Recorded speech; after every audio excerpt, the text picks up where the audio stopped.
The crackling of twigs under my boots was the only sound breaking the eerie silence of the forest. I had always loved solo camping trips, but something about this one felt different. The trees seemed to loom closer, their branches reaching out like gnarled fingers in the fading light. I shook off the feeling, attributing it to too many hours alone with my thoughts. That's when I saw him. Beautiful evening for a hike, isn't it? The man's voice startled me, seemingly materializing out of nowhere. He was tall and lean, with a weathered face that spoke of years spent outdoors. His smile was friendly, but something in his eyes made my skin prickle. "Yeah, it is," I replied, trying to keep my voice steady. "I'm just looking for a good spot to set up camp for the night." "Well, you're in luck," he exclaimed, his enthusiasm a bit too forced. "I know the perfect clearing just up ahead. Why don't I show you?" Every instinct told me to politely decline and move on, but the sun was sinking fast, and I was tired. Against my better judgment, I nodded and followed him down the narrow trail. As we walked, he chatted amiably about the area, pointing out various plants and rock formations. His knowledge was impressive, and I found myself relaxing slightly.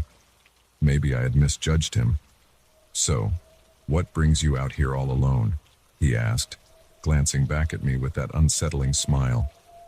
"I just needed to clear my head," I said, keeping my answer vague. "Sometimes the city gets too loud, you know." He nodded sagely. "Oh, I know exactly what you mean. That's why I never leave these woods. They have a way of keeping you."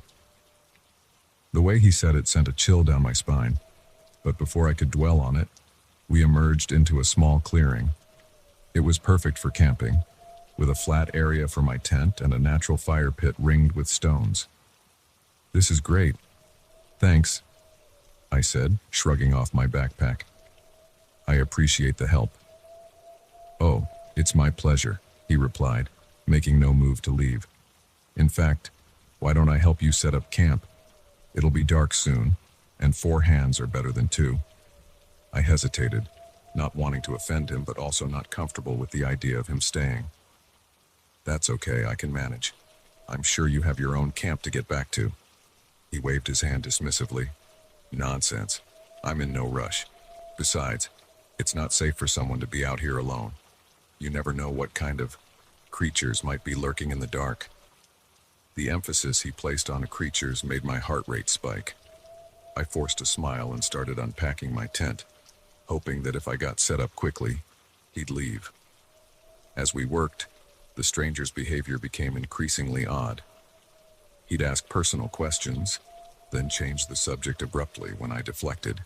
His eyes would dart to the woods surrounding us, as if watching for something. And more than once, I caught him staring at me with an intensity that made my skin crawl. The sun had fully set by the time we finished, the clearing now bathed in silvery moonlight. I stood back, admiring my cozy setup, when I felt a hand on my shoulder. I jumped, spinning around to find the stranger mere inches from my face. "You've done well," he said, his voice low and gravelly. "But there's still so much to do before the night is through." I took a step back, my heart pounding. "Thanks for your help, but I think I'm good now. You should probably head back to your own camp before it gets too late."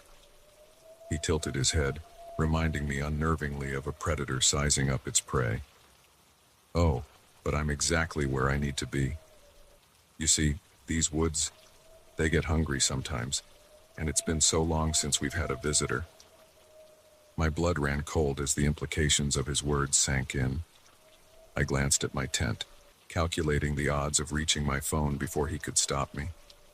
As if reading my thoughts, he stepped between me and the tent.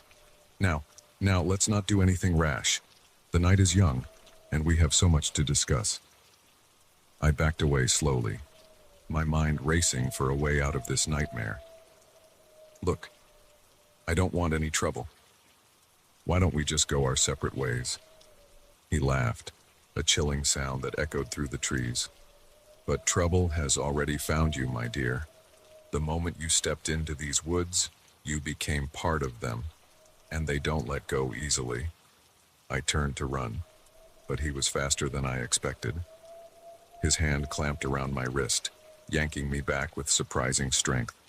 I stumbled, falling hard onto the forest floor. "Please," I gasped, struggling to free myself from his grip.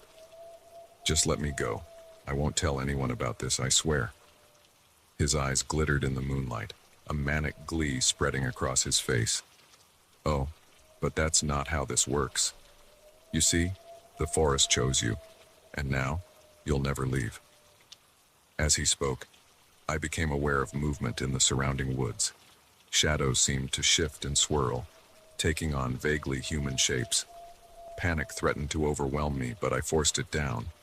I had to think, had to find a way out. My free hand groped the ground, searching for anything I could use as a weapon. My fingers closed around a hefty branch, and without hesitation, I swung it with all my might.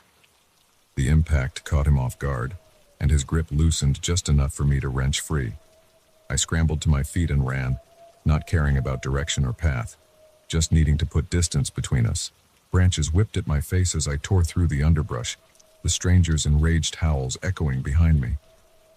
The forest seemed to come alive around me, trees creaking and groaning as if trying to block my escape. I ran until my lungs burned and my legs threatened to give out. Only then did I dare to slow down and take stock of my surroundings. The clearing and my campsite were long gone, replaced by dense, unfamiliar woods. The moonlight barely penetrated the thick canopy, leaving me in near total darkness. Leaning against a tree, I tried to calm my ragged breathing and racing heart. I needed to think, to come up with a plan. But the forest felt oppressive, closing in around me with malevolent intent. A twig snapped nearby and I froze.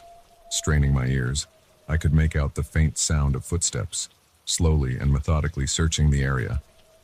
"I know you're out there," the stranger's voice called out, eerily calm now.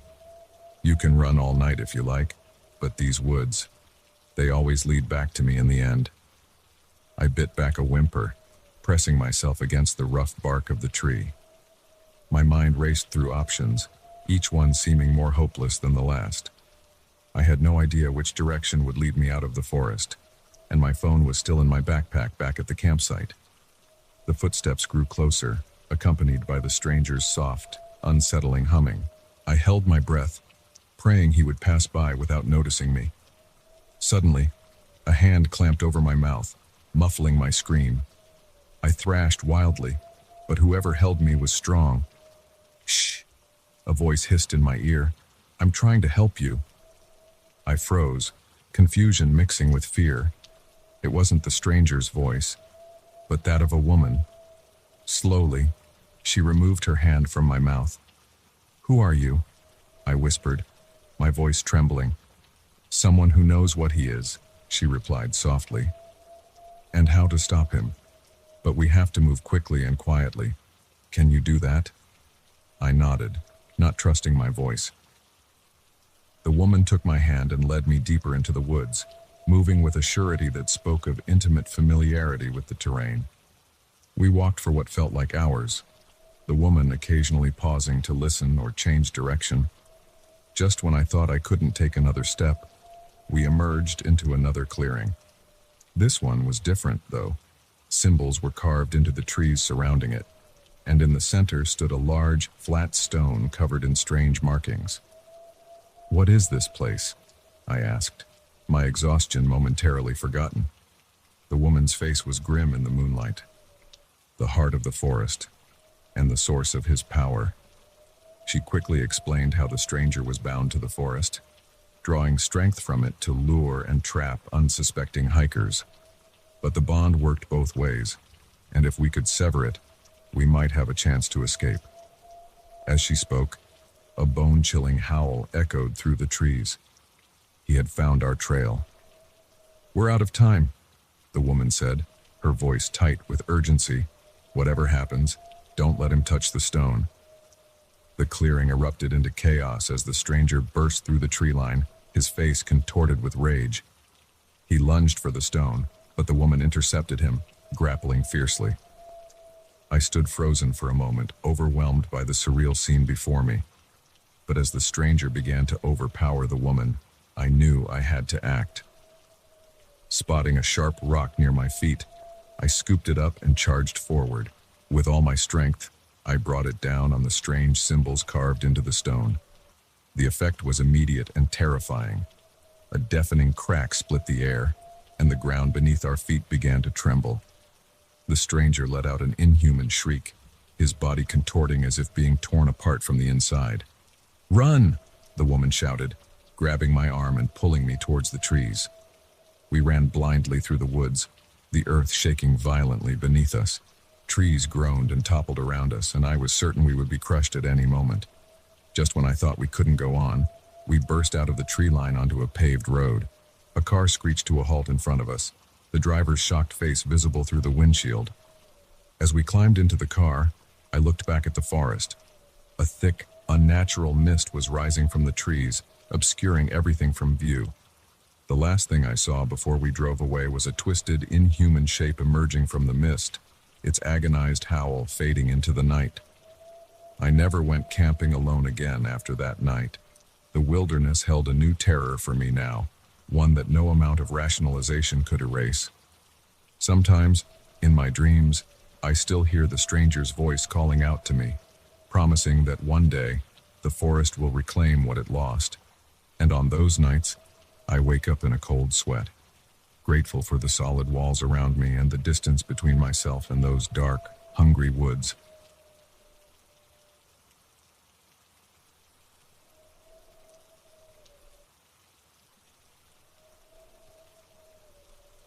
The streetlights flickered ominously as I pulled up to the curb, the app on my phone pinging to confirm my passenger's location. It was well past midnight, and the usually bustling streets of downtown were eerily empty. I'd been driving for rideshare services for months now, but something about tonight felt off. I spotted my passenger immediately, a tall, lean man in a dark coat, his face partly obscured by the brim of a fedora. As he approached the car, I forced a smile and unlocked the doors. Just another late-night fare, I told myself. Nothing to worry about. "Evening," I said as he slid into the back seat, "heading to Oakwood Avenue, right?" He nodded silently, his eyes meeting mine in the rearview mirror. There was something unsettling about his gaze, a coldness that sent a shiver down my spine. I pulled away from the curb, the silence in the car thick and oppressive. Usually, I'd try to make small talk with passengers, but something told me to keep quiet. We'd been driving for about 5 minutes when he finally spoke. "You do this often? Drive at night?" His voice was low and gravelly, with an accent I couldn't quite place. "Yeah, a few nights a week," I replied, trying to keep my tone casual. "It helps pay the bills." He hummed thoughtfully. "Must meet all sorts of interesting people."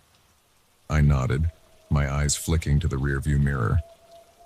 He was staring intently at the back of my head, and I quickly looked back at the road. "So, what's your story?" he asked, leaning forward slightly. "What brings a person like you to this line of work?" The way he said "person" made my skin crawl, like he was tasting the word and finding it lacking. "Oh, just trying to make ends meet," I said, aiming for a light tone. "The flexible hours work well with my schedule." "Your schedule," he repeated slowly. "And what else does your schedule involve?" I swallowed hard, my hands tightening on the steering wheel. This was veering into territory that felt dangerous. "Not much," I said, forcing a laugh. "Work, sleep, repeat, the usual." He leaned back, but I could feel his eyes still on me. "The usual," he echoed. "How ordinary." The way he said it made it sound like an accusation. We drove in silence for a few more minutes, the streets growing darker and less familiar as we headed towards the outskirts of town. I realized with a jolt that we were in an area I didn't know well, the houses growing sparser and the roads narrower. "So," he said suddenly, making me jump, "tell me about your family." My blood ran cold. I hadn't mentioned anything about my family. I don't really have much family," I lied, trying to keep my voice steady. "No," he said, and I could hear the smile in his voice. That's not what your profile says. In fact, it mentions a sister in Millbrook, was it? Lovely little town. My heart was pounding now. How did he know that? My rideshare profile didn't have any personal information like that. I think you must be mistaking me for someone else, I said, my voice shaking slightly. He chuckled, a low, menacing sound that made the hair on the back of my neck stand up. Oh, I don't think so, Sarah, he said, using my name for the first time. I think I know exactly who you are. I felt panic rising in my chest. This wasn't right. None of this was right. I think there's been some kind of mistake, I said, trying to keep my voice calm. Maybe we should end the ride here. Keep driving, he said, his voice suddenly hard and cold. We're not finished yet. I glanced in the rearview mirror and saw him reaching into his coat. My heart leapt into my throat as I imagined what he might be pulling out. In that moment, I made a split-second decision. I slammed on the brakes, the car screeching to a halt. The sudden stop threw him forward, and I used that moment of confusion to unbuckle my seatbelt and fling open the driver's door. I ran, my feet pounding on the pavement, not daring to look back. I could hear him shouting behind me, the car door slamming shut. The street was dark and unfamiliar, houses looming on either side with no lights on. I darted between two buildings, my breath coming in ragged gasps. I could hear his footsteps behind me, getting closer. I pushed myself harder, my lungs burning. Suddenly, I stumbled, my foot catching on an uneven patch of ground. I went down hard, scraping my hands and knees on the rough pavement. Before I could get up, a hand grabbed my ankle, yanking me back. I screamed, kicking out wildly, but his grip was like iron. He flipped me over, looming over me in the darkness. In the faint moonlight, I could see his face clearly for the first time. His eyes were wild, a manic grin spreading across his features. Now, he said, his voice mockingly gentle. That wasn't very nice, Dara and Sarah. We were having such a lovely conversation. I struggled against his grip, but he was too strong. How do you know my name? I gasped. What do you want? He tilted his head, regarding me with an almost curious expression. I know everything about you, Sarah. Your hopes, your fears, your dirty little secrets. He leaned in closer, his breath hot on my face. And what I want is to play a game. My mind raced, trying to figure out how to escape. I needed to keep him talking, buy myself some time. What kind of game? I asked, my voice trembling. He smiled, a predatory grin that made my blood run cold. Oh, it's a simple game. I ask questions and you answer truthfully. For every lie. He pulled something from his coat, a long, wicked-looking knife that glinted in the moonlight. Well, let's just say the consequences are sharp. I swallowed hard, my eyes fixed on the knife. And if I refuse to play? His grip on my arm tightened painfully. That's not an option, Sarah. The game has already begun. I closed my eyes, trying to steady my breathing. I needed to think, to find a way out of this nightmare. First question, he said, his voice taking on a sing-song quality. Why did you really start driving at night? I hesitated, my mind racing. The truth was embarrassing, but lying seemed far more dangerous. I was trying to avoid someone, I admitted, an ex who wouldn't leave me alone. I thought working nights would make it harder for him to find me. He nodded, seeming pleased. Very good, Sarah. Honesty suits you. Next question. What's your biggest fear? My heart pounded as I considered my answer. The truth was too revealing, too personal.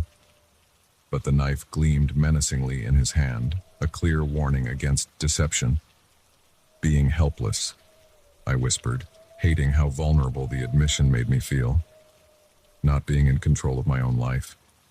He smiled, a cold, calculating expression that made me shudder. Interesting. And right now, how in control do you feel, Sarah? I bit back a sob, anger and fear warring inside me. "What do you want from me?" I demanded, my voice cracking. "Why are you doing this?" He tisked, wagging the knife in front of my face. Now, that's not how the game works. I asked the questions. Remember? Suddenly, a bright light flooded the alley, momentarily blinding us both. The sound of an engine revving filled the air, and my attacker's head snapped up. A car had turned into the alley, its high beams illuminating the scene. For a moment, everything seemed to freeze. Then, with a snarl of frustration, my attacker released me, scrambling to his feet. He took one last look at me, his eyes burning with a promise of future retribution, before darting off into the shadows. The car screeched to a halt beside me, and a familiar face leaned out of the driver's window. It was another rideshare driver I knew, a kind older woman named Marge. "Sarah, my God, are you all right?" she asked, her voice thick with concern. I nodded weakly, still shaking as I pulled myself to my feet. "Marge, how did you find me?" She helped me into the passenger seat, her eyes scanning the darkness warily. "I got a notification about a canceled ride in this area. Something felt off, so I came to check. Thank goodness I did." As we drove away, I couldn't shake the feeling that this wasn't over. The man's last look haunted me, a clear message that our game was merely postponed, not ended. In the days that followed, I gave a statement to the police, changed my phone number and moved to a new apartment.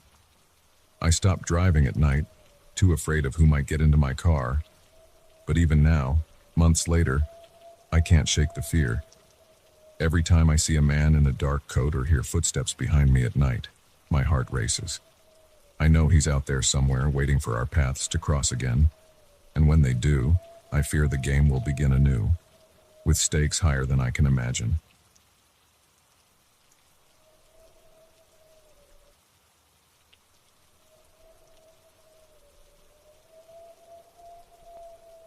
The moment we pulled into the driveway of our new home, I felt a chill that had nothing to do with the crisp autumn air. The house was beautiful, a charming Victorian with a wraparound porch and gabled windows, but something about the way the neighbors' curtains twitched, the sudden silence that fell over the previously bustling street, made my stomach churn with unease. "Home sweet home," my husband Mark announced cheerfully as he cut the engine. Our kids, Lily and Tom, bounced excitedly in the back seat, eager to explore their new territory. I forced a smile, trying to shake off the growing sense of dread. As we unloaded the car, I couldn't shake the feeling of being watched. Every few moments, I'd catch glimpses of faces in windows, quickly disappearing when I turned to look directly. It was probably just curiosity about the new neighbors, I told myself. Nothing sinister about that. The first few days were a whirlwind of unpacking and settling in. The neighbors seemed friendly enough, stopping by with casseroles and welcome baskets. But there was something off about their smiles, a tightness around their eyes that spoke of hidden tension. It started with small things. I'd come home to find our trash cans meticulously organized, though I was certain I'd left them haphazardly by the curb. The garden beds, which I hadn't had time to tend, were suddenly weed-free and freshly mulched. At first, I was grateful for the help, assuming it was just neighborly kindness. But as the days went on, the attention became unsettling. One afternoon, I was in the kitchen when I noticed Mrs. Johnson from next door standing in our backyard, peering intently through our window. When she saw me, she waved cheerily as if this was perfectly normal behavior. I waved back weakly, my hand shaking slightly as I closed the curtains. That night at dinner, I broached the subject with Mark. "Don't you think the neighbors are a bit over-friendly?" I asked, trying to keep my voice casual. He laughed, spearing a piece of chicken with his fork. "Honey, after living in the city for so long, you're just not used to small-town hospitality. It's nice that people care, isn't it?" I nodded, not convinced, but not wanting to push the issue. Maybe he was right. Maybe I was just paranoid. But as the weeks went by, The feeling of being constantly observed only intensified. I'd wake up in the middle of the night to see shadows moving across our lawn, hear whispered conversations just outside our windows that would abruptly stop when I approached. The children started to notice too. Lily came home from school one day, her face pale and drawn. "Mom," she whispered, "the other kids say we shouldn't be here. They say this house is cursed." I tried to reassure her, but her words sent a chill down my spine. That night, I couldn't sleep, my mind racing with questions. What had happened to the previous owners? Why had they left so suddenly, leaving behind furniture and personal belongings as if they'd fled in the middle of the night? Determined to get answers, I decided to do some digging. The next day, while Mark was at work and the kids at school, I headed to the local library. The librarian, a wizened old woman with thick glasses, eyed me suspiciously as I asked about the history of our house. "Why do you want to know?" she asked, her voice quavering slightly. "Just curious," I replied, trying to sound nonchalant. "We're the new owners, and I thought it would be interesting to learn about its past." She stared at me for a long moment before sighing heavily. "Very well, but don't say I didn't warn you." She led me to a back room filled with dusty archives and old newspapers. For hours, I pored over yellowed clippings and faded photographs. What I found made my blood run cold. Our house, it seemed, had a dark history. Over the past century, family after family had moved in, only to disappear mysteriously within a year. The articles were vague about the details, but there were whispers of cult activity, of sacrifices made to ensure the town's prosperity. As I read, pieces started falling into place. The over-attentiveness of the neighbors, their constant watching. They weren't being friendly. They were keeping tabs on us, waiting for something. I left the library in a daze, my mind reeling with the implications of what I'd learned. As I walked home, I noticed the stares of the townspeople more acutely. Their smiles seemed more like grimaces, their eyes cold and calculating. I burst through the front door, ready to tell Mark everything, only to find him sitting in the living room surrounded by neighbors. They all turned to look at me as I entered, their faces eerily blank.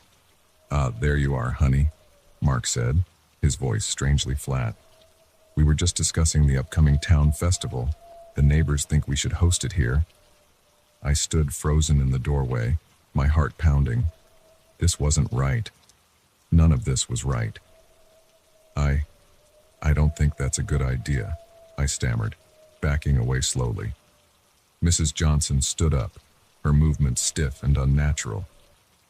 "Oh, but we insist," she said, her voice dripping with false sweetness. "It's tradition, you see. The newest family always hosts." I looked at Mark, silently pleading for him to see the danger we were in. But his eyes were glazed over, a placid smile fixed on his face. "Where are the kids?" I asked, trying to keep the panic out of my voice. They're playing at the park with the other children," Mr. Thompson from across the street said. "Don't worry, they're in good hands." The way he said it made my skin crawl. I knew then that I had to get us out of there, and fast. I need to lie down," I said, faking a yawn. "Long day at the library.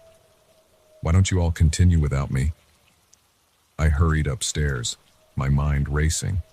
I had to get the kids, had to convince Mark, had to get us all out of this town before it was too late. I threw some clothes and essentials into a bag, my hands shaking so badly I could barely zip it closed. As I was about to leave the room, I heard footsteps on the stairs. Heavy, deliberate footsteps that didn't belong to my husband or children. I looked around frantically for a weapon, anything I could use to defend myself. My eyes fell on a heavy brass lamp on the bedside table. I unplugged it, gripping it tightly as I positioned myself behind the door. The footsteps stopped outside the room. I held my breath, my heart pounding so loudly I was sure they could hear it. The door creaked open slowly. I raised the lamp, ready to strike. "Mom?" Lily's voice made me freeze. I lowered the lamp, relief flooding through me as my daughter stepped into the room. But something was off. Her movements were too stiff, her eyes unfocused. "Honey, are you okay?" I asked, reaching out to her. She smiled, but it wasn't her smile. It was too wide, too forced. "Everything's fine, Mom. The neighbors say it's time. We need to go downstairs now." I backed away, my relief turning to horror. "Lily, sweetie, listen to me. We need to leave. Now." Her head tilted at an unnatural angle. "But Mom, we can't leave. We're home now. Forever." I heard more footsteps, saw shadows moving in the hallway. They were coming for us. In that moment, survival instinct took over. I grabbed the bag, pushed past Lily, and ran. Down the stairs, through the kitchen, out the back door. I could hear shouts behind me, footsteps giving chase. I ran like I'd never run before, my lungs burning, my legs aching. I didn't know where I was going, only that I had to get away. Away from the house, away from the town, away from the nightmare we'd unwittingly walked into. As I reached the town limits, I risked a glance back. What I saw made my blood run cold. The entire town was behind me, moving as one, their faces blank and eyes empty. At the front were Mark and the kids, reaching out to me, calling for me to come back. But I knew if I went back, I'd never leave again. With tears streaming down my face, I turned and kept running, the sound of their calls fading behind me. I don't know how long I ran, or how I eventually found my way to a police station 2 towns over. They didn't believe my story, of course. How could they? It sounded insane even to my own ears. But I know what I saw. I know what we escaped from. And I know that somewhere in that picturesque little town, my family is waiting. Waiting for me to come back. Waiting to complete whatever dark ritual we had unknowingly become a part of. I'll find a way to save them. I have to. But for now, all I can do is warn others. Be careful where you make your home. Sometimes, the most dangerous monsters are the ones hiding behind welcome baskets and friendly smiles.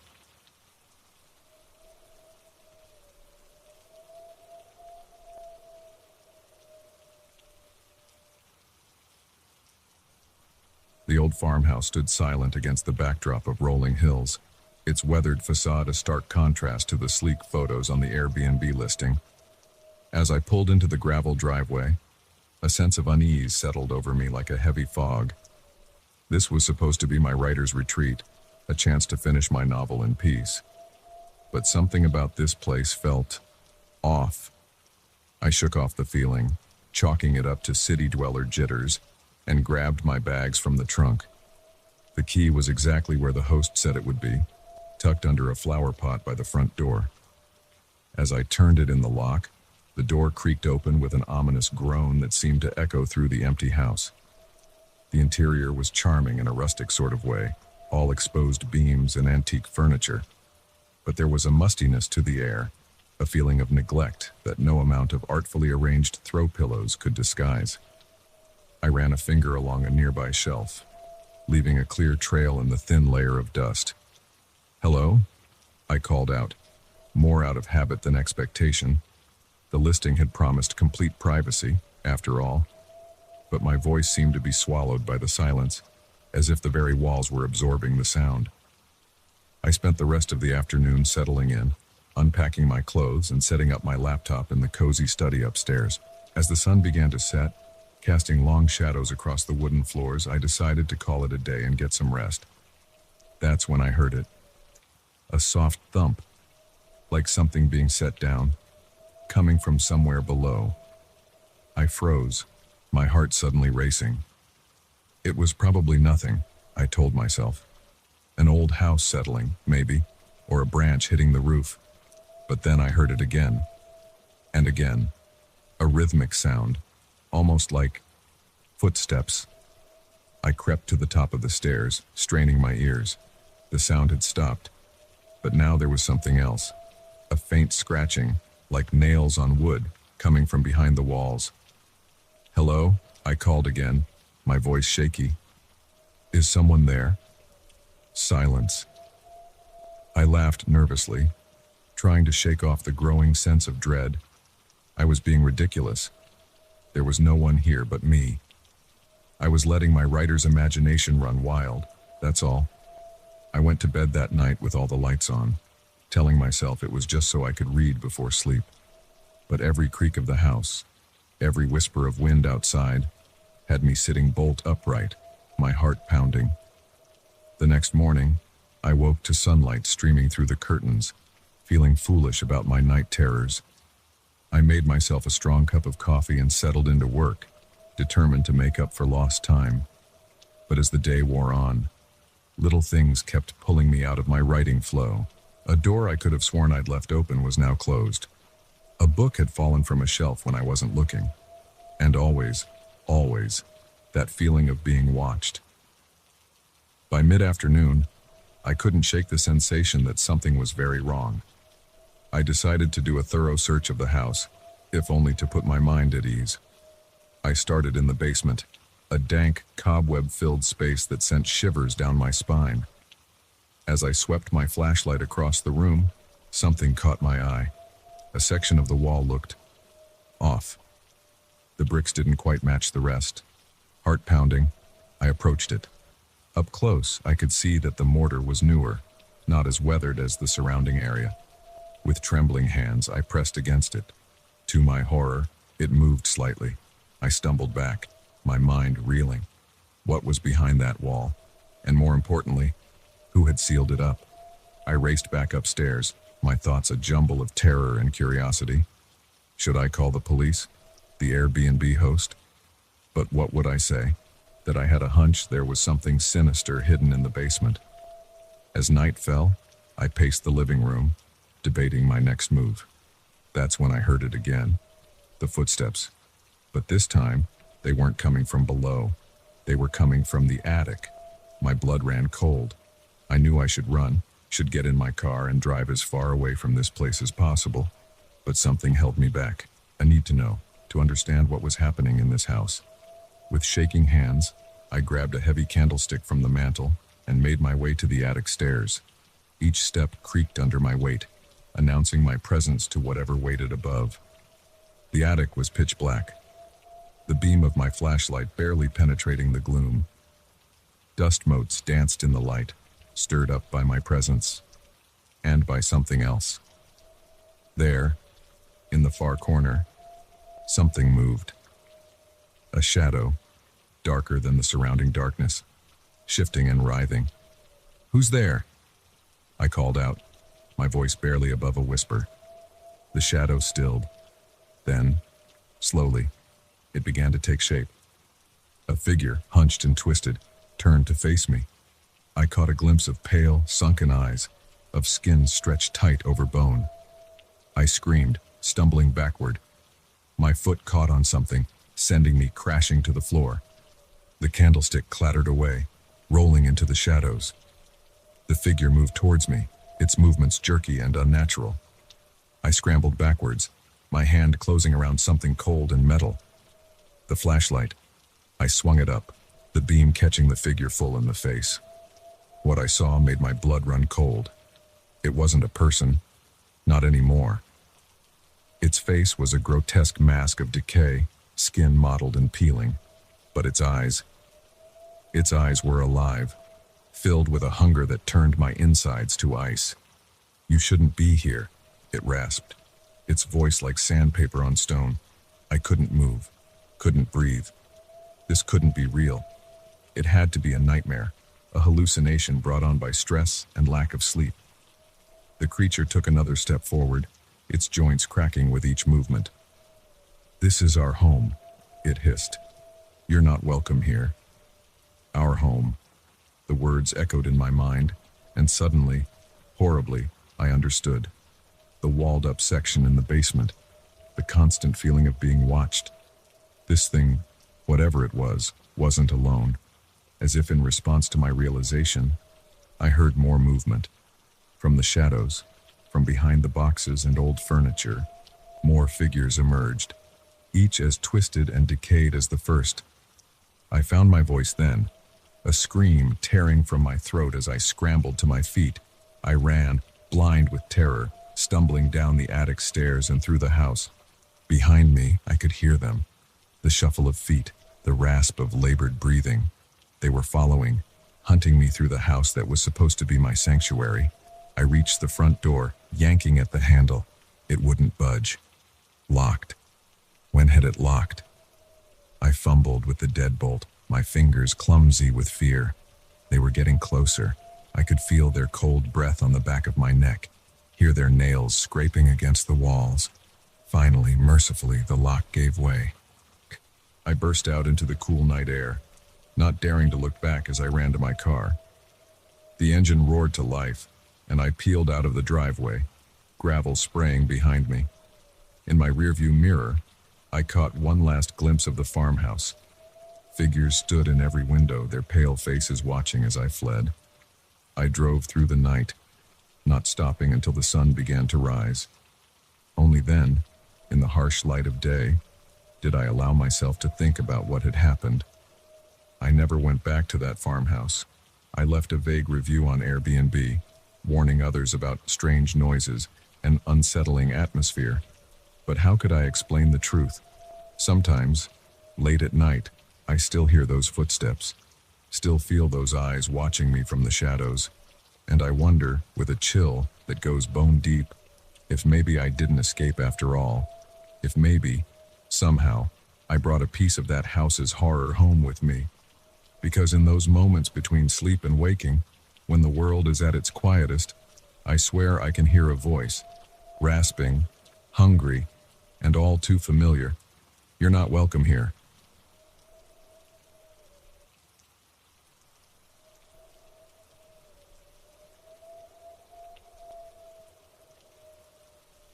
The first thing I noticed when the lights went out was the silence. One moment, the hum of the refrigerator and the soft whir of my laptop fan filled the air. The next, nothing. Just the sound of my own breathing, suddenly loud in the darkness. I fumbled for my phone, the screen's glow momentarily blinding me. 9:47 p.m. No signal. Great. It's fine, I muttered to myself, trying to quell the unease growing in my chest. Just a power outage. Happens all the time. But as I moved through my apartment, using my phone's flashlight to navigate, I couldn't shake the feeling that something was off. The darkness outside seemed thicker than usual, as if the entire world had been swallowed by an inky void. I tried the landline, but it was dead too. No dial tone, not even a crackle of static. Just silence. That's when I heard it. A soft scratching at the front door. So faint I almost missed it. I froze, my breath catching in my throat. It could be anything, I told myself. A tree branch, a stray cat. But deep down, I knew it wasn't. The scratching came again, louder this time, more insistent, then a thud, as if someone or something had thrown their weight against the door. My heart was pounding now, blood rushing in my ears. I backed away slowly, my eyes fixed on the door. The thudding continued, growing more forceful with each impact. I retreated to my bedroom, locking the door behind me. My hands were shaking so badly I could barely hold my phone. No signal, no way to call for help. The assault on the front door stopped abruptly. For a moment, silence reigned again. Then, footsteps, slow, deliberate, moving through my living room. I clapped a hand over my mouth to stifle a whimper. This couldn't be happening. It had to be a nightmare. But the cold sweat on my skin, the trembling in my limbs, it all felt too real. The footsteps drew closer, pausing outside my bedroom door. I held my breath, praying that whoever, whatever, was out there would move on.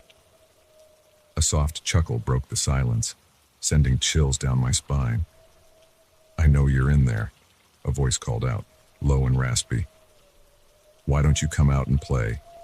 I backed away from the door, my mind racing. The window, it was my only chance. I moved towards it, trying to be as quiet as possible. The doorknob rattled. Now, the voice crooned. "Don't be rude." I've come all this way to see you. My fingers fumbled with the window latch. It was old, stiff from disuse. I pushed harder, panic giving me strength. The door shuddered as something heavy slammed against it.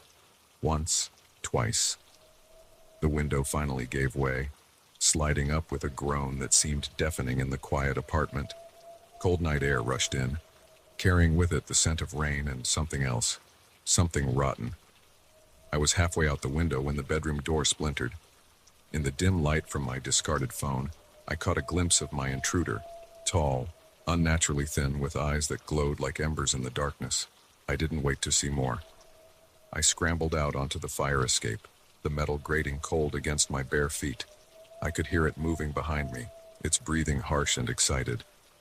I ran down the stairs, the old structure creaking and swaying beneath me. My foot slipped on a wet step, and I nearly fell. A hand grabbed at my shirt, fingers like ice grazing my back. Panic gave me wings. I flew down the remaining stairs, jumping the last few feet to the alley below. The impact jarred my bones, but I didn't stop. I couldn't. I ran blindly through the dark streets, the sound of pursuit close behind. The entire city seemed deserted. Every window dark, every door closed. Where was everyone? A car. I needed to find a car. My keys were in my pocket. I always kept them there. A habit born from late nights at the office. If I could just find my car, I could escape. I turned a corner and there it was. My beat-up old sedan, a beacon of hope in the darkness. I fumbled with the keys, acutely aware of the footsteps drawing nearer. The key slid home and I wrenched the door open, throwing myself inside. I jammed the key into the ignition, turning it with desperate force. The engine coughed once, twice, then roared to life. I slammed the car into drive just as a shape loomed in my rearview mirror. I floored it, tires squealing on the wet pavement. In the mirror, I saw it standing in the middle of the road, watching me flee. Even from a distance, I could see its mouth stretched in an impossible grin. I drove for hours, my knuckles white on the steering wheel. Every shadow on the road made me flinch. Every rustle of wind sounded like whispered threats. As the first light of dawn broke the horizon, I finally allowed myself to relax slightly. I had escaped. I was safe. But then my car radio crackled to life, startling me so badly I nearly swerved off the road. Through the static, a familiar voice spoke, low, raspy, amused. "Did you really think you could run from me?" I screamed, slamming on the brakes. The car skidded to a stop in the middle of the empty highway. Silence fell once more. The radio was dead, the voice gone. But as I sat there, shaking and sobbing, I knew the truth. The darkness had followed me, and it always would. In the days that followed, I tried to convince myself it had all been a terrible nightmare. I went back to my apartment, cleaned up the broken door, and tried to resume my normal life. But things were different now. The lights never seemed quite bright enough. The shadows in the corners of my room seemed to move when I wasn't looking directly at them. And always, there was that feeling of being watched. I started sleeping with the lights on, but it didn't help. In the quiet hours of the night, I would hear it, soft scratching at my door, whispered promises of games yet to be played. I moved apartments, then cities, but it didn't matter. Wherever I went, the darkness followed. In crowded streets, I would catch glimpses of a too-tall figure with glowing eyes. In busy cafes, I would hear that raspy chuckle just behind me. Friends and family started to worry. They said I looked tired, paranoid. They suggested therapy, medication. But how could I explain? How could I make them understand the terror that stalked me day and night? Months passed. I lost my job. My relationships crumbled. I became a shell of my former self, always looking over my shoulder, always waiting for the moment when the lights would go out and it would come for me again. And then one night, it happened. I was huddled in my new apartment, every light blazing, when the power cut out. In the sudden darkness, I heard that familiar chuckle. "Ready to play?" the voice asked. closer than it had ever been before. I didn't run this time. I was tired of running, tired of being afraid. Instead, I stood up, facing the darkness that had haunted me for so long. "What do you want from me?" I asked, my voice surprisingly steady. The darkness seemed to coalesce, taking on that familiar, tall, thin shape. Its eyes glowed, fixed on me with an intensity that made my skin crawl. "Want?" it repeated, sounding almost surprised. "My dear, I don't want anything from you. I am you. The part of you that you've always tried to ignore, the darkness you've always feared." As it spoke, I felt a chill of recognition. The voice, it was mine.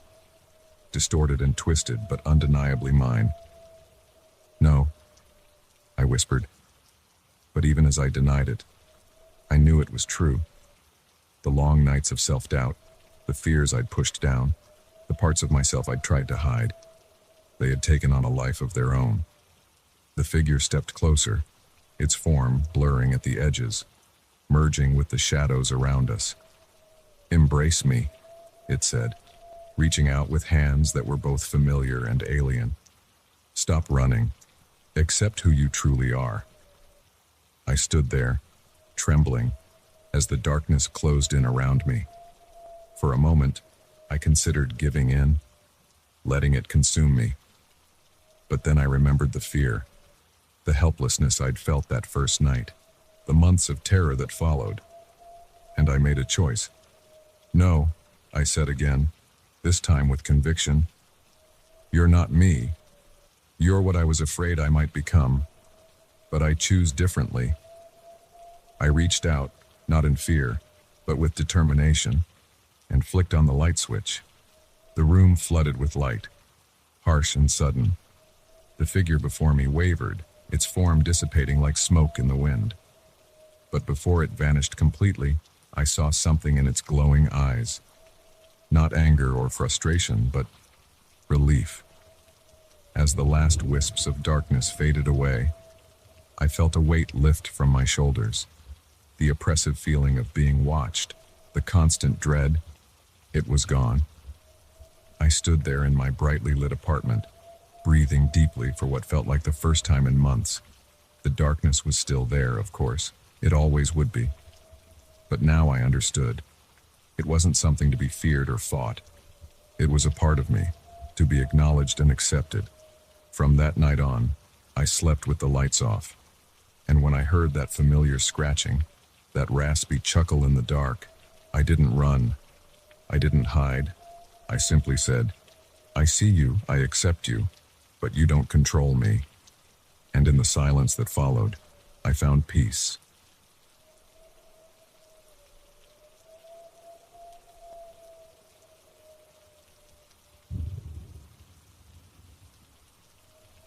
The rhythmic thumping of our failing engine was the first sign that our road trip was about to take a sinister turn. As our car sputtered and coughed its way to a stop on that desolate stretch of rural Arkansas highway, I couldn't shake the feeling that we had just become characters in one of those horror stories my sister Jenny loved to read. "Well, this is just perfect," I muttered, futilely turning the key in the ignition one last time. Jenny, ever the optimist, patted my arm. "Don't worry, Mike. We'll figure something out. We always do." I wished I shared her confidence. The sun was setting, painting the sky in ominous shades of red and purple. In the gathering darkness, the surrounding cornfields seemed to whisper secrets to each other, their rustling leaves a conspiratorial murmur. We had passed a farmhouse a few miles back. It was our best shot at finding help, or at least a phone to call for a tow. With no cell service and limited options, we locked up the car and started walking. The air grew colder as we trudged along the empty road, our footsteps echoing in the eerie silence. Jenny huddled closer to me, her earlier optimism fading with each step. "Mike," she whispered, "do you ever get the feeling that we're being watched?" I was about to dismiss her fears when I saw it too, a flicker of movement in the cornfield to our right. I squinted into the darkness, but whatever it was had vanished. It's probably just an animal, I said, trying to convince myself as much as her. Come on, we're almost there. The farmhouse loomed ahead, a decrepit Victorian silhouette against the darkening sky. As we approached, I could see that it had seen better days. Paint peeled from the weathered siding, and several windows were boarded up. I hesitated at the bottom of the porch steps, a sense of unease creeping up my spine. But we had come too far to turn back now. I raised my hand to knock on the door, but before my knuckles could make contact, it creaked open. An elderly couple stood in the doorway, their faces etched with deep wrinkles and wary expressions. The woman's eyes darted between Jenny and me, while the man's gaze remained fixed on a point just over my shoulder. "Can we help you?" the woman asked, her voice thin and reedy. I explained our situation, trying to ignore the prickling sensation at the back of my neck. Something about their blank stares and too wide smiles set my nerves on edge. Of course, the old man said, his voice surprisingly deep and resonant. "You poor dears must be exhausted. Come in, we have a phone you can use." Jenny shot me a relieved smile as we stepped over the threshold. The interior of the house was as dated as its exterior, with faded floral wallpaper and furniture that looked like it hadn't been moved in decades. The old woman introduced herself as Martha and her husband as Jeb. They led us to a dusty parlor where an ancient rotary phone sat on a side table. "I'm afraid the phone lines have been acting up lately," Jeb said apologetically, "but you're welcome to try. In the meantime, why don't you join us for supper? It's almost ready." I opened my mouth to decline, but Jenny spoke first. "That would be lovely. Thank you." As Martha shuffled off to the kitchen, Jeb settled into a worn armchair, his roomy eyes fixed on us with an unsettling intensity. "So," he said, leaning forward slightly, "what brings you young folks to these parts?" We explained about our road trip, how we were heading to visit family in Little Rock. As we talked, I couldn't shake the feeling that something was off. The room felt too still, the air too thick. And Jeb's gaze never wavered, even when Martha called him to help in the kitchen. Left alone, Jenny and I exchanged glances. "Maybe we should just try the phone and go," I whispered. She nodded, looking relieved. But when I picked up the receiver, there was no dial tone, just dead silence. Before I could tell Jenny, Martha called us to dinner. The dining room was dimly lit by flickering candles, casting long shadows across the walls. The table was set with mismatched china and tarnished silverware. As we took our seats, I noticed strange symbols carved into the wooden chairbacks. They looked ancient, almost runic. A shiver ran down my spine. Martha set a large, wool-covered dish in the center of the table. "I hope you're hungry," she said, her smile not quite reaching her eyes. "It's a family recipe." When she lifted the lid, the smell hit me first. It was rich and meaty, but with an underlying odor that turned my stomach. The stew inside was dark, almost black, with unidentifiable chunks floating in the murky liquid. Jenny paled beside me. "It looks interesting," she managed, always the polite one. Jeb and Martha watched us intently as they ladled the stew into our bowls. I lifted a spoonful, trying not to gag at the smell. Just as I was about to force myself to take a bite, a loud thump from upstairs made us all freeze. Martha's hand shook, spilling stew onto the tablecloth. "Just the house settling," Jeb said quickly, but his eyes darted nervously to the ceiling. Another thump, followed by the distinct sound of footsteps. Jenny grabbed my arm, her nails digging into my skin. "What was that?" I demanded, rising from my chair. Jeb stood as well, his friendly demeanor evaporating. "Sit down, boy," he growled. "Eat your supper." The footsteps grew louder, descending the stairs. Martha began to mutter under her breath, rocking back and forth in her chair.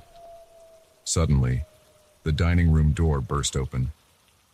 In the doorway stood a figure that made my blood run cold. It was tall, impossibly thin, with limbs that seemed too long for its body. Its skin was pale and mottled, stretched tight over protruding bones. But its face was the stuff of nightmares. Empty eye sockets stared at us, and its mouth was a gaping maw lined with jagged teeth. Jenny screamed. I grabbed her hand and we bolted for the door, knocking over chairs in our haste. Behind us, I could hear Jeb shouting and Martha's high-pitched wailing. We burst out of the house and into the night, running blindly down the dirt driveway. The cornfields on either side seemed to press in on us, the stalks reaching out like grasping fingers. I chanced to look back and immediately wished I hadn't. The creature was following us, moving with an unnatural, loping gait, and behind it, I could see Jeb and Martha, their faces contorted with a mixture of fear and hunger. We ran until our lungs burned and our legs felt like lead. Finally, mercifully, we saw headlights approaching. I waved my arms frantically, and the pickup truck screeched to a halt beside us. The driver, an older man with a weathered face, took one look at our terrified expressions and threw open the passenger door. "Get in!" he barked. "Now!" We didn't need to be told twice. As we peeled away, I looked in the side mirror. The farmhouse was receding in the distance, but I could still see figures standing in the road, watching us go. The driver, who introduced himself as Tom, listened in stunned silence as we recounted our experience. When we finished, he shook his head grimly. "You're not the first to have a run-in with the Hendersons," he said. "That farmhouse has been abandoned for years, but sometimes, folks passing through say they've seen lights on, heard voices. Those who stop, well, they don't always come back."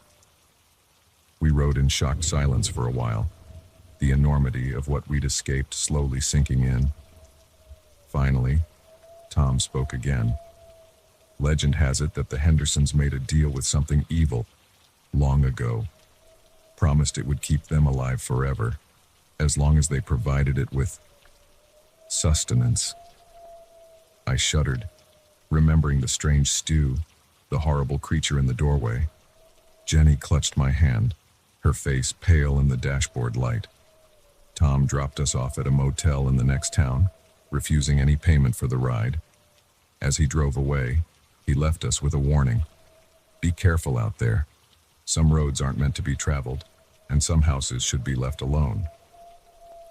We never did finish that road trip. The next day, we called a tow truck for our car and booked the first flight home. But the memory of that night haunts me still. Sometimes, when I'm driving down a dark, lonely road, I can't help but glance in my rearview mirror, half expecting to see a decrepit farmhouse materialize in the distance, its windows glowing with an inviting light. And in my nightmares, I still hear Martha's sing-song voice calling us to dinner, smell that sickly sweet stew, and see those empty, hungry eyes staring at me from the shadows.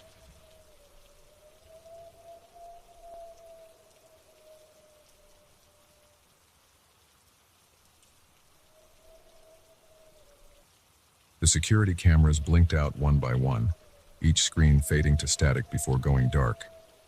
I leaned closer to the monitors, my coffee forgotten in my hand as an icy chill crept up my spine. In my 3 years as a night guard at Oak Ridge Office Complex, I'd never seen anything like this.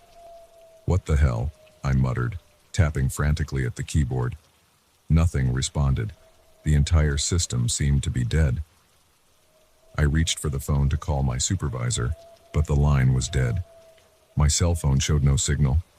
It was as if the entire building had been cut off from the outside world. That's when I heard it.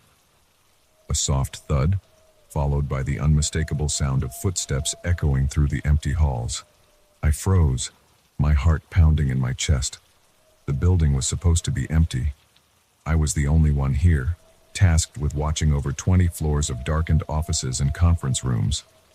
The footsteps grew louder, more purposeful.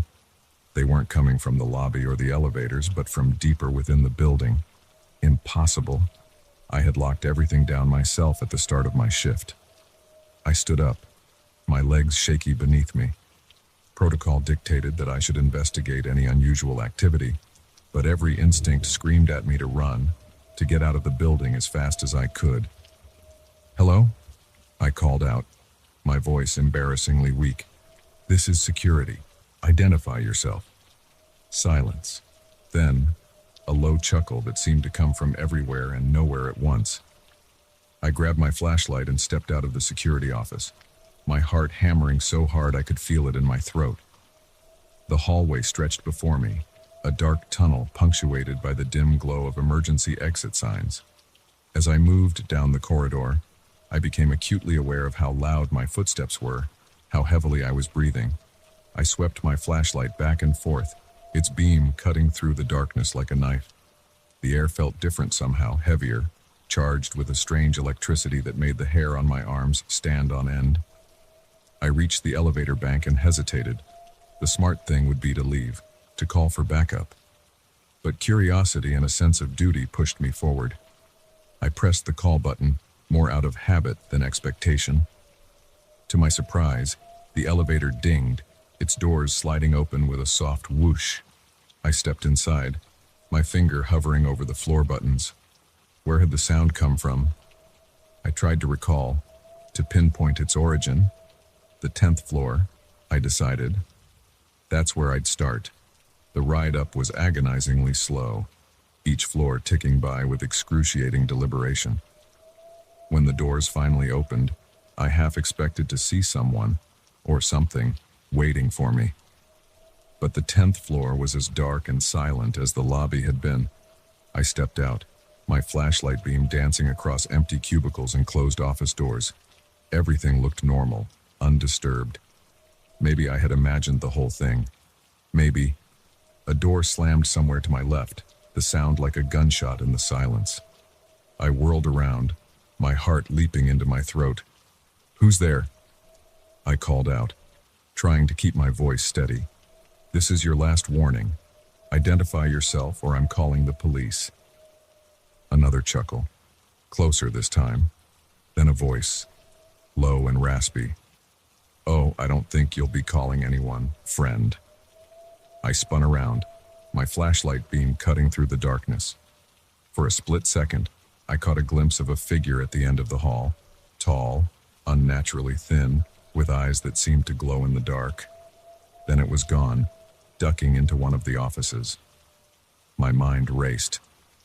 This wasn't a typical intruder. Something was very, very wrong here. I should leave, I thought. Get out, call for help. But what if this thing got away? What if it hurt someone else? Against my better judgment, I moved down the hallway, my free hand reaching for the pepper spray on my belt. I approached the office where I'd seen the figure disappear, my heart pounding so hard I was sure it could be heard throughout the entire floor. With a deep breath, I pushed open the door. The office was dark, seemingly empty. I swept my flashlight around, illuminating a desk, some filing cabinets. The beam caught something reflective. Two somethings. Eyes. I stumbled backward, fumbling with the pepper spray.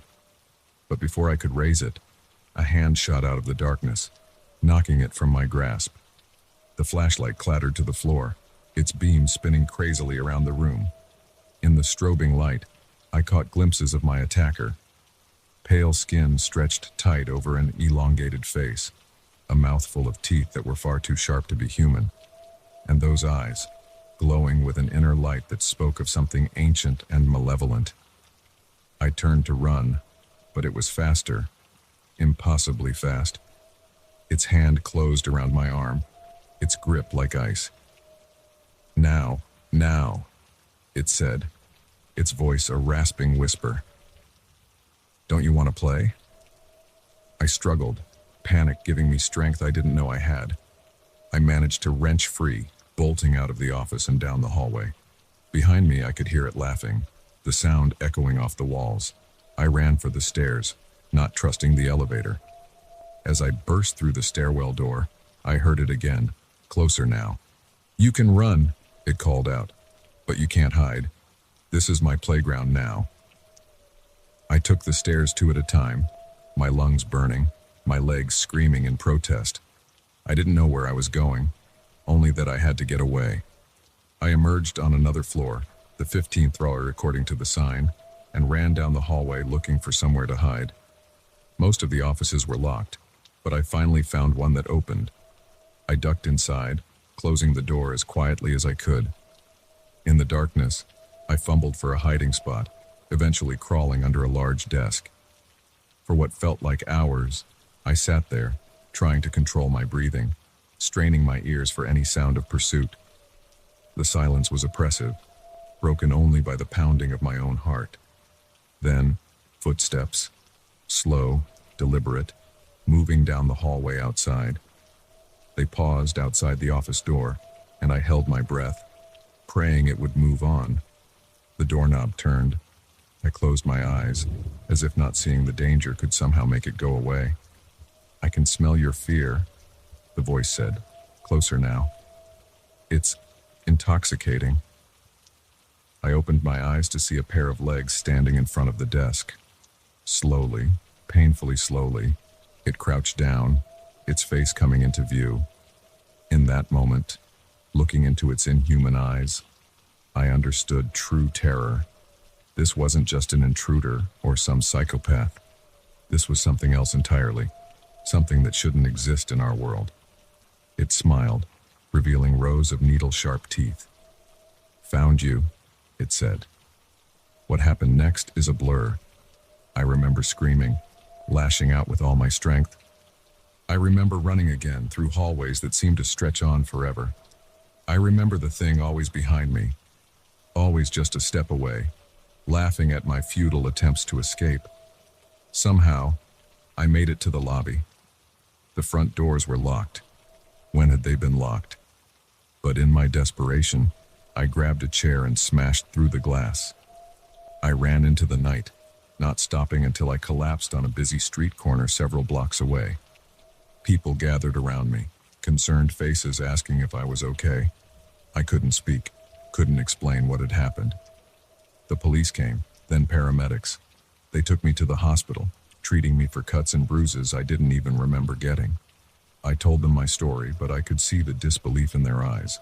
They thought I was crazy, or on drugs, or both. The next day, detectives came to take my statement. They told me they'd searched the building but found nothing out of the ordinary. The security cameras showed no intruder, just me running through the halls in a panic, fighting against something that wasn't there. I quit my job that day. I couldn't face going back to that building. Couldn't risk encountering that thing again. For weeks afterward, I jumped at every shadow, flinched at every unexpected sound. Even now, years later, I can't shake the memory of those glowing eyes, that inhuman smile. Sometimes, late at night, I swear I can hear that rasping chuckle, as if it's right outside my window. I don't work night shifts anymore. I avoid tall buildings and empty offices, but no matter where I go, no matter what I do, I can't escape the feeling that someday, somehow, it will find me again. And next time, I might not be so lucky.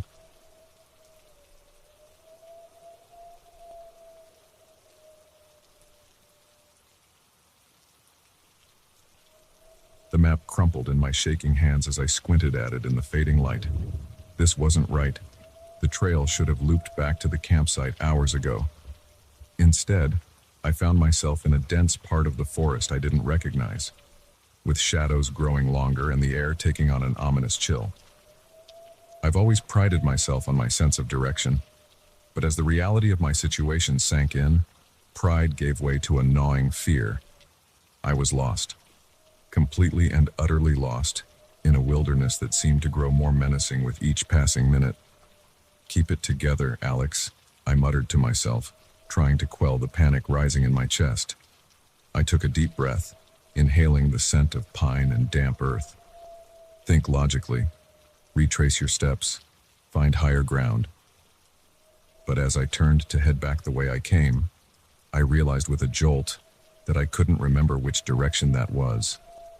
The trees all looked the same, their branches reaching out like gnarled fingers in the dimming light. That's when I heard it. A twig snapping, followed by the rustle of leaves. My heart leapt into my throat. "Hello," I called out, my voice embarrassingly shaky. "Is someone there?" Silence. Then, another snap. Closer this time. Every instinct screamed at me to run, but I forced myself to stay still. It was probably just an animal, I reasoned. A deer, maybe, or a raccoon. Nothing to be afraid of. But as the sounds drew nearer, I couldn't shake the feeling that whatever was out there was too big to be any woodland creature I was familiar with, and it was moving with purpose. Towards me. I backed away slowly, my eyes scanning the deepening shadows. That's when I saw it. A flicker of light in the distance. Warm and inviting, like a cabin window illuminated against the darkness. Relief flooded through me. Civilization. Safety. Without a second thought, I began moving towards the light, my pace quickening with each step. As I drew closer, I could make out the silhouette of a small cabin. It looked old, weathered by years of harsh winters and scorching summers. But in that moment, it was the most beautiful sight I'd ever seen. I approached the door, my hand raised to knock, when a floorboard creaked behind me. I spun around, my heart racing. There, at the edge of the clearing, stood a man. He was tall and lean, with a weathered face that spoke of years spent in the wilderness. But it was his eyes that caught my attention, pale and intense. They seemed to glow in the twilight. "You look lost," he said, his voice gravelly and low. I nodded, trying to keep the tremor out of my voice. "I am. I was hiking and I got turned around somehow." He smiled, but it didn't reach his eyes. "Well, you're in luck. I was just about to have dinner. Why don't you come in and warm up?" Every horror movie I'd ever seen flashed through my mind. Stranger in the woods, isolated cabin. It was the setup for a dozen gruesome endings. But as another cold wind whipped through the clearing, I realized I didn't have much choice. It was this or spend the night lost in the increasingly hostile forest. "Thank you," I said, following him inside. The cabin was small but cozy, lit by the warm glow of oil lamps. A fire crackled in the stone fireplace, casting dancing shadows on the walls. The man, who introduced himself as John, bustled about, ladling some kind of stew into wooden bowls. "Eat," he said, handing me a bowl. "You must be famished." I realized. In my panic, I hadn't noticed the gnawing emptiness in my stomach. I took a cautious sip of the stew. It was rich and hearty, with a taste I couldn't quite place. As I ate, John peppered me with questions. Where was I from? What brought me to these woods? Did anyone know where I was? With each answer, I felt a growing unease. His interest seemed too keen, his gaze too intent. But I brushed it off as paranoia. He was just being hospitable, I told myself. Just a kind stranger helping a lost hiker. After dinner, John offered me a bed for the night. "The woods aren't safe after dark," he said, that odd smile playing on his lips again. "All sorts of creatures come out at night." I didn't like the way he said creatures, but the alternative of stumbling around in the pitch-black forest was even less appealing. I accepted his offer with as much gratitude as I could muster. The bedroom was small, with a narrow bed pushed against one wall. As John showed me in, I noticed scratch marks on the inside of the door, deep gouges in the wood, as if something had tried desperately to get out. "What happened to the door?" I asked, trying to keep my voice casual. John's expression darkened for a moment before that unsettling smile returned. "Raccoons," he said, "crafty little beasts, always trying to get in where they don't belong." I nodded, not believing him for a second, but what choice did I have? I was miles from anywhere, in a stranger's cabin, with night falling fast. "Sleep well," John said as he left, closing the door behind him. I heard the distinct click of a lock turning. My heart began to race. I was trapped. I rushed to the window, but it was nailed shut. The scratches on the door suddenly took on a new, horrifying meaning. They weren't from something trying to get in. They were from someone trying to get out. I spent the night huddled in a corner, clutching my backpack like a shield. Every creak of the old cabin, Every gust of wind outside sent my imagination into overdrive. What was John planning? Why had he locked me in? As the first light of dawn crept through the window, I heard footsteps approaching. The lock turned, and the door swung open. John stood there, that eerie smile still plastered on his face. "Sleep well?" he asked, as if locking guests in their rooms was perfectly normal behavior. I nodded, not trusting my voice. I had to get out of here, but I needed to play along until I could find an opportunity to escape. "Breakfast is ready," John said, gesturing for me to follow him. As we ate, I tried to steer the conversation towards my departure. "I really appreciate your hospitality," I said, forcing a smile, "but I should probably get going. My friends will be worried about me." John's smile faltered for a moment. "Friends? I thought you said you were alone." I realized my mistake too late. "I mean, the people at the campsite. They'll notice I'm missing." John leaned forward, his pale eyes boring into mine. Now, he said, his voice taking on a dangerous edge. "There's no need to lie. We both know no one's looking for you." I stood up abruptly, my chair scraping against the floor. "I need to leave. Now." John stood as well, blocking my path to the door. "I'm afraid I can't let you do that," he said. "You see, it gets awfully lonely out here, and it's not often I have guests." The way he said guests made my blood run cold. I realized with horrifying clarity that I wasn't the first person to stumble upon this cabin. And if I didn't act fast, I wouldn't be the last. In a moment of desperation, I grabbed my bowl and hurled its contents at John's face. He yelled in pain and surprise, momentarily blinded by the hot stew. I took my chance and ran. I burst out of the cabin, my lungs burning as I gulped in the cool morning air. Behind me, I could hear John shouting, his heavy footsteps giving chase. I ran faster than I ever had in my life, crashing through underbrush, leaping over fallen logs. Branches whipped at my face, leaving stinging scratches. But I didn't slow down. I could hear John behind me, getting closer. Just when I thought my legs would give out, I broke through the tree line. There, in the distance, I saw a road, civilization, safety.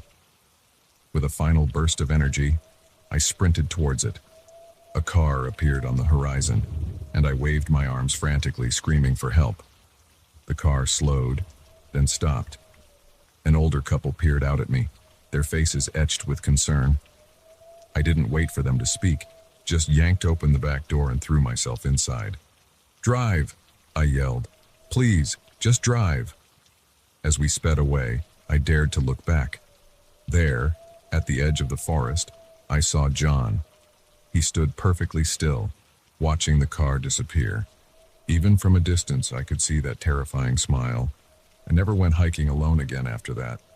The police searched the area but found no trace of the cabin or John. Sometimes, late at night, I still wake up in a cold sweat, convinced I can hear his gravelly voice calling out to me from the darkness. And on those nights, I lie awake until dawn, grateful for locked doors and the safety of civilization, knowing that somewhere out there, in the deep, dark woods, John is still waiting for his next guest.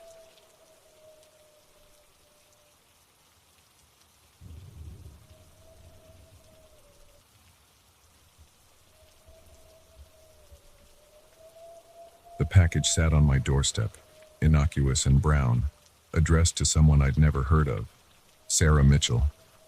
The name meant nothing to me, but the return address sent a chill down my spine. 1313 Ravens Court, my apartment number, but not my street. I stood there, key in hand, staring at the parcel as if it might suddenly spring to life. I should have left it there, should have called the post office, explained the mix-up. But curiosity, that damned human trait, got the better of me. I picked up the package, unsurprisingly heavy for its size, and brought it inside. My apartment felt different somehow, as if the very air had changed with the introduction of this mysterious box. I set it on the kitchen counter, eyeing it warily as I went about my evening routine, but my gaze kept drifting back to it, questions swirling in my mind. Who was Sarah Mitchell? Why did the return address match my apartment number? And what was inside? It was past midnight when I finally gave in to temptation. I told myself I was just checking for a phone number, some way to contact the real recipient. But deep down, I knew I was lying to myself. The tape gave way easily under my knife. I peeled back the brown paper, revealing a plain cardboard box beneath. My heart was pounding as I lifted the lid. Inside, nestled in crumpled newspaper, was a small wooden box, intricately carved with symbols I didn't recognize. Alongside it was a folded piece of paper. With trembling hands, I opened it. Sarah, the time has come. You know what must be done. R. The cryptic message sent a shiver down my spine. I turned my attention to the wooden box, my fingers tracing the strange symbols. It was locked, a tiny keyhole barely visible among the carvings. That's when I heard it, a soft scratching sound coming from inside the box. I dropped it like it was on fire, stumbling back from the counter. The scratching continued, growing more insistent. Whatever was inside wanted out. Panic seized me. I grabbed the box, intending to throw it out the window to rid myself of this nightmare. But as my fingers closed around it, a jolt of electricity shot through my body. Images flashed before my eyes. A dark room, candles flickering, hooded figures chanting in a language I didn't understand. I came to on the floor, the box clutched to my chest. The scratching had stopped, but I could feel a faint pulse, like a tiny heartbeat, emanating from within. My phone rang, making me jump. Unknown number. I let it go to voicemail, too shaken to speak. A moment later, a message notification pinged. We know you have it. Open the box, complete the ritual, or suffer the consequences. My blood ran cold. How did they know? Who were they? And what ritual?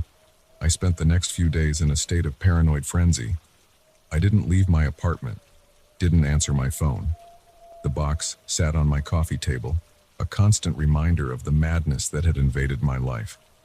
Sometimes, late at night, I'd hear the scratching again, soft and insistent. On the third day, there was a knock at my door. I froze, hardly daring to breathe. Through the peephole, I saw a man in a delivery uniform, holding another package. "Delivery for Sarah Mitchell," he called out. My heart raced. I didn't answer, praying he'd go away.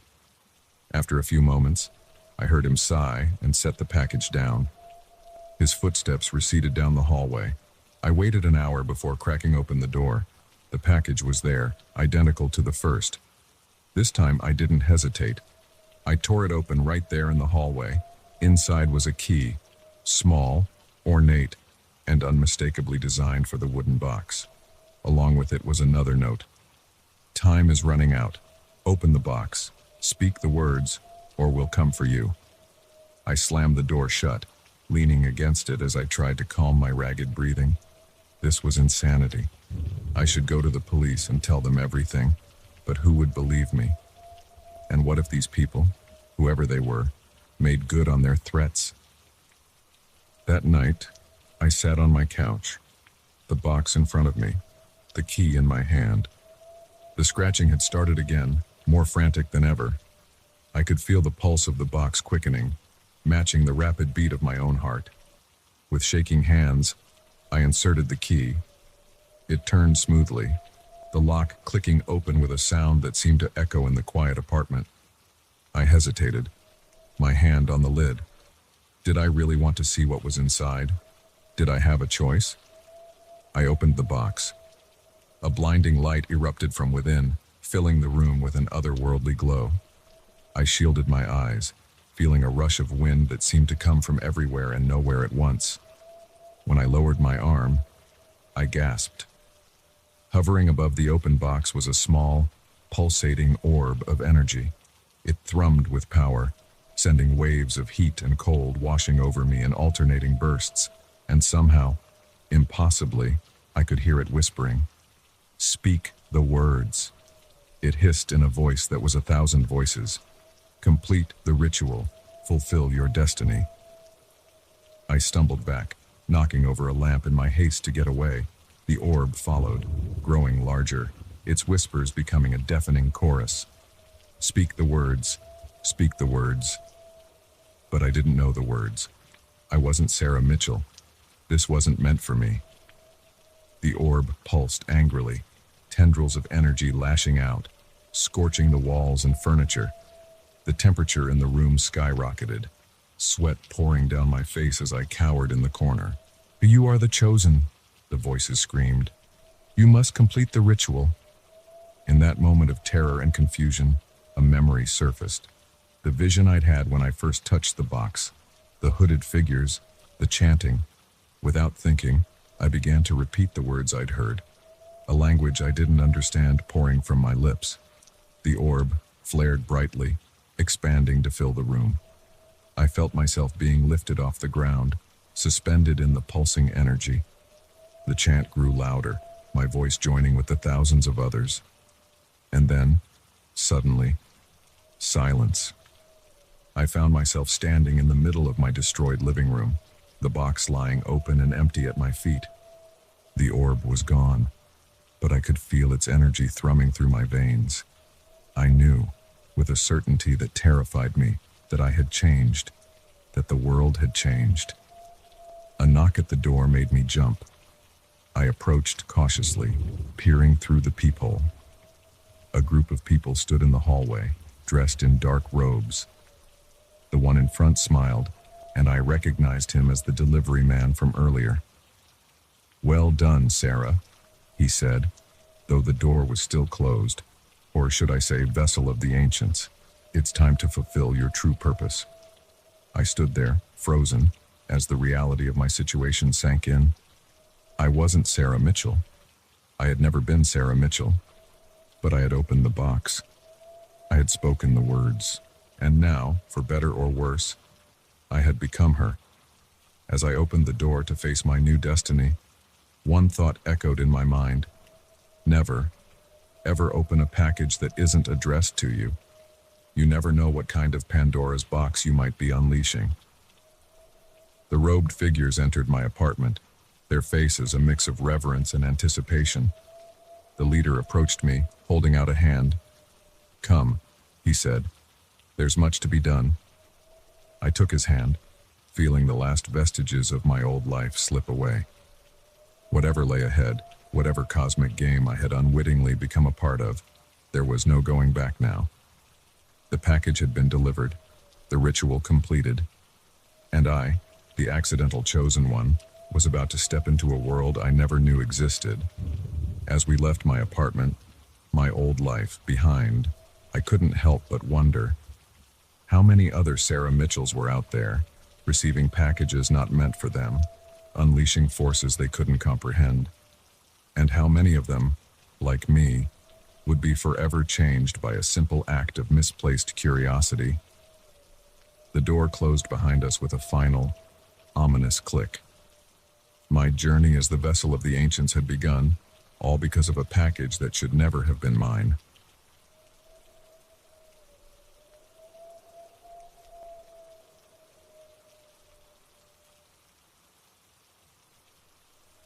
The "Welcome to Millbrook" sign flashed by in an instant, faded paint peeling off weathered wood. I blinked, certain I had imagined it. We'd been driving for hours on this deserted highway, and this was the first sign of civilization we'd seen. "Did you see that?" I asked, turning to my friends in the back seat. Jake, his nose buried in his phone, grunted non-committally. Sarah, our designated navigator, frowned at the map spread across her lap. "Millbrook? That's not on here," she muttered, tracing our route with her finger. I slowed the car, an uneasy feeling settling in my stomach. The sun was setting, painting the sky in hues of orange and purple, casting long shadows across the empty road. "Maybe we should turn back," I suggested, my knuckles whitening on the steering wheel. That's when we saw it. A town, seemingly materializing out of the twilight haze. Quaint houses lined quiet streets, their windows dark and uninviting. A lone streetlight flickered at an intersection, casting an eerie glow over the deserted main street. "Well, this is charming," Jake said, finally looking up from his phone. The sarcasm in his voice couldn't quite mask the nervousness underneath. I pulled up to a stop sign, peering down the empty streets. Something felt off, but I couldn't put my finger on what. The silence was oppressive, broken only by the idle of our engine. "Let's just pass through," Sarah said, her voice barely above a whisper. "Find the highway on the other side." I nodded, pressing gently on the gas. We crawled through the town, our headlights illuminating abandoned storefronts and overgrown lawns. It was as if the entire population had simply vanished. We were halfway through town when our engine sputtered and died. "No, no, no," I muttered, turning the key frantically. The engine wheezed but refused to start. "Guys," Jake's voice was tense. "Look." I followed his gaze and felt my blood run cold. Figures were emerging from the shadows, their movements slow and deliberate. They converged on our car from all directions, their faces hidden in the growing darkness. "Lock the doors," Sarah yelled, but I was already fumbling with the controls. The click of the locks engaging seemed impossibly loud in the quiet night. We sat there, hearts pounding, as the figures drew closer. I could make out their features now, blank expressions, eyes that seemed to glow in the dim light. A tap on my window made me jump. An old woman stood there, her face inches from the glass. Her mouth moved, forming words I couldn't hear. Against my better judgment, I cracked the window, just an inch. "Can you help us?" I asked, my voice shaking. "Our car broke down." The old woman's face split into a grin, revealing teeth that were just a bit too sharp. "Oh, we can help you," she said, her voice raspy and cold. "We've been waiting for you." A chill ran down my spine. "What do you mean, waiting for us?" Her grin widened. "It's been so long since we've had visitors, so long since we've been able to feed." I slammed the window shut, my heart racing. "We need to get out of here, now." Jake was already trying the back doors, but they wouldn't budge. "They're jammed," he yelled, panic evident in his voice. The figures were pressed against the car now, their hands leaving smears on the windows. I could hear a low chanting, the words indistinguishable but filled with malice. Sarah let out a strangled cry. "The windows! Look at the windows!" I watched in horror as the glass began to fog, intricate patterns of frost spreading across the surface. The temperature inside the car plummeted, our breath coming out in visible puffs. "What's happening?" Jake's voice was high with fear. I didn't have an answer. I turned the key again, praying for the engine to start. It coughed once, twice, and then roared to life. "Hold on," I yelled, slamming the car into drive. We lurched forward, the figures scattering before us. I didn't slow down, didn't look back, just pressed the gas pedal to the floor and drove. The town streets seemed to shift and change as we sped through them, familiar landmarks appearing in impossible places. Every turn led us back to the center of town, the old woman's cackling laughter echoing in our ears. "We can't get out," Sarah sobbed from the back seat. "They won't let us leave." I gritted my teeth, determination replacing fear. "Yes, we can, we have to." I made a hard right, tires squealing on the pavement. There, at the end of the street, was the "Welcome to Millbrook" sign. Our way out. The engine whined as I pushed it to its limits. The sign grew larger in our windshield. 50 feet, 25 feet, 10 feet. Suddenly, a wall of townspeople materialized before us, their eyes glowing with an otherworldly light.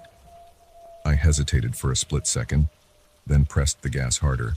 "Hold on!" I screamed as we plowed into the crowd. There was a sickening thud, and then we were through. The "Welcome to Millbrook" sign disappeared in our rearview mirror, along with the nightmare town. We drove in silence for miles, the adrenaline slowly fading, replaced by a bone-deep exhaustion. It wasn't until the first rays of dawn peeked over the horizon that I finally felt safe enough to pull over. We sat there on the side of the highway, trying to process what had happened. Our car was dented and scratched, evidence that the night's events weren't just a shared hallucination. What were they? Sarah finally asked, her voice hoarse. I shook my head. I don't know, and I don't want to know. Jake, who had been unusually quiet, spoke up. Guys, look at this. He held up his phone, showing us a web search he'd managed to do once we'd gotten back in range. The headline made my blood run cold. Millbrook, the town that disappeared.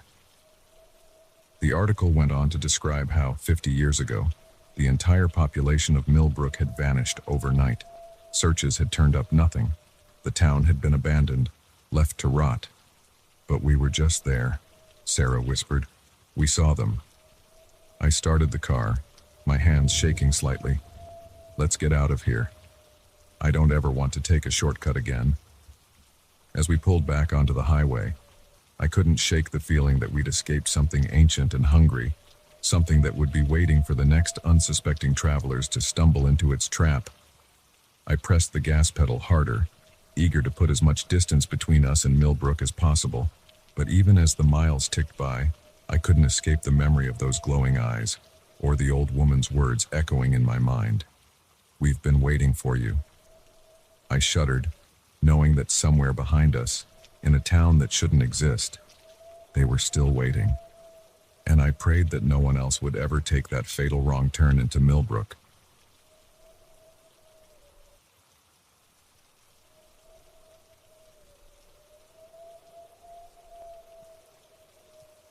The air in the lab felt different that night, thicker somehow, charged with an energy that made the hair on the back of my neck stand up. I'd been working late, as usual, poring over data from our latest experiments. But something wasn't right. The numbers didn't add up, and the silence in the normally bustling research facility was deafening. I stretched, my back cracking after hours hunched over my computer. That's when I noticed it. A faint blue glow emanating from beneath the door of Dr. Erickson's office. Odd. He'd left hours ago, along with the rest of the staff. Curiosity got the better of me. I approached the door, my footsteps echoing in the empty hallway. As I got closer, I could hear a low hum, barely audible but unmistakably there. My hand hesitated on the doorknob. I knew I shouldn't be snooping, but something compelled me forward. The door creaked open, and I gasped. Dr. Erickson's usually immaculate office was in disarray. Papers were strewn everywhere, and strange symbols were scrawled across his whiteboards. But what caught my eye was the source of the blue glow, a small device on his desk, pulsing with an otherworldly light. I stepped closer, transfixed. The device looked like nothing I'd ever seen before. It was roughly the size of a softball, covered in intricate etchings that seemed to shift and change as I watched. The humming grew louder as I approached, and I could feel a strange vibration in the air. Without thinking, I reached out to touch it. The moment my fingers made contact, a jolt of electricity shot through my body. Images flashed before my eyes. Strange landscapes, bizarre creatures, advanced technology beyond my wildest imagination. And then, darkness. I came to on the floor, my head throbbing. How long had I been out? I checked my watch and felt my stomach drop. 3 hours had passed on, but it felt like only seconds. Scrambling to my feet, I looked around wildly. The device was gone. In its place was a note, written in Dr. Erickson's messy scrawl. If you're reading this, I'm sorry. You were never supposed to see this run, before they find you too. My mind raced. Who were all they? What had I stumbled into? I didn't have time to ponder these questions. A noise from the hallway made me freeze. Footsteps, heavy and purposeful, were approaching. I ducked behind Dr. Erickson's desk, my heart pounding so loudly I was sure it would give me away.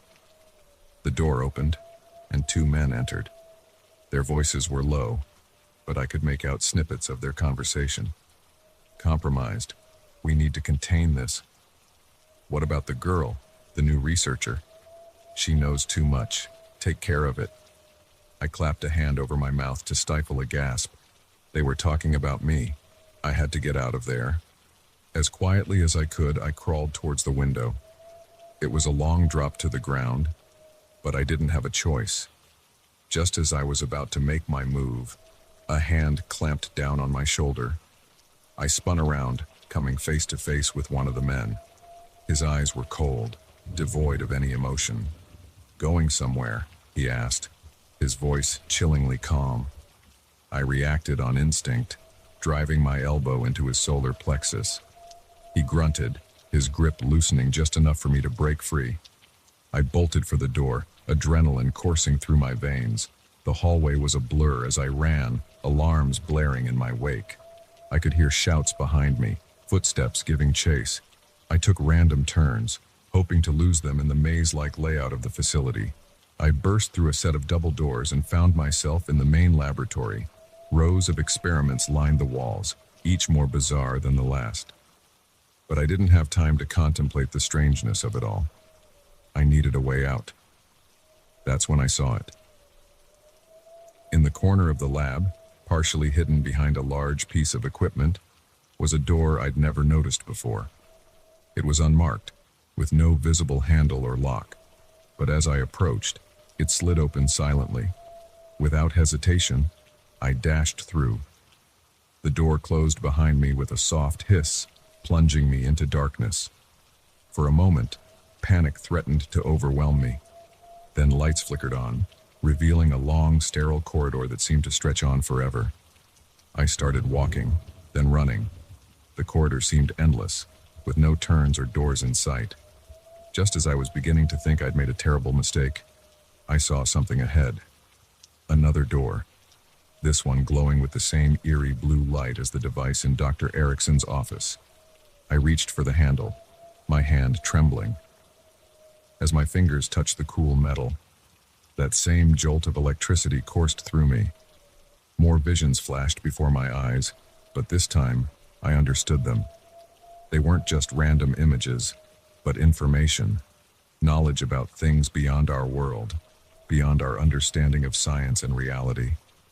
The door swung open, revealing not another room or hallway, but a swirling vortex of energy. I stood on the threshold, my mind reeling from the influx of information and the impossible sight before me. I knew, with a certainty that terrified me, that stepping through that portal would change everything. I would never be able to return to my old life, my old understanding of the world, but staying meant capture, possibly worse. The sound of approaching footsteps made the decision for me. I took a deep breath and stepped into the unknown. The sensation was indescribable. It felt like I was being torn apart and put back together, molecule by molecule. Colors I had no names for swirled around me. Equations and formulas danced across my vision, explaining the very fabric of the universe. And then, suddenly, it was over.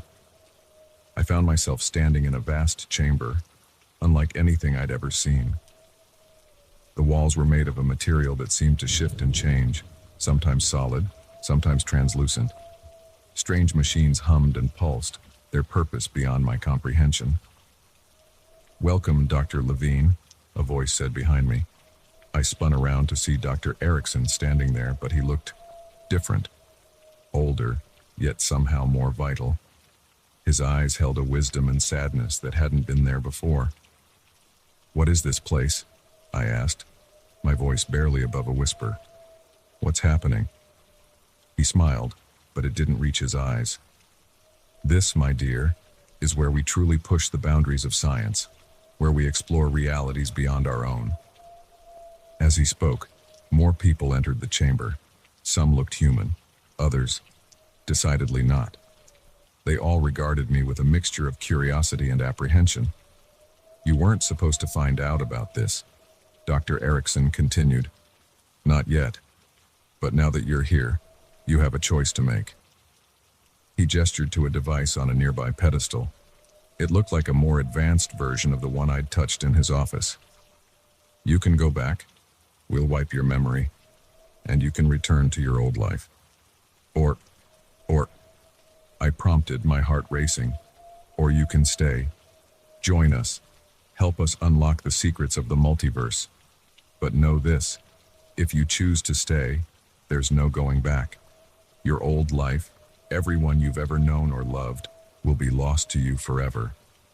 I stood there, my mind reeling. Part of me wanted to run back through that portal, to forget everything I'd seen and return to the comfortable ignorance of my former life. But a larger part, the part that had always pushed me to question, to explore, to seek out the unknown, knew there was only one real choice. I took a deep breath and stepped towards the device. Where do we start? Dr. Erickson's face broke into a genuine smile this time. Welcome to the team, Dr. Levine. We have so much to show you. As the others gathered around, eager to begin my initiation into this new world of endless possibilities, I couldn't help but feel a mix of excitement and terror. I had no idea what lay ahead, what wonders or horrors I might encounter. But I knew one thing for certain. My life would never be the same again. And as I gazed out at the shifting walls of the chamber, catching glimpses of other worlds, other realities, I realized that my journey into the unknown had only just begun.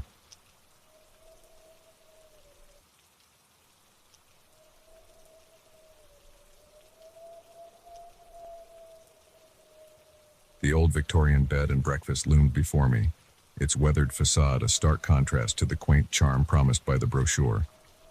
As I lugged my suitcase up the creaking steps, a chill ran down my spine that had nothing to do with the autumn breeze. Something about this place felt off. I'd booked a weekend stay on a whim, desperate for a break from my hectic city life. The Willow Creek Inn had seemed perfect, secluded, historic, and supposedly home to the best blueberry pancakes in the state. But standing there, key in hand, I couldn't shake the feeling that I'd made a terrible mistake. The door swung open before I could insert the key, revealing a petite woman with silver hair and piercing blue eyes. Her smile was warm, but it didn't quite reach her eyes. "Welcome to Willow Creek Inn," she said, her voice syrupy sweet. "You must be Emily. We've been expecting you." I forced a smile, trying to ignore the unease growing in my stomach. "That's me. Thanks for having me." She ushered me inside, chattering about the inn's history and amenities. But I was only half listening, my attention caught by the strange symbols carved into the wooden banister. They looked ancient, almost runic. "Your room is on the 3rd floor." The innkeeper, who introduced herself as Mrs. Holloway, said, snapping me back to the present. "Last door on the right. Dinner is at 7 in the main dining room. Don't be late." There was something in her tone, a hint of threat. I shook my head, chiding myself for being paranoid. I was here to relax, not invent mysteries where there were none. As I climbed the stairs, I couldn't help but notice how quiet the inn was. Weren't there supposed to be other guests? The brochure had mentioned the place being fully booked this time of year. My room was small, but cozy, with floral wallpaper and a 4-poster bed that looked like it belonged in a museum. I unpacked quickly, eager to explore the grounds before dinner. The gardens behind the inn were beautiful, a riot of autumnal colors. But as I wandered deeper into the property, I noticed something strange. Hidden among the trees and bushes were small stone statues, their features worn smooth by time. They all seemed to be facing the inn, their blank eyes somehow accusing. A twig snapped behind me and I whirled around. A man stood there, tall and lean, with a gardener's apron tied around his waist. His smile was friendly, but there was something unsettling about his eyes. "Enjoying the gardens, miss?" he asked, his voice gravelly. I nodded, trying to keep my voice steady. "They're lovely. Those statues are interesting." His smile faltered for a moment. "Ah, yes. Family heirlooms, those. Best not to pay them too much mind." Before I could ask what he meant, the dinner bell rang. The gardener's smile returned, too wide and too bright. "Best hurry along now. Mrs. Holloway doesn't like to be kept waiting." I made my way back to the inn, my mind whirling with questions. As I entered the dining room, I was surprised to see other guests already seated. There were 5 of them, all middle-aged or older, all watching me with an intensity that made my skin crawl. Mrs. Holloway appeared at my elbow, guiding me to an empty seat. "So glad you could join us, Emily. We were just about to begin." The meal was delicious, but I barely tasted it. The conversation around the table was stilted and odd, full of inside jokes and meaningful glances that excluded me. And every time I tried to ask a question about the inn or the other guests, the subject was quickly changed. As dessert was served, a blood-red sorbet that Mrs. Holloway insisted was her special recipe, I noticed the other guests watching me expectantly. The room seemed to hold its breath as I took my first bite. The flavor exploded on my tongue, unlike anything I'd ever tasted before. It was delicious, but there was an underlying bitterness that made me uneasy. As I swallowed, a wave of dizziness washed over me. "Are you all right, dear?" Mrs. Holloway asked, her voice sounding distant and distorted. Perhaps you should lie down." I tried to stand, but my legs felt like lead. The room spun around me, the faces of the other guests blurring into grotesque masks. The last thing I saw before darkness claimed me was Mrs. Holloway's smile, no longer warm but predatory. I woke with a start, my head pounding. I was back in my room, though I had no memory of how I'd gotten there. The clock on the bedside table read 3:33 a.m. As my eyes adjusted to the darkness, I realized with a jolt that I wasn't alone. Shadowy figures stood around my bed, their features indistinct in the gloom. I tried to scream, but no sound came out. I was paralyzed, unable to move or speak as the figures leaned closer. One of them spoke, its voice a dry whisper that seemed to come from everywhere and nowhere at once. "She's perfect. The ritual can begin." Panic surged through me, breaking whatever spell had held me immobile. I bolted upright, scrambling out of the bed and towards the door. But it was locked, the key nowhere in sight. The shadows advanced, their forms shifting and writhing in impossible ways. I pressed myself against the wall, desperately searching for a way out. That's when I saw it, a small trapdoor in the ceiling, almost hidden by the room's ornate molding.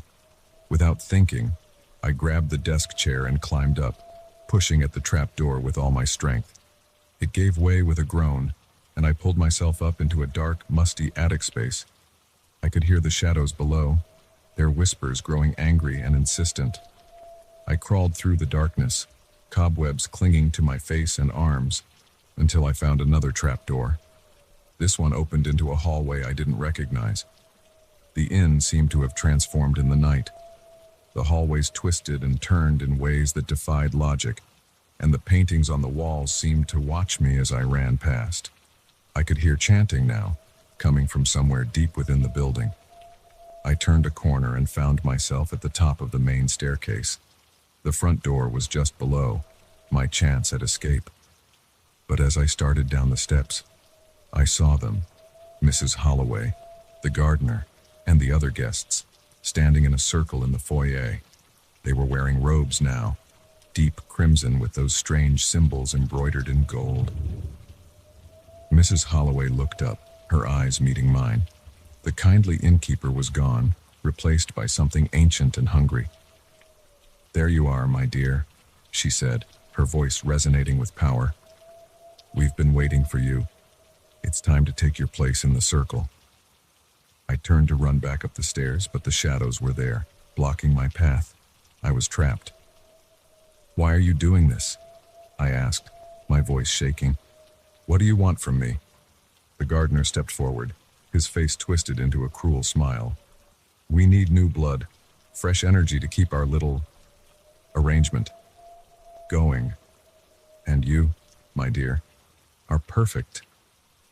As they closed in around me, I realized with horror that the symbols on their robes were moving, slithering across the fabric like living things.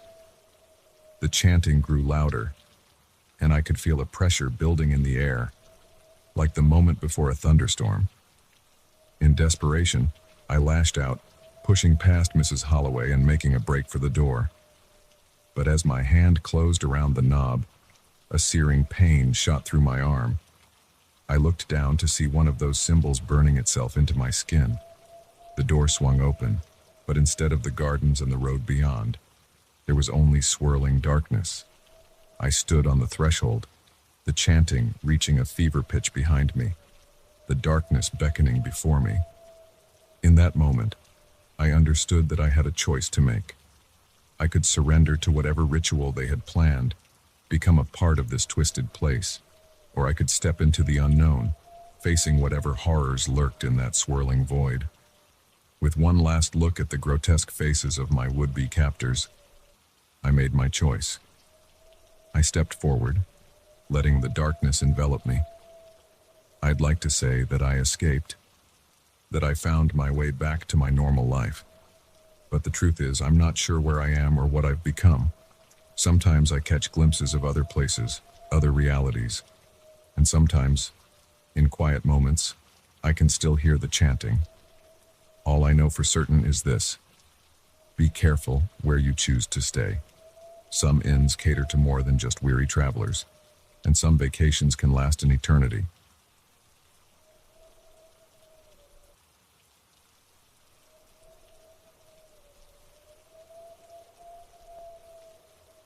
The first thing I noticed when I entered my new apartment was the silence. Not the peaceful quiet of a well-insulated building, but an oppressive stillness that seemed to swallow every sound. My footsteps, usually echoing on hardwood floors, were muffled as if I were walking on cotton. Even the thud of my suitcase hitting the ground was oddly muted. I'd been thrilled to find this place, a spacious one-bedroom in the heart of the city for a price that seemed too good to be true. As I stood in the entryway, a chill running down my spine despite the summer heat outside, I began to wonder if it was, "Get a grip, Sarah," I muttered to myself, my voice sounding strange in the quiet. "It's just an apartment." I began to unpack, trying to shake off the unease that had settled over me. The previous tenant had left some furniture behind, a battered couch, a rickety dining table, and a large antique mirror that dominated one wall of the living room. As I passed by it, I could have sworn I saw something move in its reflection, just at the edge of my vision. But when I turned to look, there was nothing there. That night, I tossed and turned, unable to sleep. The silence was deafening, broken only by the occasional creak of settling wood that seemed far too loud in the stillness. Around 3 a.m., I heard it, a soft tapping, like fingernails on glass. It seemed to be coming from the living room. Heart pounding, I crept out of bed. The tapping grew louder as I approached the living room.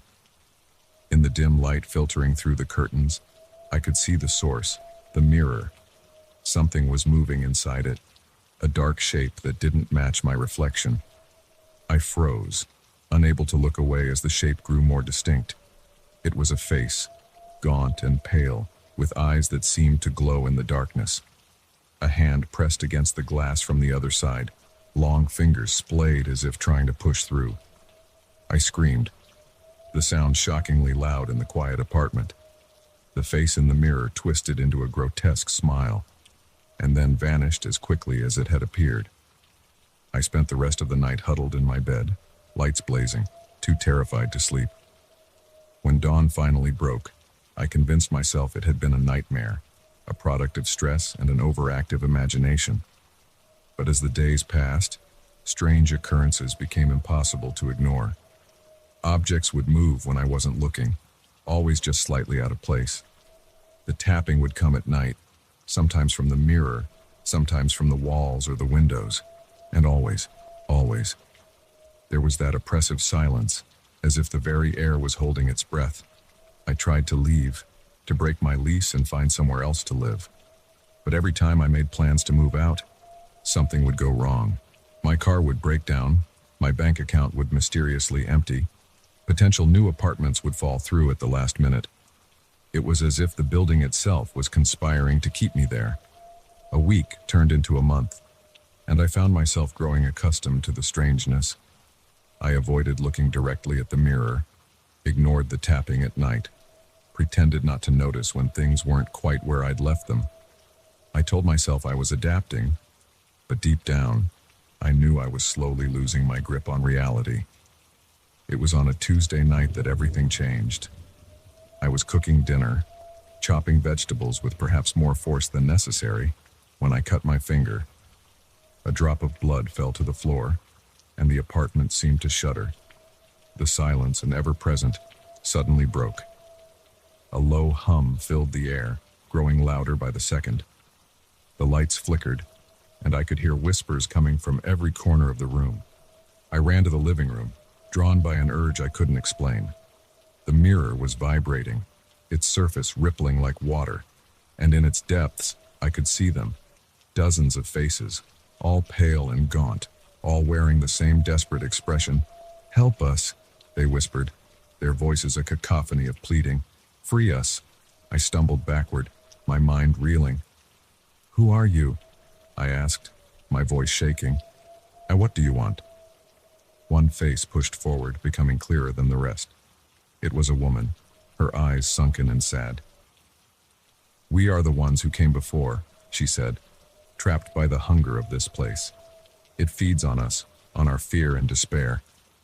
But you can end this." I shook my head, backing away. "I don't understand. How can I help you?" The woman's expression turned urgent. "The blood," she said. "Your blood is the key. Willingly given, it can break the spell. Please, help us." Before I could respond, the mirror went still, the faces fading away. The apartment fell silent once more, but it felt different now, expectant, as if waiting for my decision. I spent the next few days in a daze, torn between disbelief and a growing certainty that what I had seen was real. I researched the history of the building, discovering a pattern of disappearances and strange occurrences stretching back decades. Previous tenants who had vanished without a trace, leaving behind all their belongings, reports of odd noises and moving shadows.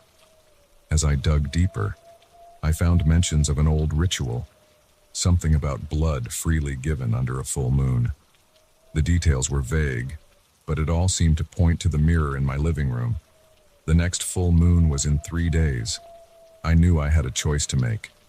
I could leave, abandon this cursed apartment and try to forget everything I'd seen. Or I could stay and try to help the trapped souls I'd glimpsed in the mirror. When the night of the full moon arrived, I stood before the mirror, a small knife in my hand. The apartment was alive with energy, the air thick with anticipation. As the moonlight streamed through the window, casting an ethereal glow on the mirror's surface, I took a deep breath and made my choice. I pressed the knife to my palm, wincing as it bit into my skin. A line of red welled up, and I held my hand out to the mirror. "I give this freely," I said, my voice steadier than I felt, "to break the spell and set you free." The moment my blood touched the glass, everything changed. The mirror's surface rippled and swirled, and I could hear a sound like shattering glass, though the mirror remained intact. The room filled with a blinding light, and I could feel a rush of wind, carrying with it the whispers of 1,000 voices. When the light faded and my vision cleared, I gasped.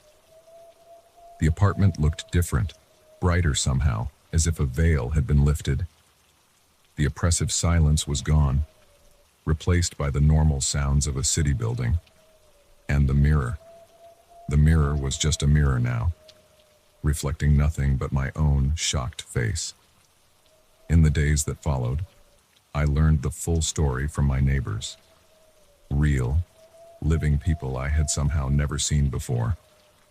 The building had been under a curse for generations, trapping the souls of its tenants and feeding off their energy. My blood, willingly given, had broken the spell. I thought about moving out, about leaving behind the memories of those terrifying months. But in the end, I decided to stay. This apartment, once a prison, now felt like home. And sometimes, when the light hits the mirror just right, I catch a glimpse of smiling faces, the ones I set free, thanking me for breaking their chains. As I write this, I can't help but wonder, How many other buildings out there are hiding dark secrets? How many cursed spaces are waiting for someone to break their spell? I may never know the answer, but I do know this. I'll never take silence for granted again. Sometimes, the quietest places hide the loudest secrets.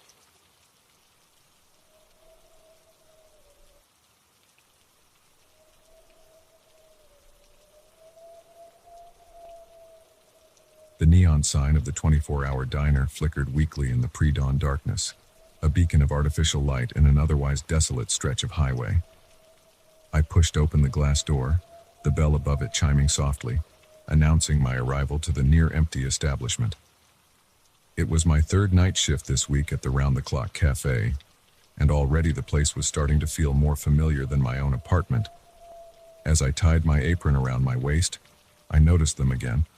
The regulars, always the same 5 people, always at the same table in the far corner.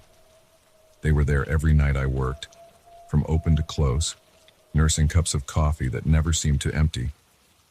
There was something off about them, something I couldn't quite put my finger on. Maybe it was the way they never seemed to eat, or how their hushed conversations would abruptly stop whenever I approached their table.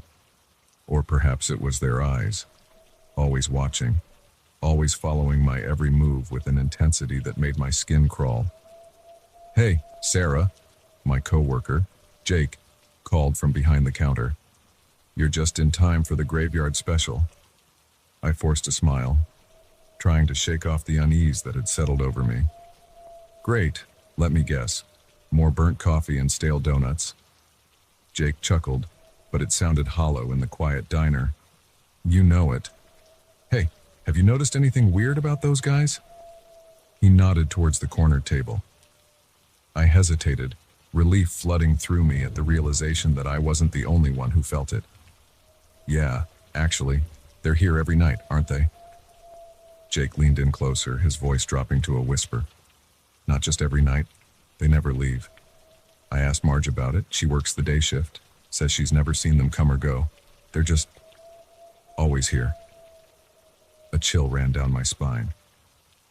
That's impossible. The diner closes for cleaning every Sunday morning. They can't just... The bell above the door chimed, cutting me off. A truck driver walked in, rubbing his bleary eyes. Jake straightened up, plastering on his customer service smile. "We'll talk later," he muttered. As the night wore on, I found my gaze continually drawn to the corner table. The regulars sat in eerie stillness, their coffee cups perpetually full despite never being refilled. Once I could have sworn I saw one of them, a gaunt man with deep-set eyes, flicker like a faulty hologram. But when I blinked, he was solid again. Around 3 a.m., the diner emptied out, leaving just me, Jake, and the regulars. The silence was oppressive, broken only by the soft hum of the fluorescent lights and the occasional clink of a coffee cup being set down. "I'm going to take out the trash," Jake announced, his voice unnaturally loud in the quiet diner. I nodded, grateful for the chance to be alone with my thoughts. As soon as the back door swung shut behind Jake, one of the regulars stood up. It was a woman, her hair a shock of white against pale skin. She moved towards the counter with an unnatural grace, her feet seeming to glide across the linoleum floor. "Sarah," she said, her voice a dry whisper that somehow carried across the room. "We need to talk." I froze, my heart pounding in my chest. How did she know my name? I never wore a name tag. I'm sorry, but I don't... "You've noticed us," she interrupted, now standing directly in front of me. This close, I could see that her eyes were completely black, no whites or irises visible. "You've felt it, haven't you? The wrongness of this place?" I swallowed hard, unable to look away from those bottomless eyes. "What are you talking about? Who are you people?" She smiled, revealing teeth that were just a bit too sharp to be human. "We are the Watchers, the Guardians, and you, Sarah, have been chosen." Before I could respond, the lights flickered violently. In that moment of darkness, I felt a cold hand grasp my wrist. When the lights stabilized, I found myself standing in the middle of the diner, surrounded by the 5 regulars. Jake was nowhere to be seen. "What's happening?" I asked, my voice shaking. "Where's Jake?" The gaunt man I'd seen flicker earlier stepped forward. "Jake is no longer with us. He served his purpose." A wave of nausea washed over me as the implications of his words sank in. You killed him?" The white-haired woman shook her head. "Not killed, transformed, as you will be." They began to chant in a language I didn't recognize, their voices blending into a discordant harmony that made my head spin. The diner around us began to warp and twist, the walls melting away to reveal a vast, starry void. "We are the guardians of the threshold," the woman explained, her voice echoing strangely in the impossible space. "This diner sits at the crossroads of realities. We keep the balance, prevent the worlds from bleeding into each other, but our time is ending. We need a replacement." I shook my head, trying to make sense of what I was hearing. "Why me? I'm nobody special. I'm just a waitress." The gaunt man laughed, a sound like grinding glass. "You were drawn here for a reason, Sarah. You can feel the thinness of reality in this place. You have the potential to see beyond the veil." As he spoke, I began to see it. Glimpses of other worlds superimposed over our own. Creatures of impossible geometry drifting through the void. The true nature of the diner, a nexus point where countless realities intersected. "No," I whispered, squeezing my eyes shut. "This isn't real. It can't be." "Oh, but it is," the woman said, her voice almost gentle. "And now you have a choice to make. Join us. Take your place as a guardian, or—" She left the alternative unspoken, but I could feel the threat hanging in the air. I thought of Jake, of his mysterious disappearance, of all the other employees who had come and gone over the years, never to be seen again. "What happens if I say no?" I asked, already knowing the answer. The regulars exchanged glances, their black eyes glittering in the starlight. "Then we find someone else. And you, well, let's just say you won't be working the night shift anymore." I took a deep breath, weighing my options. On one hand, everything I knew about reality had just been shattered. The idea of becoming some interdimensional guardian was terrifying. But on the other hand, the alternative seemed far worse. "If I agree," I said slowly, "what exactly would I be doing?" The woman smiled, seeming pleased by my question. "You would join us in our vigil, watch for signs of incursion from other realities, maintain the balance, and occasionally, guide lost souls back to where they belong." As she spoke, I saw flashes of what my life could become. Endless nights in the diner, watching the ebb and flow of realities. The power to peer into other worlds, to shape the very fabric of existence. It was overwhelming, but also strangely enticing. "Okay," I heard myself say, as if from a great distance, "I'll do it." The chanting resumed, louder this time. I felt a strange energy coursing through my body, rewriting my very essence. My vision blurred, and for a moment, I could see everything, every possible reality, every potential future. When it was over, I found myself back in the diner. Everything looked the same, and yet different. I could see the thin spots now, the places where realities bled into each other, and I understood my role in keeping them separate. The regulars, my new companions, nodded approvingly. "Welcome, Sarah," the woman said. "Take your seat. Our vigil continues." As I sat down at the corner table, I caught a glimpse of my reflection in the window. My eyes were black now, like theirs. I was no longer just Sarah the waitress. I was a guardian of reality, a watcher at the crossroads. The bell above the door chimed, and a tired-looking man walked in. I smiled, knowing that to him, I was just another late-night customer. But I could see the truth now. I could see everything. And as I settled in for my eternal shift at the round-the-clock cafe, I couldn't help but wonder, How many other seemingly ordinary places held secrets like this? How thin is the veil between worlds, really? But those were questions for another time. For now, I had a job to do, a reality to protect, and an endless supply of coffee to drink.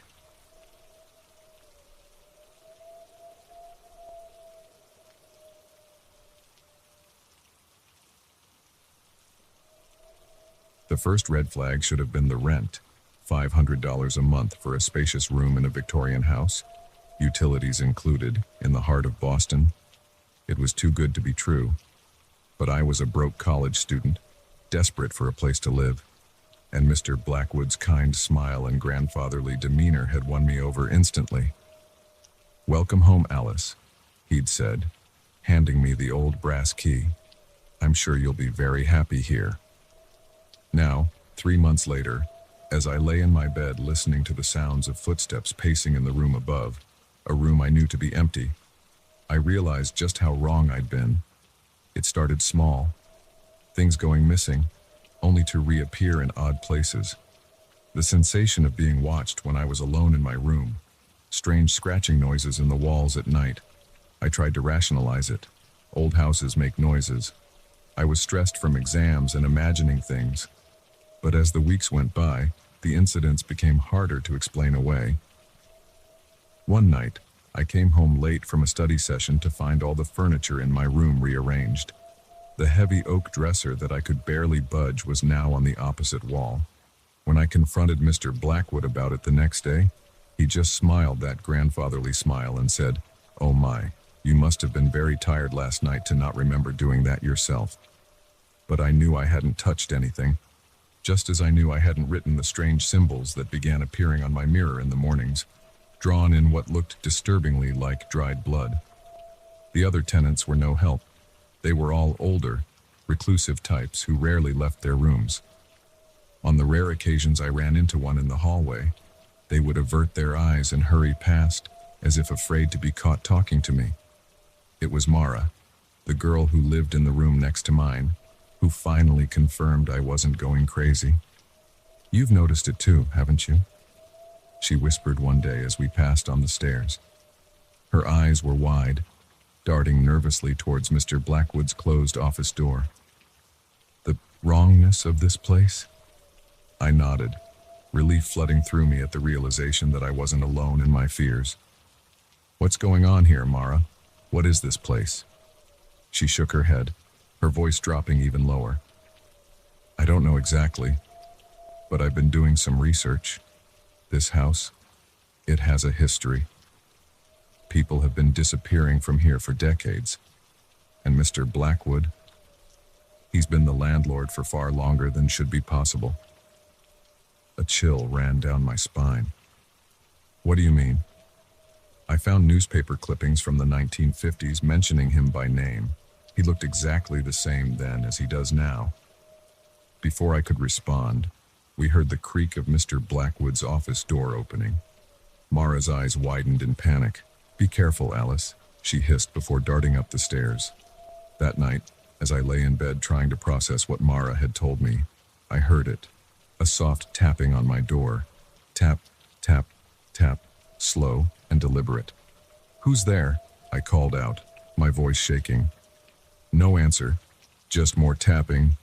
Tap, tap, tap. I got up, my heart pounding, and approached the door. Through the keyhole, I could see a shadow moving in the hallway.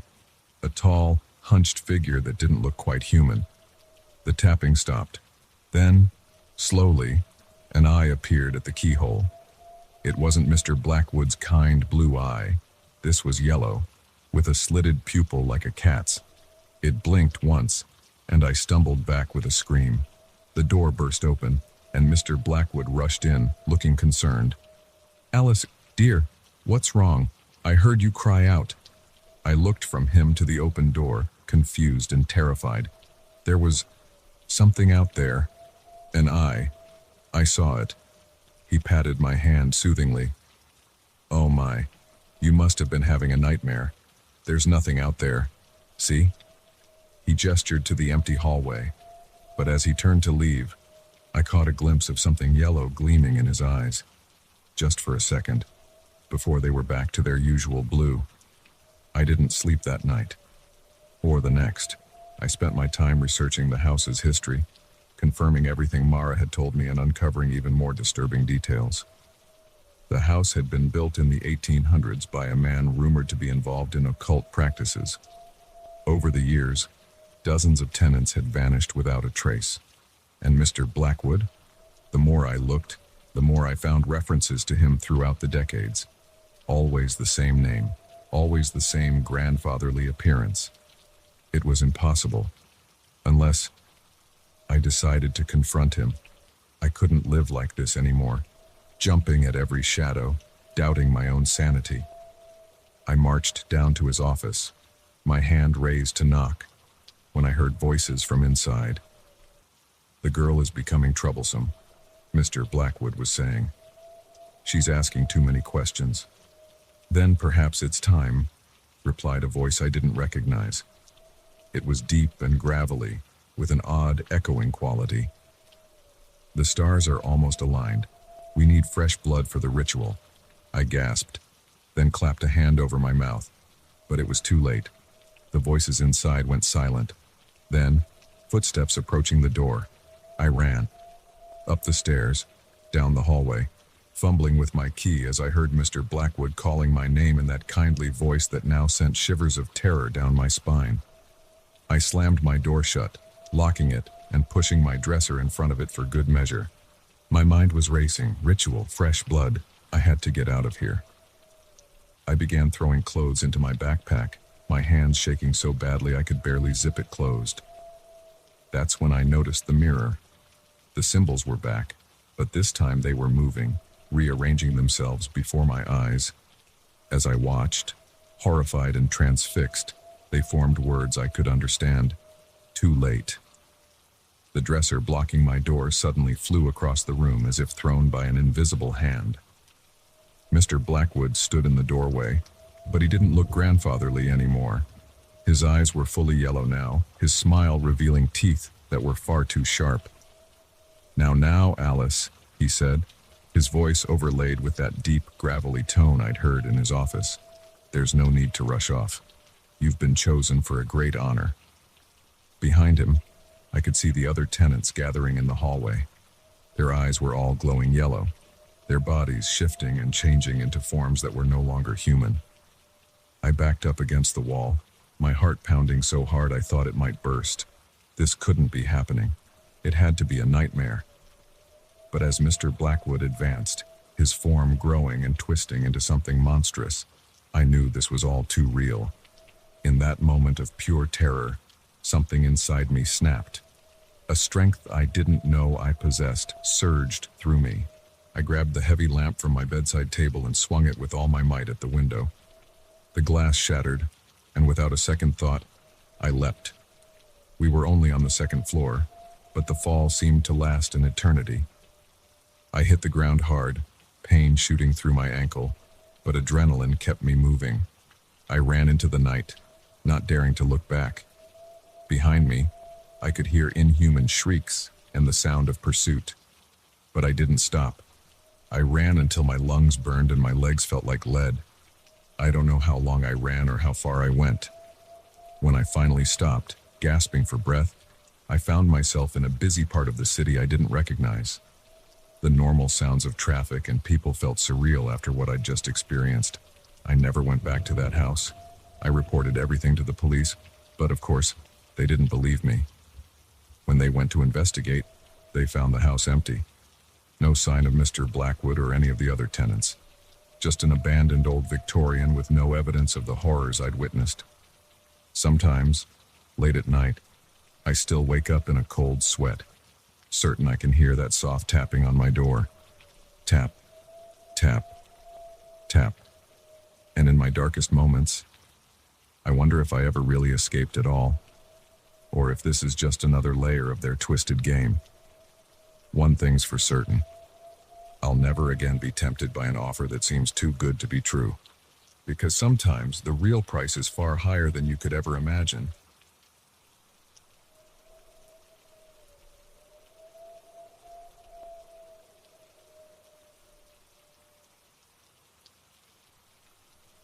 wind howled like a wounded animal, driving snow horizontally across the windshield. I could barely see 10 feet in front of the car, let alone read the road signs. We were hopelessly lost in the middle of a blizzard, our GPS long since given up trying to locate us. "We need to find shelter," Mark said from the passenger seat, his voice tight with worry. "The car is not going to make it much longer in this."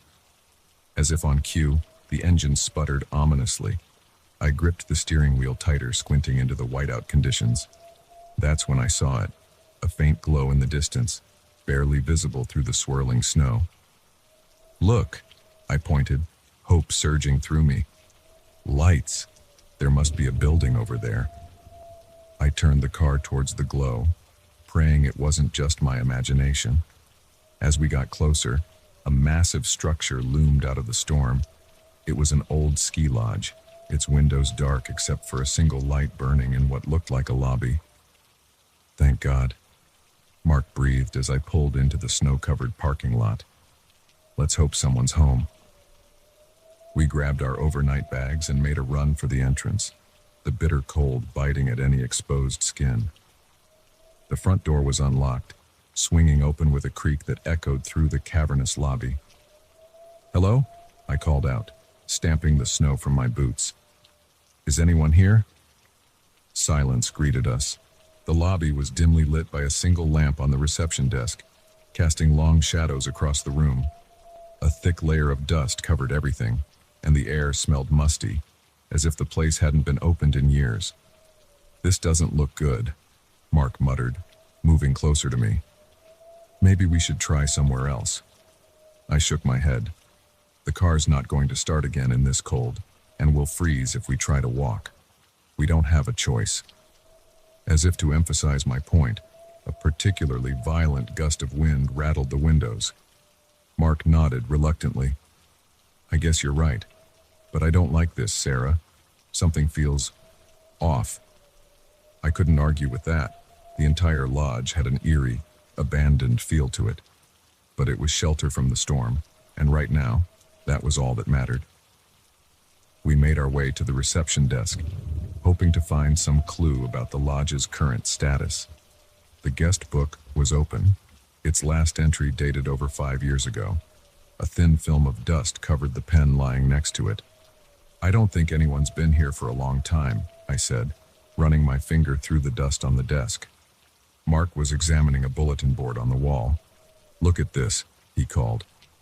I joined him, squinting at the faded notices pinned haphazardly to the cork. Most were typical ski lodge announcements, trail maps, weather advisories, lost and found items. But one I tucked in the corner caught my eye.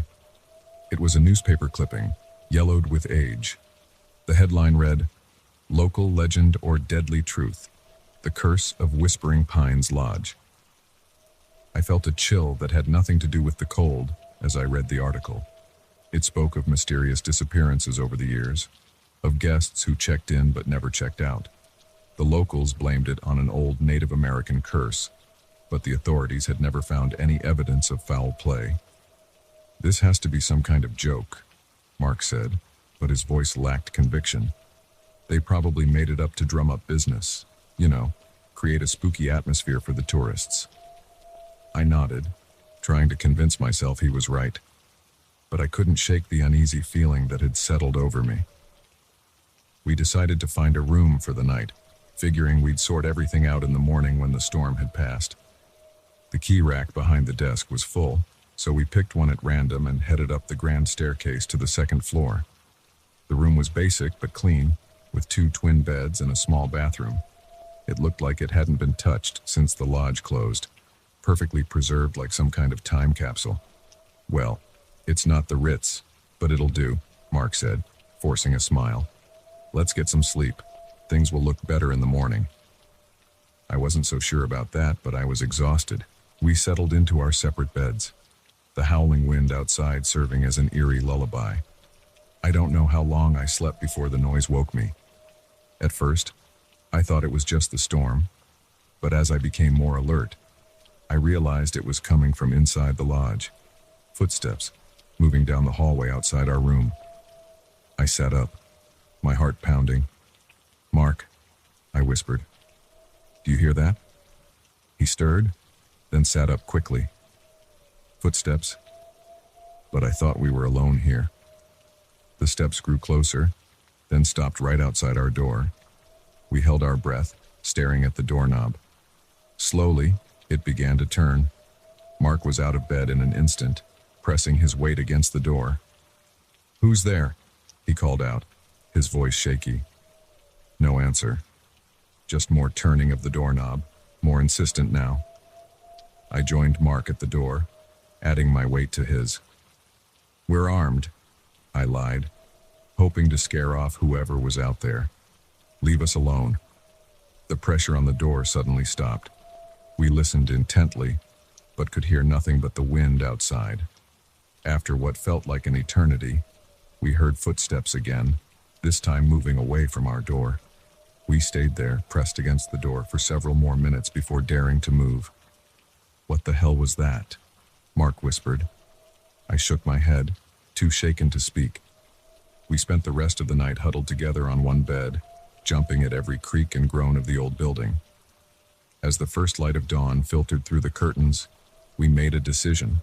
Storm or no storm, we had to get out of there. We packed our bags quickly and quietly, then crept out into the hallway. The lodge looked different in the pale morning light, somehow more sinister.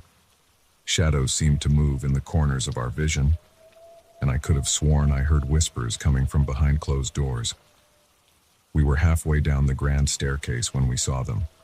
Footprints in the dust, leading from the front door and up the stairs. They weren't ours. "Run," Mark said, his voice tight with fear. We bolted down the stairs and out the front door, not daring to look back. The storm had passed, leaving behind a landscape transformed by snow. Our car was buried under a thick white blanket. "Forget the car," I gasped, fumbling for my phone. "We need to call for help." But as I pulled out my phone, I froze. The screen showed the date, 3 days later than it should have been. We'd been in the lodge for 3 days, not one night. A noise from inside the lodge made us both jump. Without a word, we started running, plowing through the deep snow towards the main road. We were picked up an hour later by a passing snowplow. The driver looked at us strangely when we told him where we'd been. "A Whispering Pines Lodge," he said, frowning. "That place burned down years ago. There's nothing left but ruins." Mark and I exchanged horrified glances. What had we experienced? Where had we really been for those missing days? As we drove away, I looked back one last time. Through the trees, I could just make out the lodge, standing tall and imposing against the snow-covered mountains. And in one of the upper windows, I saw a figure watching us leave. I blinked, and it was gone. In its place stood the charred ruins the snowplow driver had described. To this day, I don't know what happened to us at Whispering Pines Lodge, but sometimes, on cold winter nights, when the wind howls outside my window, I swear I can hear distant whispers, calling me back to that impossible place where time stands still and the dead walk among the living. And I know, with a certainty that chills me to my core, that someday, somehow, I'll find myself back there. Because some places, once they've claimed you, never really let you go.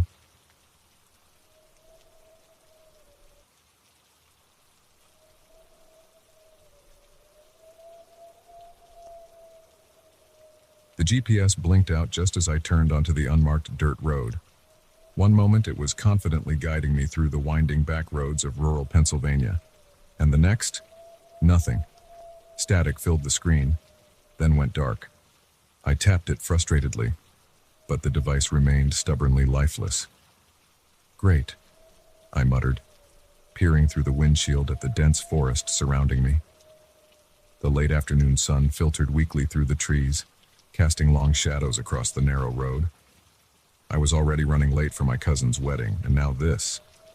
I considered turning back, but the thought of retracing the last hour of complicated turns was daunting. Surely this road had to lead somewhere. I pressed on, hoping to find a town or at least someone who could point me in the right direction. The trees grew thicker as I drove, their branches forming a canopy that blocked out most of the fading daylight. An uneasy feeling settled in the pit of my stomach. Something about this place felt off. The forest was too quiet, devoid of the usual chirping of birds or rustling of small animals. Just as I was about to give up and turn around, the trees suddenly parted, revealing a small town nestled in a clearing. Relief washed over me as I pulled onto the main street, lined with quaint storefronts that looked like they belonged in another century. A few people milled about on the sidewalks, all dressed in oddly old-fashioned clothing. They turned to stare as I drove past, their expressions a mixture of curiosity and, was that fear? I parked in front of what looked like a general store and stepped out of the car, stretching my legs. The air felt different here, heavier somehow, with a faint metallic tang that made me wrinkle my nose. "Excuse me," I called out to an elderly man sweeping the storefront. "Could you tell me where I am? My GPS stopped working and I'm a bit lost." The man froze, his broom clattering to the ground. He stared at me with wide, frightened eyes before hurrying inside the store, slamming the door behind him. Bewildered, I turned to see a small group of townspeople had gathered, watching me intently. Their gazes made my skin crawl. A woman stepped forward, her long skirts swishing against the dusty road. "Welcome to Millbrook," she said, her voice carrying a strange accent I couldn't place. "We don't get many visitors here." "I can see that," I replied, trying to keep my tone light despite the growing sense of unease. "I'm just passing through. Could you point me towards the highway? I'm trying to get to Pittsburgh." The woman's brow furrowed. "Pittsburgh? I'm afraid I don't know of such a place. But you're welcome to stay here in Millbrook. We always have room for one more." Alarm bells were ringing in my head now. How could she not know Pittsburgh? And the way she said, "always have room for one more," it sent a chill down my spine. "That's very kind," I said, backing towards my car. "But I really should be going. My family's expecting me."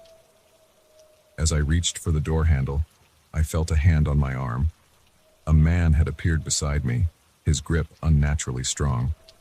Now, he said, his smile not reaching his eyes. "There's no need to rush off. Why don't you join us for dinner?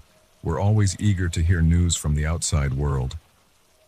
I tried to pull away, but his grip tightened. "Please," I said, my voice shaking. "I need to leave." The crowd had grown larger now, pressing in around me. Their faces were a mix of hunger and anticipation, like predators cornering their prey. Panic surged through me. I wrenched my arm free and dove into my car, fumbling with the keys. The engine roared to life, and I slammed it into reverse, tires squealing as I backed away from the advancing crowd. I spun the car around and floored it, racing back the way I'd come. In my rearview mirror, I could see the townspeople flooding into the street, their faces twisted with rage. The forest seemed to close in around me as I sped down the dirt road, branches scraping against the sides of my car. My heart was pounding so hard I could barely breathe. What the hell had just happened? I drove for what felt like hours, the scenery never changing, the same trees, the same bends in the road. It was as if I was driving in circles. Darkness had fallen completely now, and my headlights barely penetrated the thick fog that had rolled in. Just as despair was starting to set in, I saw lights ahead. Civilization. I pressed the gas harder, eager to put as much distance between me and Millbrook as possible. As I burst out of the tree line, I slammed on the brakes, my car skidding to a stop. There, in front of me, was Millbrook. The exact same main street, the exact same buildings. It was impossible. I'd been driving away from the town, hadn't I? The townspeople were there, waiting. Their eyes glowed in the darkness, reflecting my headlights like animals caught in a spotlight. I threw the car into reverse, but the engine sputtered and died. No matter how many times I turned the key, it wouldn't start. The woman who had greeted me earlier approached my car, that same eerie smile on her face. "You see?" she said, her voice carrying clearly through the closed windows. "Millbrook always has room for one more, and once you're here, you can never leave." Tears of frustration and fear streamed down my face as I continued to try to start the car. This couldn't be happening. It had to be a nightmare. A tap on my window made me jump. The man who had grabbed me earlier was there, his face pressed against the glass. "Come now," he said, his voice muffled but still audible. "Don't make this harder than it needs to be. Accept your new home." I shook my head violently, pressing the lock button even though I knew it was futile. They began to rock the car, their inhuman strength evident as my vehicle swayed back and forth. In desperation, I grabbed my phone. Still no signal, but maybe. I pulled up the map app, praying for a miracle. To my shock, it opened, showing my location. But what I saw made my blood run cold. According to the map, I was in the middle of nowhere. No roads, no towns for miles, just an empty patch of forest where Millbrook now stood. A crack appeared in my windshield as the townspeople's assault on my car intensified. I knew it was only a matter of time before they broke through. That's when I saw it, a faint shimmer in the air, just at the edge of town. It looked like heat waves rising from hot asphalt, but in the cool night air, that was impossible. Without thinking, I grabbed my bag and flung open the car door, catching my attackers by surprise. I ran, pushing past grasping hands and angry shouts. My lungs burned as I sprinted towards that strange shimmer, praying it was some kind of way out. The air grew thick as I approached, like running through water. Behind me, I could hear the townsfolk in pursuit, their voices distorted and alien. With one last burst of energy, I threw myself at the shimmer. There was a moment of resistance, like pushing through a rubber membrane, and then I was falling, tumbling down a steep embankment. I hit the ground hard, the breath knocked out of me. As I lay there, gasping, I heard a sound that made me want to cry with relief. Traffic. Struggling to my feet, I saw I was on the side of a highway. My clothes were torn and dirty, and I was covered in scratches from my fall, but I was alive. And more importantly, I was free. A car pulled over, the driver leaning out with a concerned expression. "Are you okay, miss? Do you need help?" I nodded, too overwhelmed to speak. As I climbed into his car, I glanced back at the forest I'd emerged from. For a moment, I thought I saw faces watching me from between the trees. But when I blinked, they were gone. The driver, a kind-faced older man, listened patiently as I recounted my experience, leaving out the more unbelievable parts. He assumed I'd gotten lost in the woods and been wandering for hours. I didn't correct him. As we drove towards Pittsburgh, I couldn't shake the feeling that I'd narrowly escaped something terrible. I kept expecting to see Millbrook appear around every bend, its inhabitants waiting to reclaim me. Even now, years later, I avoid back roads in small towns. I keep my GPS updated and always tell someone where I'm going, because I know that somewhere out there, hidden from the modern world, Millbrook is waiting, and it always has room for one more.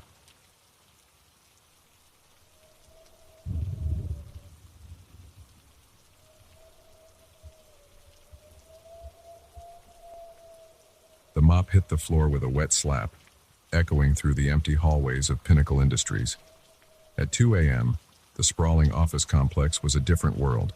No bustling executives, no clicking heels, just me and the endless stretch of polished floors. I'd been working the night shift as a janitor for 6 months, and the solitude had become almost comforting. Almost. Tonight, though, something felt off. The air was thick with tension, like the calm before a storm. I shook my head, trying to dispel the unease. "Get it together, Mike," I muttered to myself. "It's just another night." I wheeled my cart down the corridor, the squeaky wheel a familiar companion in the silence. As I approached the executive suites on the top floor, I noticed a sliver of light spilling from beneath a door. Odd. The bigwigs never worked this late. Curiosity got the better of me. I inched closer, straining to hear any sound from within. Muffled voices drifted through the door, urgent and agitated. "We need to move the shipment tonight," a man's voice hissed. "The feds are closing in." My blood ran cold. Feds, shipments. This wasn't your typical late-night business meeting. "What about the night janitor?" a woman responded, her tone sharp with worry. I froze, my heart pounding so loudly I was sure they could hear it through the door. "Leave him to me," the man replied, his voice chilling in its casualness. "No loose ends." The unmistakable sound of a gun being cocked sent me stumbling backward. I had to get out of there, fast. I abandoned my cart and ran for the stairs, not daring to wait for the elevator. As I burst through the stairwell door, I heard shouts behind me. They knew I was here. Taking the stairs 3 at a time, I flew down, flight after flight, my breath coming in ragged gasps. The sound of heavy footsteps and angry voices echoed above me, growing closer with each passing second. I exploded out of the stairwell on the ground floor, sprinting across the lobby towards the main entrance. My hand had just touched the door when a bullet whizzed past my ear, shattering the glass. Instinct took over. I dove behind a large potted plant, my mind racing. The front door was out. I needed another way out. My eyes landed on the service entrance across the lobby. It was a long shot, but it was my only chance. Taking a deep breath, I made a break for it. Bullets peppered the floor around me as I zigzagged across the open space. I slammed into the service door, fumbling with my key ring. Come on, come on. The lock clicked open just as a hand grabbed my shoulder, spinning me around. I found myself face to face with a man in an expensive suit, his eyes cold and deadly. "End of the line, janitor," he sneered, raising his gun. In that moment, time seemed to slow down. I saw his finger tighten on the trigger, saw the barrel aimed squarely at my chest. But I also saw something else, a fire extinguisher mounted on the wall beside me. Without thinking, I grabbed it and swung with all my might. The heavy canister connected with the man's head with a sickening crunch. He crumpled to the floor, his gun clattering away. I didn't wait to see if he'd get up. I burst through the service entrance and ran into the night, my feet pounding the pavement as I put as much distance between myself and Pinnacle Industries as possible. Hours later, huddled in a 24-hour diner on the outskirts of town, I tried to make sense of what had happened. My hands shook as I clutched a cup of coffee, my mind replaying the night's events on a loop. What had I stumbled into? Drug trafficking, money laundering. Whatever it was big enough to kill for. And now they knew my face. I knew I should go to the police, but would they believe a night janitor over the word of powerful executives? And even if they did, could they protect me? As the sun began to rise, casting a pale glow through the diner window, I made a decision. I couldn't go home. It would be the first place they'd look. I couldn't go to the cops. It was too risky. I had to disappear. I paid for my coffee with the crumpled bills in my pocket and walked out into the early morning light. With nothing but the clothes on my back and the terrible knowledge in my head, I started walking. Where? I didn't know. But anywhere had to be safer than here. Days turned into weeks, weeks into months. I moved from city to city, taking odd jobs and sleeping in cheap motels, always looking over my shoulder, always waiting for them to find me. I tried to convince myself that they'd given up, that I was no longer a threat, but deep down, I knew better. A corporation willing to kill to protect its secrets wouldn't just let a witness walk away. It was in a small town in the Midwest, nearly a year after that fateful night, that my past finally caught up with me. I was working as a dishwasher in a local diner, keeping my head down and saving up enough money to move on to the next town. The bell above the door jingled, and I glanced up out of habit. My heart stopped. There, scanning the room with predatory eyes, was the woman I'd heard that night at Pinnacle Industries. Our eyes met, and in that instant, I knew my time was up. I bolted for the back door, ignoring the shouts of my confused coworkers. As I burst into the alley behind the diner, I heard the woman's cold voice. "He's running. Take him alive if you can, but don't let him get away." I ran like I'd never run before, my feet pounding the pavement as I weaved through back alleys and side streets. but they were always one step behind, no matter how many turns I took or how fast I ran. Just when I thought my lungs would burst, I saw it. A bus station, its neon open sign a beacon of hope in the gathering dusk. I pushed myself harder, praying I could reach it before they caught up. I burst through the doors and startling the bored-looking ticket agent. "One ticket," I gasped, slamming all the money I had onto the counter. "Anywhere. The next bus out, please." The agent blinked at me in surprise but began typing on her computer. "There's a bus leaving for Chicago in 5 minutes," she said. "I'll take it," I said, snatching the ticket from her hand. I ran to the platform just as the bus was preparing to depart. As I climbed aboard, I saw my pursuers enter the station, their eyes scanning the crowd. The doors closed and the bus pulled away. I sank into a seat, my heart pounding. I'd bought myself some time, but I knew this was far from over. As the bus merged onto the highway, carrying me towards yet another uncertain future, I couldn't help but laugh at the bitter irony. All those months ago, I'd been a simple night janitor, invisible to the world of corporate power and corruption. Now I was a man with no name, no home, and a target on my back. I leaned my head against the cool glass of the window, watching the familiar landscape of my life disappear into the rearview mirror. I didn't know where this road would lead, but I knew one thing for certain. There was no going back. The night I picked up that mop at Pinnacle Industries was the night my old life ended, and this endless chase began. As the miles ticked by, I closed my eyes, allowing myself a moment of rest. Tomorrow would bring new challenges, new dangers. But for now, on this bus full of strangers, I was just another faceless traveler. And in that anonymity, I found a small measure of peace. The chase would resume soon enough. But for now, I was safe. For now, I could breathe. And in this world of shadows and secrets, that was more than I could have hoped for.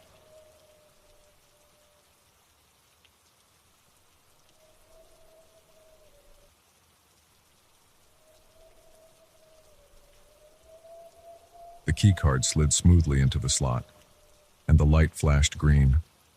I pushed open the heavy door of room 1408, wheeling my small suitcase behind me. The majestic hotel lived up to its name, all gleaming marble and plush carpets. But as I stepped into my room, a chill ran down my spine that had nothing to do with the air conditioning. Everything looked perfect. Crisp white sheets on the king-sized bed, a stunning view of the city skyline through floor-to-ceiling windows. Yet something felt off.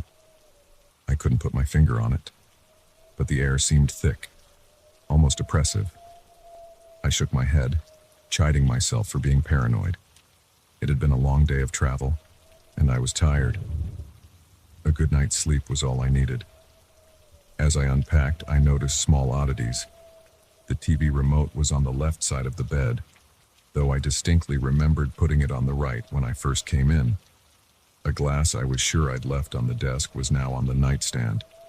Little things, easy to dismiss, but unsettling nonetheless. I was here on business, a week-long conference that promised to be as dull as it was necessary. I'd chosen the Majestic for its proximity to the convention center and its stellar reviews. Now, as the sun set and shadows crept across the room, I was beginning to regret my choice. Sleep came fitfully that night. Strange noises kept waking me, scratching sounds from inside the walls, whispers that seemed to come from everywhere and nowhere at once. Each time I jolted awake, heart racing, the room seemed different. Furniture slightly out of place, shadows that didn't quite match the objects casting them. By morning, I was exhausted and on edge. But in the harsh light of day, my fears seemed silly. Old hotels made noises. Housekeeping probably moved things while cleaning. There had to be logical explanations. The conference was as mind-numbing as expected, but I welcomed the distraction. It wasn't until I returned to my room that evening that the strangeness resumed. The moment I opened the door, I knew someone, or something, had been there. Nothing was obviously disturbed, but the air felt different, charged somehow. And there, on the pristine white duvet, lay a single red rose. My blood ran cold. I hadn't ordered room service. I hadn't told anyone my room number. I snatched up the phone to call the front desk, but the line was dead. Static filled my cell phone when I tried to use it instead. That's when I noticed the mirror. My reflection stared back at me, but something was wrong. It didn't match my movements exactly. There was a lag, almost imperceptible, but definitely there. And its eyes. They seemed to glow with an inner light that wasn't my own. I backed away, my heart pounding. This was impossible. I had to be hallucinating, overtired and imagining things. I splashed cold water on my face, took deep breaths, tried to calm myself. When I looked back at the mirror, my reflection was normal. But now the room behind me was different, older somehow. The modern furnishings were replaced with antiques. Gaslight flickered where electric lamps had been. I spun around, but the room remained as it always had been. Modern, sleek, normal. It was only in the mirror that it had changed. A knock at the door made me jump. "Housekeeping," called a cheerful voice. Relief washed over me. Another person, someone real and normal. I yanked open the door, ready to pour out my bizarre experiences to whoever was there. The hallway was empty, hands shaking. I closed and locked the door. This wasn't happening. It couldn't be happening. I was losing my mind. I decided to take a shower, hoping the hot water would clear my head. As steam filled the bathroom, I could have sworn I heard music. Old-fashioned, tinny, like from a gramophone. It faded in and out, sometimes drowned by the sound of the water, sometimes crystal clear.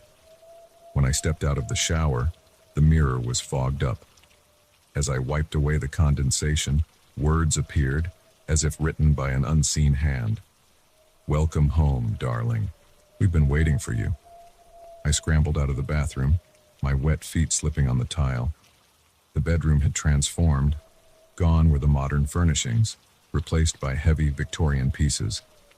Gaslights flickered on the walls, and there, seated at a vanity that hadn't been there before, was a woman. She turned to face me, her pale face framed by elaborately styled dark hair. Her dress was from another century, all lace and corsets. But it was her eyes that captivated me, deep, dark, and utterly inhuman. "There you are," she said, her voice echoing strangely. "We've been so lonely without you." I tried to scream, but no sound came out. I lunged for the door, but my hands passed right through the knob. The woman laughed, a sound like breaking glass. "Oh, darling," she said, standing and gliding towards me. "Don't you remember? You checked in long ago, 1898 to be precise. You can never leave. None of us can." The room spun around me. Glimpses of other times, other versions of this same room, flashed before my eyes. I saw myself, dressed in clothes from every decade of the past century, living and dying in this room over and over again. I remembered now. The curse. The deal I'd made with something. Something old and patient and hungry. I'd been trapped here for over 100 years, reliving the same week over and over. My memories wiped clean each time, only to be restored at the end. The woman, my wife, my jailer, both reached for me, her cold hands cupping my face. "It's time to start again, my love. Shall we?" The room blurred and shifted. I felt myself fading, my memories slipping away like sand through an hourglass. The last thing I saw before darkness took me was the woman's smile, cruel and beautiful. I blinked, disoriented.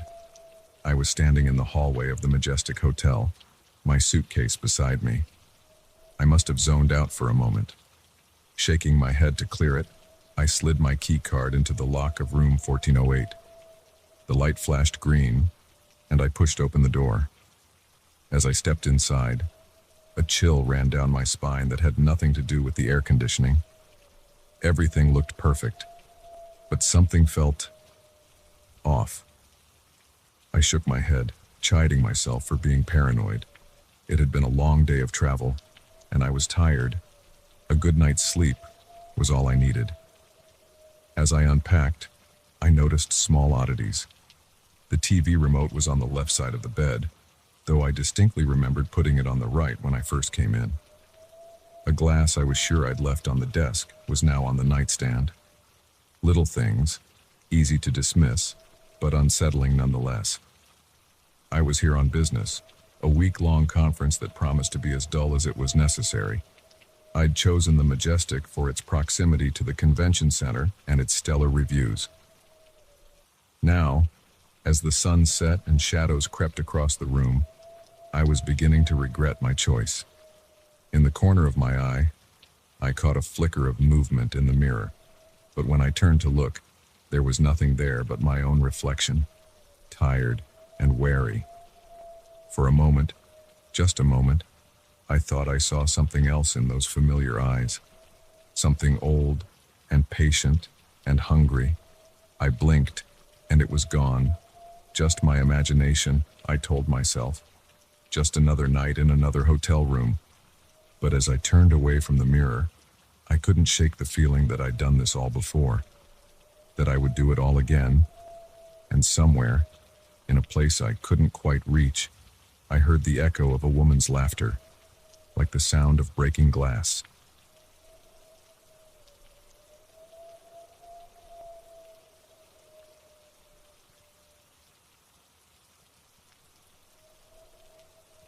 The crunch of leaves beneath my boots was the only sound breaking the eerie silence of the forest. I'd been hiking for hours, the sun now dipping below the tree line, casting long shadows that seemed to reach for me with gnarled fingers.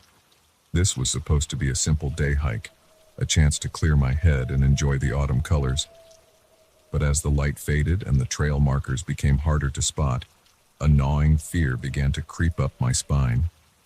I was lost. I pulled out my phone, hoping against hope that I'd somehow get a signal. Nothing. The battery icon blinked ominously, reminding me that I had maybe an hour left before even that lifeline was gone. Panic started to set in as I realized the gravity of my situation. No one knew exactly where I was. I hadn't told anyone my specific plans, just that I was going for a hike. Stupid, so stupid. The temperature was dropping rapidly, and I wasn't equipped for a night in the woods.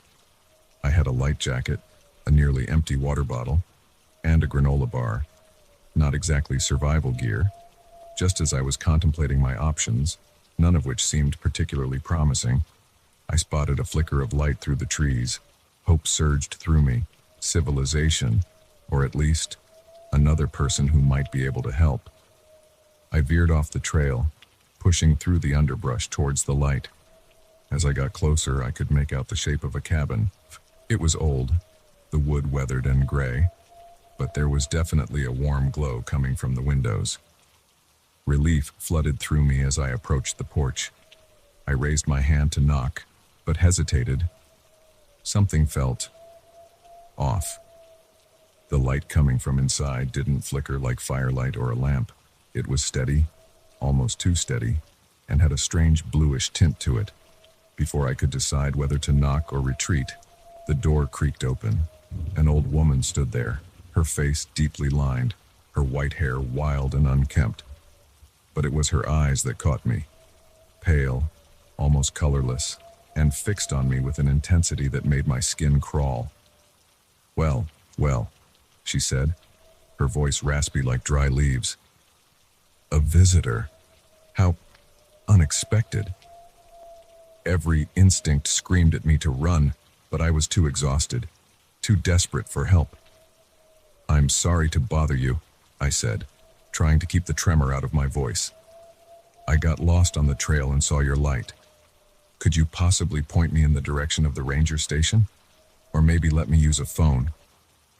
Her thin lips stretched into what I suppose was meant to be a smile, but looked more like a grimace. Oh, my dear, there's no phone here, and the ranger station, miles away. You'd never make it in the dark. She stepped back, gesturing inside. Come in, You can stay the night and we'll sort you out in the morning. I hesitated, torn between my fear of this strange woman and my fear of spending the night alone in the increasingly dark and cold forest. In the end, practicality won out.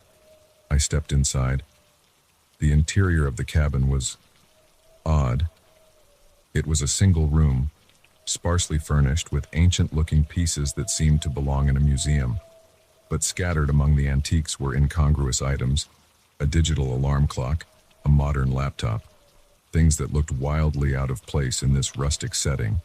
And everywhere, covering every surface, were mirrors. Mirrors of all shapes and sizes, from tiny hand mirrors to full-length ones leaning against the walls. They reflected the room back at me from every angle, creating a dizzying, kaleidoscopic effect. Sit, the old woman said, ushering me to a rickety chair. I'll make us some tea. As she busied herself at an old wood stove, I tried to gather my thoughts. Something about this place, about her, felt wrong, but I couldn't put my finger on what exactly was causing my unease. She returned with 2 steaming mugs, handing one to me. The liquid inside was dark, almost black, with an oily sheen on the surface. It smelled strange, not like any tea I'd ever encountered. Drink up, she said, her pale eyes boring into mine. It'll warm you right up. I raised the mug to my lips, more out of politeness than any desire to actually drink the concoction. But as the liquid touched my tongue, a wave of dizziness washed over me. The room began to spin, the reflections in the mirrors blurring and swirling. What did you give me? I slurred, struggling to stand. My legs felt like lead, and the edges of my vision were growing dark. The old woman's face swam before me, her features shifting and changing. One moment she was ancient, the next young and beautiful, then something not human at all. Just a little, something to help you sleep, my dear, she said, her voice echoing strangely. You'll need your rest for what's to come. I tried to fight the encroaching darkness, but it was a losing battle. The last thing I saw before unconsciousness took me was my own reflection in one of the mirrors. But it wasn't me. Not really. The face looking back was older, gaunt, with eyes that held a lifetime of terror. I woke with a start, my head pounding. For a moment, I couldn't remember where I was or how I'd gotten there. Then it all came flooding back. The hike, getting lost, the strange cabin, the old woman, the tea.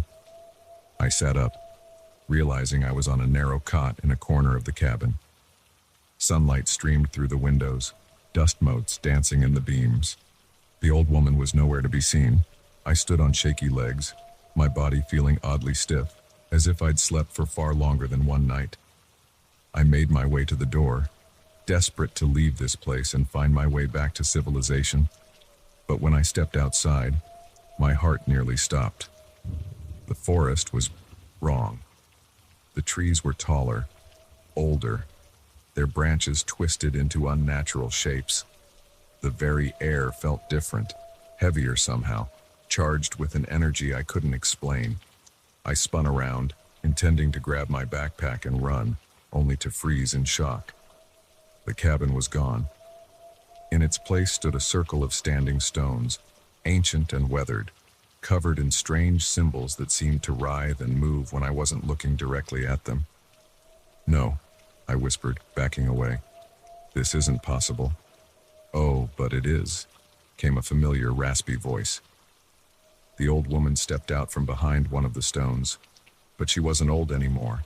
She was ageless, her form shifting and changing as I watched, never settling on one appearance for more than a moment. What have you done to me? I demanded, my voice shaking. Where am I? She laughed, the sound like breaking glass. You're exactly where you were before, my dear, just a little further along. I don't understand, I said, panic rising in my throat. Time is a funny thing, she said, circling me slowly. So rigid for most, but so very fluid for some. You've taken a little trip, that's all. About, 50 years or so into the future. I shook my head, refusing to believe it. That's impossible. You're insane. I need to leave, to get home. Her eyes flashed, suddenly cold and hard. Home? Oh, my sweet summer child. This is your home now, just as it has been for the past 5 decades. As she spoke, memories began to flood my mind. Memories of years spent in that cabin, of countless hikers lured in, of rituals performed in this very stone circle. Memories of learning secrets no human was meant to know, of extending my own life at the cost of others. I saw my reflection in a pool of water at my feet, and a strangled cry escaped my lips. The face looking back at me was my own, but aged, worn, with eyes that held the weight of unspeakable things. No, I whispered, falling to my knees. This can't be real. I'm not you. I would never. But even as I denied it, I knew it was true. Somehow, impossibly, I had become the very thing that had trapped me.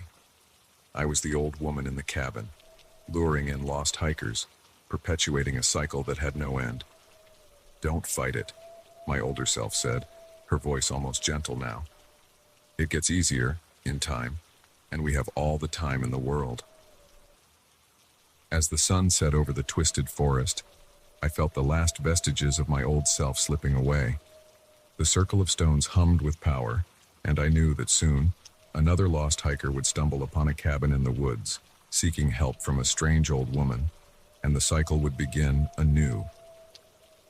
In that moment, standing in a future I never wanted, I realized the true horror of my situation. I wasn't just lost in the woods, I was lost in time, trapped in an endless loop of my own making. And as the stars came out, ancient and uncaring, I understood that my hike had ended long ago. This was my trail now, winding endlessly through the dark woods of eternity.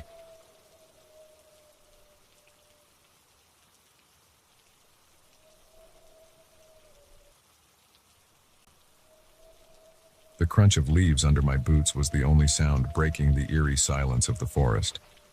I'd been hiking for hours, and the realization was slowly sinking in. I was hopelessly lost. As the sun dipped below the tree line, casting long shadows across the forest floor, a chill ran down my spine. That's when I saw it, a faint glow in the distance. Hope and dread battled in my chest as I moved towards the light. I'd always prided myself on my outdoor skills. Growing up in Colorado, I'd spent countless weekends exploring the Rockies with my dad. But this solo trip into the Adirondacks was different. The terrain was unfamiliar, and I'd foolishly ignored the warning signs of an incoming storm. The day had started perfectly. Clear skies, a gentle breeze, and the promise of adventure had lured me deeper into the wilderness than I'd planned.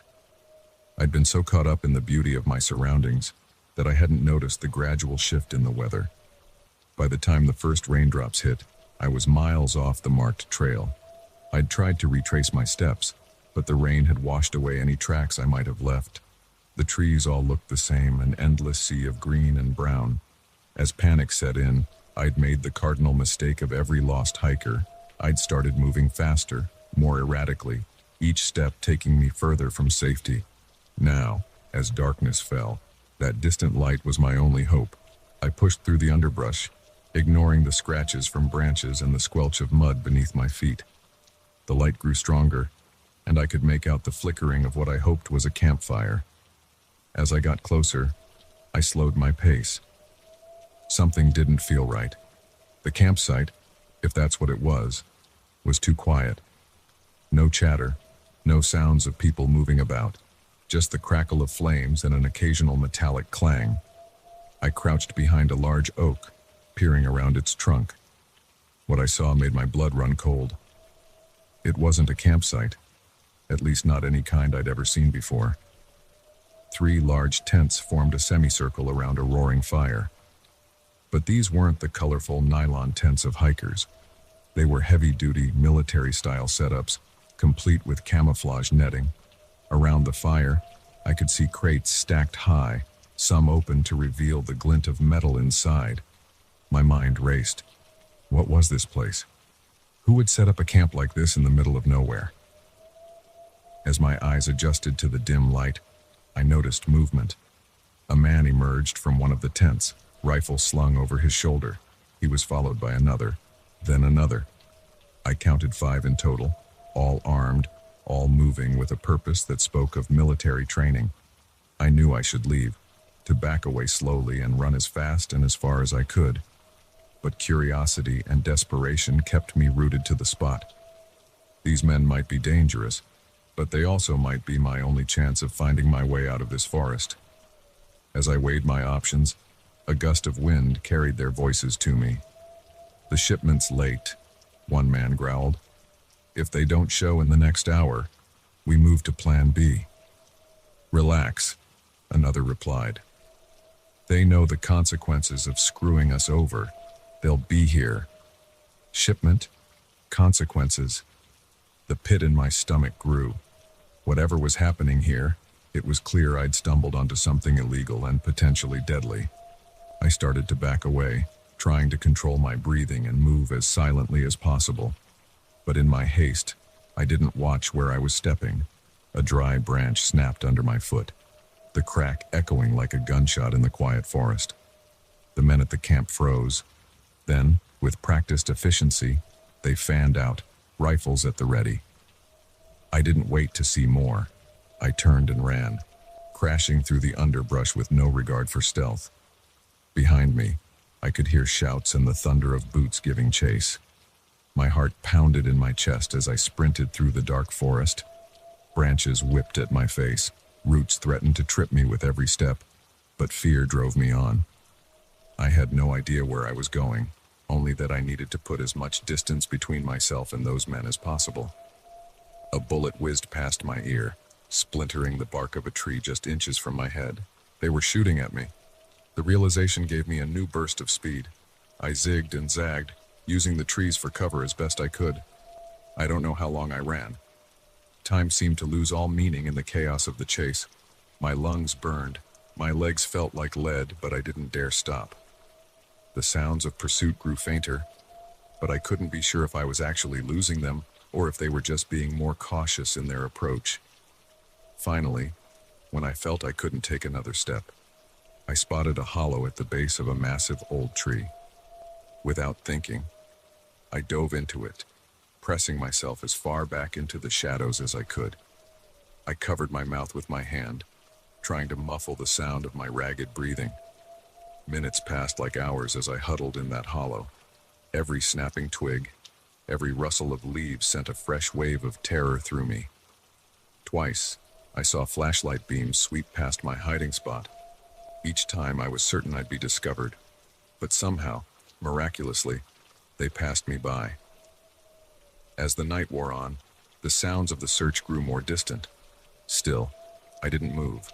I was too afraid, too exhausted. At some point, I must have dozed off, because the next thing I knew, weak sunlight was filtering through the leaves. I cautiously emerged from my hiding spot, every muscle in my body protesting the movement. The forest was quiet now, but not the oppressive silence of the night before. I could hear birds chirping, small animals scurrying about, normal forest sounds that I never thought I'd be so grateful to hear. I was lost, hungry, and exhausted, but I was alive. And in the light of day, with the immediate danger past, I could think more clearly. I remembered my basic wilderness training. Find high ground, look for landmarks. It took me most of the day, but I finally found a trail. From there, it was a long, painful hike back to civilization. When I finally stumbled into a ranger station, I must have looked like a wild man. The rangers were alarmed, but kind. They gave me food, water, and medical attention for my cuts and bruises. I told them everything, about getting lost, about the camp I'd found, about being chased through the night. They took my statement seriously, immediately calling in state police and even the FBI. In the days that followed, I learned that I'd stumbled upon a major gun-running operation. The authorities had been trying to track this group for months. My accidental discovery had given them the break they needed to finally shut it down. It's been years since that night in the forest, but I still have nightmares about it.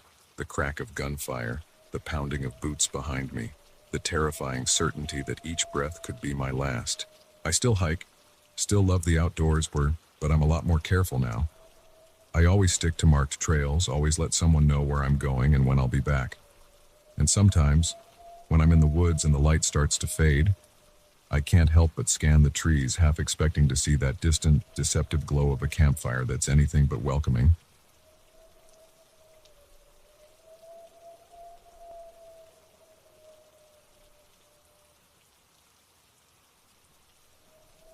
The glow of my phone screen illuminated the darkened living room as I scrolled through the responses to my ad. 2005, Honda Civic. Good condition. Must sell. I needed the cash, and fast. One reply caught my eye, a guy named Mike, asking to meet for a test drive. Little did I know, that message would lead me into a nightmare I never saw coming. I'd always been cautious about meeting strangers from the internet, but desperation has a way of clouding your judgment. My rent was due, and the extra cash from selling my old car would be a lifesaver. So when Mike suggested meeting at a quiet park just outside of town for the test drive, I pushed aside my misgivings and agreed. The day of the meeting dawned bright and clear. I gave the Civic a quick wash, hoping the gleaming blue paint would help seal the deal. As I drove to the meeting spot, I rehearsed my sales pitch in my head. Low mileage, regular oil changes, great gas mileage. I was so focused on making the sale that I didn't notice how the houses grew sparse and the road narrowed as I approached the park. I pulled into the small gravel lot and checked my watch. 10 minutes early. Perfect. I got out and leaned against the car, trying to look casual as I scanned the empty park.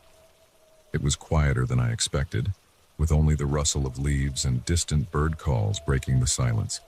A few minutes later, a black SUV pulled in. A man got out, tall, probably in his mid-30s, with close-cropped hair and a friendly smile. He walked over, hand extended.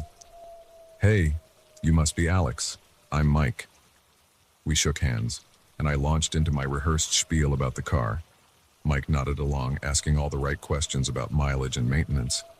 He seemed genuinely interested, and I started to relax. Maybe I'd been paranoid for nothing. "Mind if we take it for a spin?" Mike asked, gesturing down the road. "Sure thing," I replied, tossing him the keys. "There's a nice loop around the lake if you want to really put it through its paces." Mike slid into the driver's seat, and I got in on the passenger side. As we pulled out of the lot, I noticed his SUV had out-of-state plates. I was about to ask where he was from when he suddenly accelerated, tires squealing on the pavement. "Whoa, take it easy." I laughed nervously. "She's not a race car." Mike didn't respond. His eyes were fixed on the road ahead, his knuckles white on the steering wheel. The speedometer crept past 60, then 70. Trees whipped by in a green blur. "Seriously, man, slow down," I said, my heart starting to race. "You're going to get us killed." He turned to look at me then, and the friendly smile was gone. In its place was something cold, calculating. Fear gripped my chest as I realized I'd made a terrible mistake. "You're not going anywhere," Mike said, his voice low and menacing. I reached for the door handle, but he swerved sharply, throwing me against the window.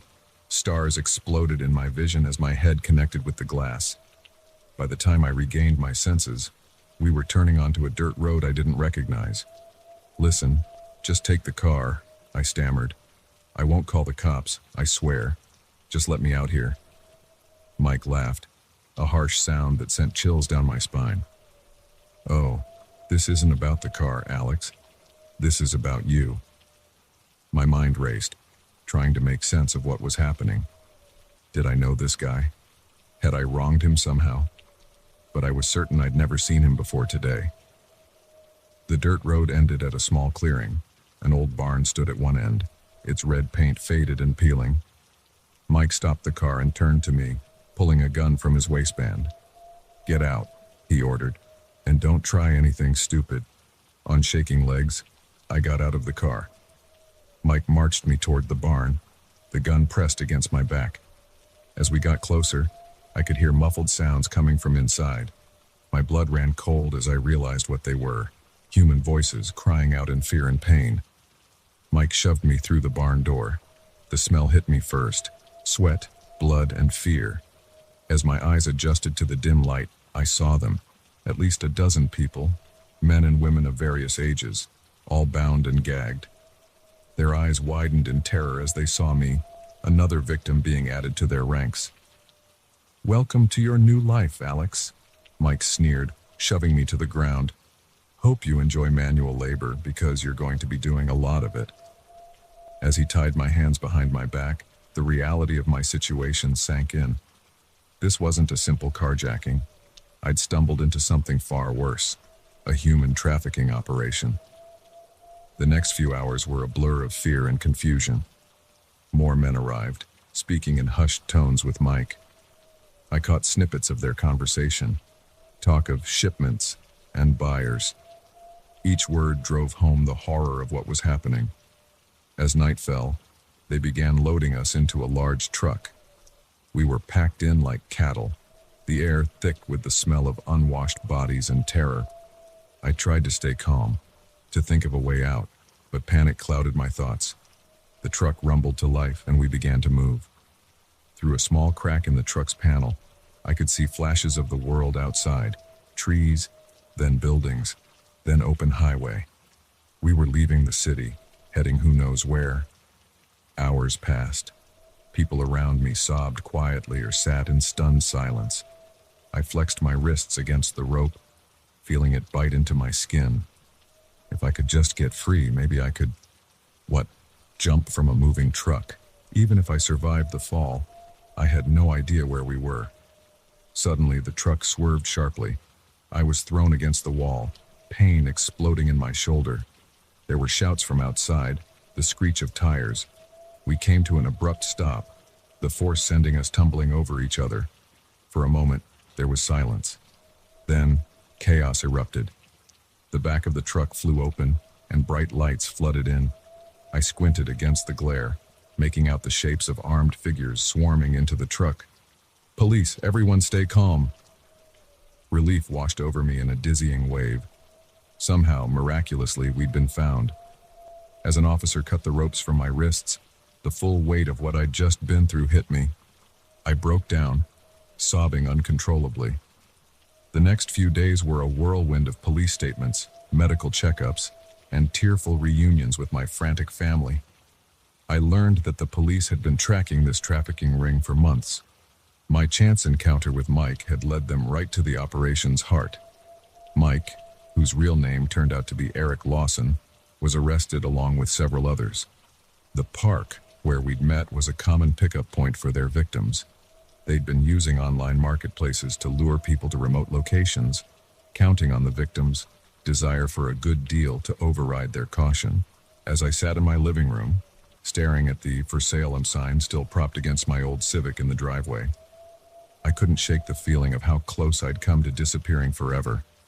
The car that I'd been so desperate to sell had nearly cost me everything. In the weeks that followed, I threw myself into therapy and support groups for survivors of trafficking attempts. Slowly, I began to heal. I learned to trust again, to not see danger in every stranger. But I also learned the value of trusting my instincts, of listening to that little voice that says, "Something's not right here." I still have my Civic. I can't bring myself to sell it now. It's a reminder of how quickly life can change, of how a simple decision can lead you down a path you never expected. Every time I get behind the wheel, I'm reminded to be grateful for my freedom and to never take it for granted. Sometimes, when I'm driving down a quiet road, I'll catch a glimpse of a lone car pulled over, someone looking under the hood or checking a tire. And for a split second, I'll be back in that park, meeting a stranger with a friendly smile and evil intentions.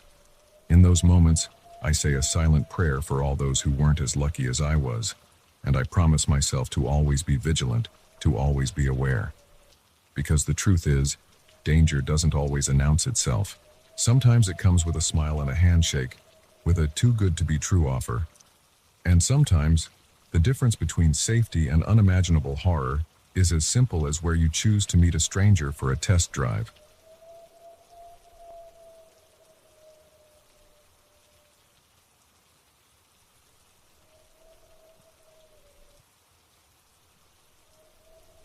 The zipper of my tent seemed impossibly loud in the stillness of the night. I froze, my hand halfway through the motion, straining my ears. There it was again, a twig snapping, leaves rustling. Something was out there, circling my campsite. And whatever it wasn't just some curious raccoon. I'd always loved camping alone. There's a special kind of peace you find when it's just you and nature, miles from the nearest hint of civilization. At least, that's what I used to think. Now, as I lay in my sleeping bag, heart thundering in my chest, I was starting to reconsider my stance on solitude. The day had started like any other solo camping trip. I'd hiked deep into the Ozarks, reveling in the lush green canopy and the songs of birds I couldn't name. By late afternoon, I'd found the perfect spot to set up camp, a small clearing near a babbling stream, sheltered by towering oaks.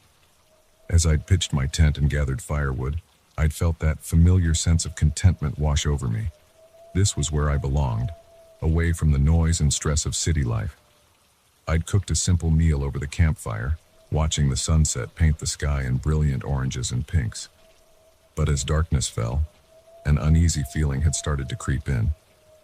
Maybe it was the way the wind had died down, leaving an eerie silence in its wake. Or maybe it was the strange call I'd heard just as I was dousing the fire. Not quite a wolf, not quite a coyote, but something in between. I'd tried to shake it off, telling myself I was letting my imagination run wild. I'd crawled into my tent, zipping it up tight as if that thin layer of nylon could protect me from whatever dangers lurked in the forest. Sleep had come fitfully, filled with half-formed dreams of shadowy figures and glowing eyes. And now, in the dead of night, those dreams seemed to be taking shape in the waking world. Another snap, closer this time. My breath caught in my throat. Whatever was out there, it was getting bolder. I needed to see what I was dealing with. Slowly, careful not to make any sudden movements, I reached for my flashlight. The beam cut through the darkness as I shone it through the mesh window of my tent. For a moment, all I could see were the familiar shapes of trees and underbrush. Then, a flash of movement caught my eye. There, at the edge of the clearing, stood a figure, humanoid in shape, but wrong somehow. Too tall, too thin, its proportions subtly off in a way that sent shivers down my spine. And it was staring directly at me. I blinked, sure I must be seeing things. But when my eyes opened, it was still there, motionless, watching. Fight or flight kicked in, and flight won out. I scrambled out of my sleeping bag, fumbling with the tent zipper. Part of me knew I was being irrational. If it was a person, running blindly into the dark forest was probably the worst thing I could do. But fear isn't rational, and right then, all I could think about was putting as much distance between myself and that thing as possible. I burst out of the tent, my bare feet slapping against the cool earth. I ran without direction, branches whipping at my face, roots threatening to trip me with every step. Behind me, I heard movement, something crashing through the underbrush in pursuit. My lungs burned as I pushed myself harder, faster. In the back of my mind, a voice screamed that I was lost, that I had no idea where I was going. I ignored it. All that mattered was escape. Suddenly, the ground disappeared from beneath my feet. I was falling, tumbling down a steep embankment. Pain exploded through my body as I hit the bottom. The wind knocked out of me. For a moment, I lay there, dazed and gasping for breath. The sound of approaching footsteps snapped me back to reality. I looked around wildly, searching for somewhere to hide. My eyes landed on a hollow log a few feet away. It was a tight fit, but fear gave me strength I didn't know I had. I wedged myself inside, ignoring the protests of my battered body.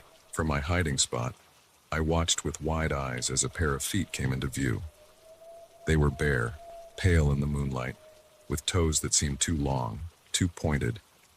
My heart pounded so loud I was sure it would give me away. The feet paused, turning this way and that. I held my breath, praying to whatever might be listening that it wouldn't find me. After what felt like an eternity, the feet moved on, disappearing from my limited field of vision. I didn't dare move. Hours seemed to pass as I lay there, every muscle tense, straining my ears for any sign of the creature's return. Gradually, the adrenaline began to wear off, leaving me acutely aware of every scrape and bruise from my headlong flight through the forest.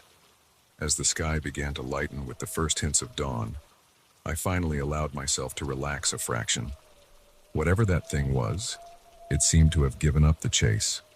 Carefully, moving as quietly as I could, I extracted myself from the log. Standing up, I took stock of my surroundings. I was in a small gully, dense forest rising on all sides. I had no idea which direction I'd come from, no clue how to get back to my campsite. Not that I particularly wanted to go back there. With the growing light came a semblance of rational thought. I needed to find my way out of these woods, back to civilization. But first, I needed to get my bearings. I started climbing the least steep side of the gully, using tree roots as handholds. It was slow going, my body protesting every movement. But fear of being trapped in this forest with that, whatever it was, drove me on. Reaching the top, I paused to catch my breath. That's when I saw it, a gap in the trees, revealing a vista of rolling hills. And there, in the far distance, a glint of sunlight off metal. A road. Hope surged through me. I had a direction now, a goal. I set off, keeping that distant glimmer in sight. The going was tough. The forest was thick, the ground uneven. More than once, I lost sight of my guiding light, panic rising in my throat until I could spot it again. As I walked, my mind kept returning to what I'd seen last night. In the light of day, it seemed almost absurd. Surely it had been a person, maybe a homeless man or another camper. The strange proportions, the inhuman movement. That must have been a trick of the shadows, my fear-addled brain playing tricks on me. But then I'd remember those feet, so clearly not human, and the doubts would creep back in. It was late afternoon by the time I finally broke free of the tree line. The road I'd spotted was a highway, and I could have cried with relief at the sight of cars zooming past. I must have been quite a sight. Barefoot, clothes torn, covered in dirt and scratches. But I didn't care. I was safe. A kind truck driver stopped and gave me a ride to the nearest town. From there, it was a series of phone calls to the police to report what had happened, leaving out the more fantastical elements, to my family to let them know I was okay, to a friend to beg for a ride home. In the days that followed, I tried to rationalize what had happened. Maybe I'd seen a bear standing on its hind legs. Maybe it had all been an incredibly vivid nightmare, brought on by too many campfire stories and an overactive imagination. But deep down, I knew the truth. Whatever I'd encountered in those woods, it wasn't something that could be explained away so easily. It had been real, and it had been hunting me. I haven't been camping since that night. My tent and sleeping bag gathered dust in a closet, a reminder of a hobby I once loved but can no longer bring myself to enjoy. Sometimes, on quiet nights when the wind whispers through the trees outside my window, I find myself tensing up, straining my ears for the snap of a twig or the rustle of leaves. And sometimes, in my dreams, I'm back in that forest, running, always running, with the certainty that if I look back, I'll see that figure again. Tall, thin, wrong, watching me with eyes that gleam with inhuman intelligence. I wake from these dreams in a cold sweat, my heart racing, and as I lie there in the dark, trying to calm my breathing, a part of me wonders, if I saw that figure standing at the foot of my bed, watching me sleep, would I even be surprised? Because the truth is, once you've seen something like that, you can never truly unsee it. The veil between our world and whatever lies beyond has been lifted, if only for a moment. And you're left with the unshakable knowledge that sometimes, when you're alone in the wilderness, you're not really alone at all.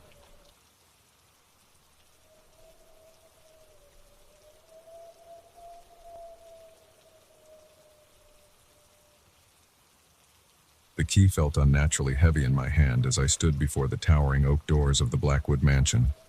A cool breeze whispered through the overgrown gardens, carrying with it the faint scent of decay. I swallowed hard, fighting the urge to turn and run. It was just a house, I told myself. Just a job. But as I slid the key into the lock, I couldn't shake the feeling that I was opening the door to something far more sinister than I could imagine. I'd been desperate for work when I saw the ad online. House sitter needed for historic estate. Good pay, minimal responsibilities.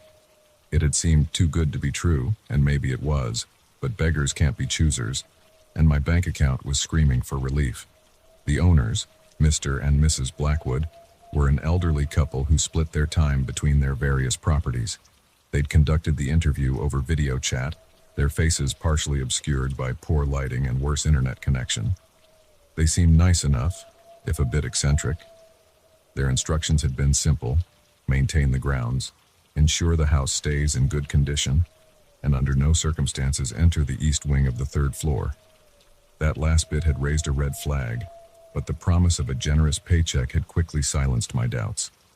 Now, as I stepped into the cavernous foyer, those doubts came rushing back with a vengeance. The interior of the mansion was like stepping back in time. Heavy velvet drapes blocked out most of the natural light, leaving the space in a perpetual twilight. Ornate furniture, draped in white sheets, loomed like ghosts in the shadows. The air was thick with the musty smell of disuse, tinged with something I couldn't quite place. Something metallic and vaguely unpleasant. I spent that first day exploring the parts of the house I was allowed to enter, familiarizing myself with the layout. The kitchen was a mix of modern appliances and antique fixtures. The library was filled floor to ceiling with leather-bound books, their spines cracked with age. Each room seemed to hold countless secrets, whispers of a bygone era. As night fell, I retreated to the small bedroom the Blackwoods had designated as my living quarters. It was comfortable enough, with a four-poster bed and a writing desk by the window. But as I lay there in the darkness, trying to sleep, I couldn't shake the feeling of being watched. The first week passed without incident. I settled into a routine of cleaning, minor repairs, and long walks through the sprawling gardens. But always gnaw in the back of my mind was the forbidden east wing. What could possibly be up there that I wasn't allowed to see? It was on the 8th night that I first heard the noises. I was in the kitchen, warming up some leftovers, when a loud thump echoed through the house. I froze, my hand hovering over the microwave button. For a moment, silence. Then another thump, followed by what sounded like scratching. My heart raced as I tried to pinpoint the source of the sound. It seemed to be coming from upstairs, specifically from the direction of the east wing. "Hello?" I called out, my voice embarrassingly shaky. "Is someone there?" No response, just more scratching. It could be rats, I told myself, or raccoons that had found their way inside. But deep down, I knew it was something else entirely. I should have called the Blackwoods right then. Should have reported the disturbance and let them handle it. But curiosity got the better of me. I grabbed a flashlight and slowly made my way upstairs. The third floor was darker than the rest of the house, the air noticeably colder. As I approached the east wing, the scratching grew louder. It was coming from behind a heavy wooden door at the end of the hallway. A door secured with a padlock that looked far too new compared to the rest of the house's antique fixtures. I stood there for what felt like hours, my hand hovering over the padlock, warring with myself. The Blackwoods' warning echoed in my mind, but so did the scratching, insistent and somehow desperate. In the end, curiosity won out. I ran back downstairs and grabbed a set of bolt cutters from the tool shed. The padlock put up little resistance. The door creaked open, revealing a long, dark hallway. The scratching had stopped, replaced by an eerie silence. I took a deep breath and stepped inside, my flashlight beam cutting through the gloom. The first thing that hit me was the smell. That metallic scent I'd noticed when I first entered the house was much stronger here, mixed with the unmistakable stench of rot. I gagged, fighting the urge to retreat. The beam of my flashlight revealed peeling wallpaper and threadbare carpets. But it was the walls that truly caught my attention. They were covered in strange symbols, carved directly into the plaster. Some I recognized from my limited knowledge of the occult: pentagrams, eyes of Horus, and other mystical signs. Others were completely foreign to me, their twisted forms sending shivers down my spine. At the end of the hallway was another door, this one slightly ajar. As I approached, I heard a sound that made my blood run cold. A low, guttural growl, followed by the rattle of chains. Every instinct screamed at me to run, to get as far away from this place as possible. But something compelled me forward. I pushed the door open, my flashlight illuminating the room beyond. What I saw in that room will haunt me for the rest of my days. It was some kind of laboratory, filled with arcane equipment and jars of unidentifiable specimens.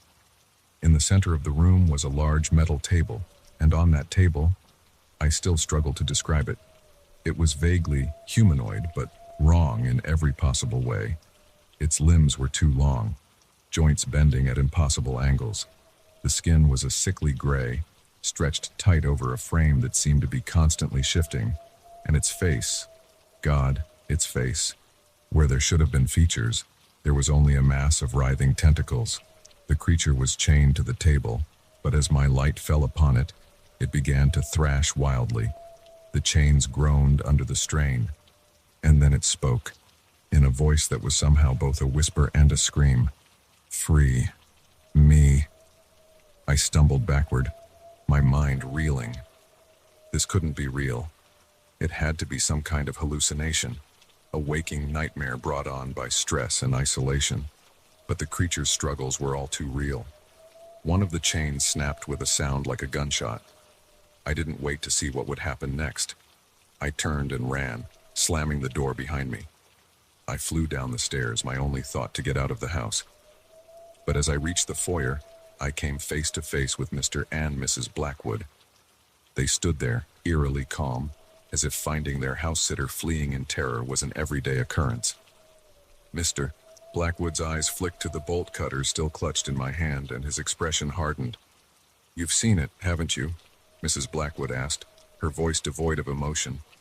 I nodded, unable to form words. "Such a pity," Mr. Blackwood sighed. "We had high hopes for you, but I suppose there's no helping it now." As he spoke, I noticed something odd about their appearances. Their skin seemed to ripple and shift, like there was something moving underneath. With dawning horror, I realized the truth. The creature upstairs wasn't their prisoner or their experiment. It was their child, and they were no more human than it was. I didn't wait for them to make a move. I shoved past them and out the front door, running as fast as my legs could carry me. I didn't stop until I reached my car, parked half a mile down the road. As I sped away from Blackwood Mansion, my mind raced with questions. What were those things? Where did they come from? And how many more were out there, hiding behind human facades? I've spent the years since that night trying to forget what I saw in that house. I've moved cities, changed my name, done everything I can to disappear. But sometimes, when I close my eyes, I can still hear that creature's voice, still smell that metallic stench. And sometimes, when I pass a stately old house with drawn curtains and overgrown gardens, I can't help but wonder, what secrets are hiding behind those walls? What horrors are waiting to be unleashed upon an unsuspecting world?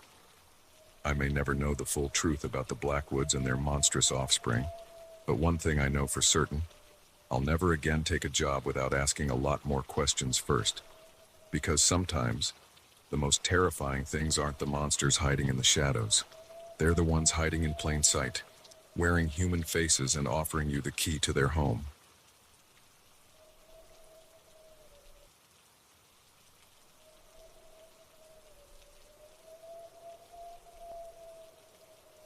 The headlights appeared in my rearview mirror like twin specters, piercing through the darkness of the desert night. At first, I thought nothing of it, just another traveler on this lonely stretch of highway.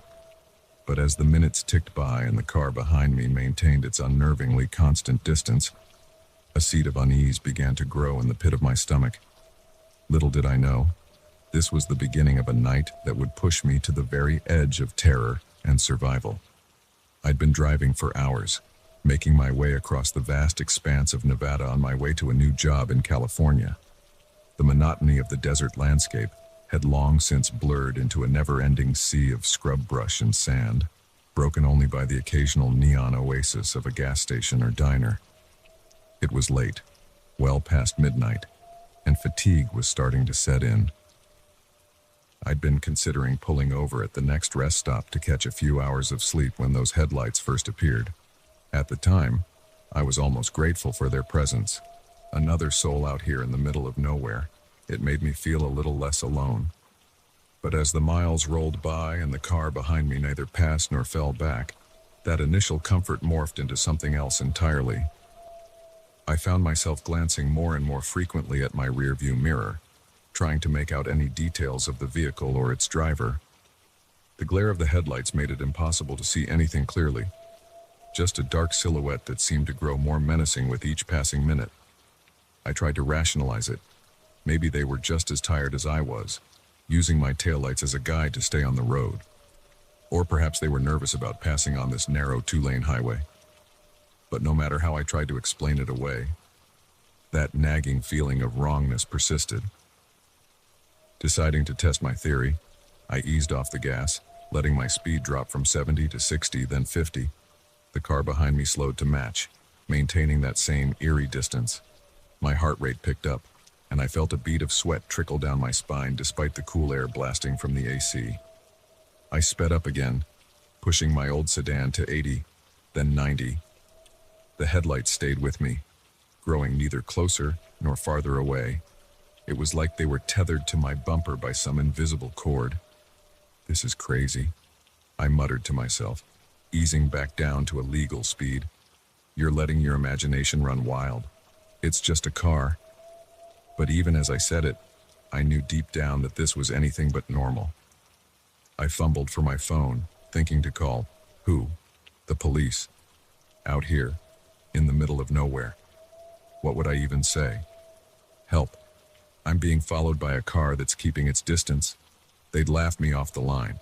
I tossed the phone onto the passenger seat in frustration, then nearly jumped out of my skin as it buzzed loudly.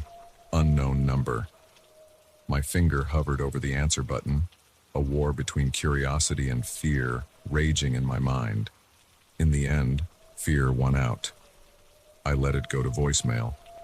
Moments later, it buzzed again, a text this time. With trembling fingers, I swiped to read it. Pull over. Ice flooded my veins. This couldn't be happening. It had to be a coincidence, some wrong number with impeccable timing. But even as I tried to convince myself of this, the car behind me flashed its high beams, as if to emphasize the message.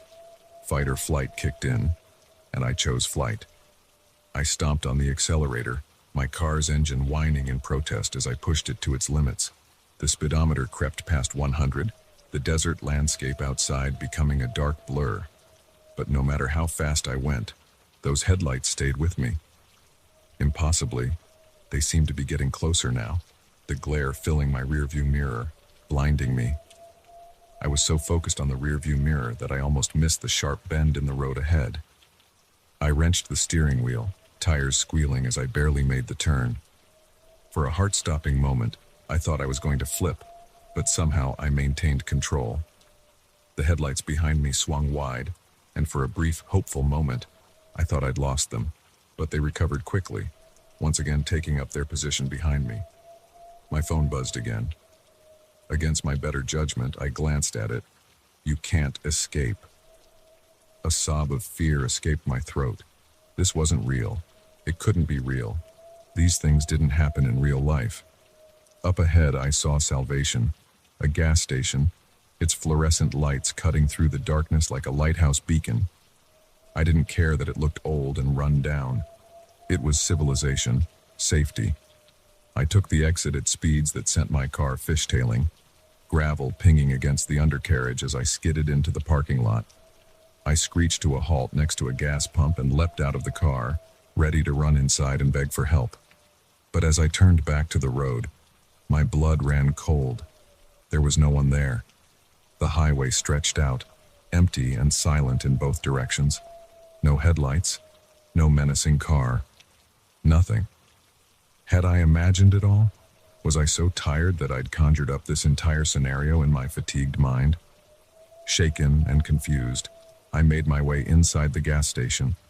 The fluorescent lights buzzed overhead, casting a sickly glow over rows of snacks and drinks. Behind the counter, an old man dozed in a chair, his chin resting on his chest. "Excuse me," I said, my voice quavering. I think I'm being followed."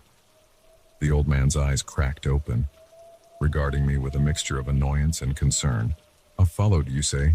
Ain't seen another car out here for hours." I tried to explain what had happened, but even to my own ears, it sounded absurd. The old man listened patiently, then shook his head. "Sounds to me like you need some rest, young fella. There's a motel about 20 miles up the road. Why don't you fuel up and head there?"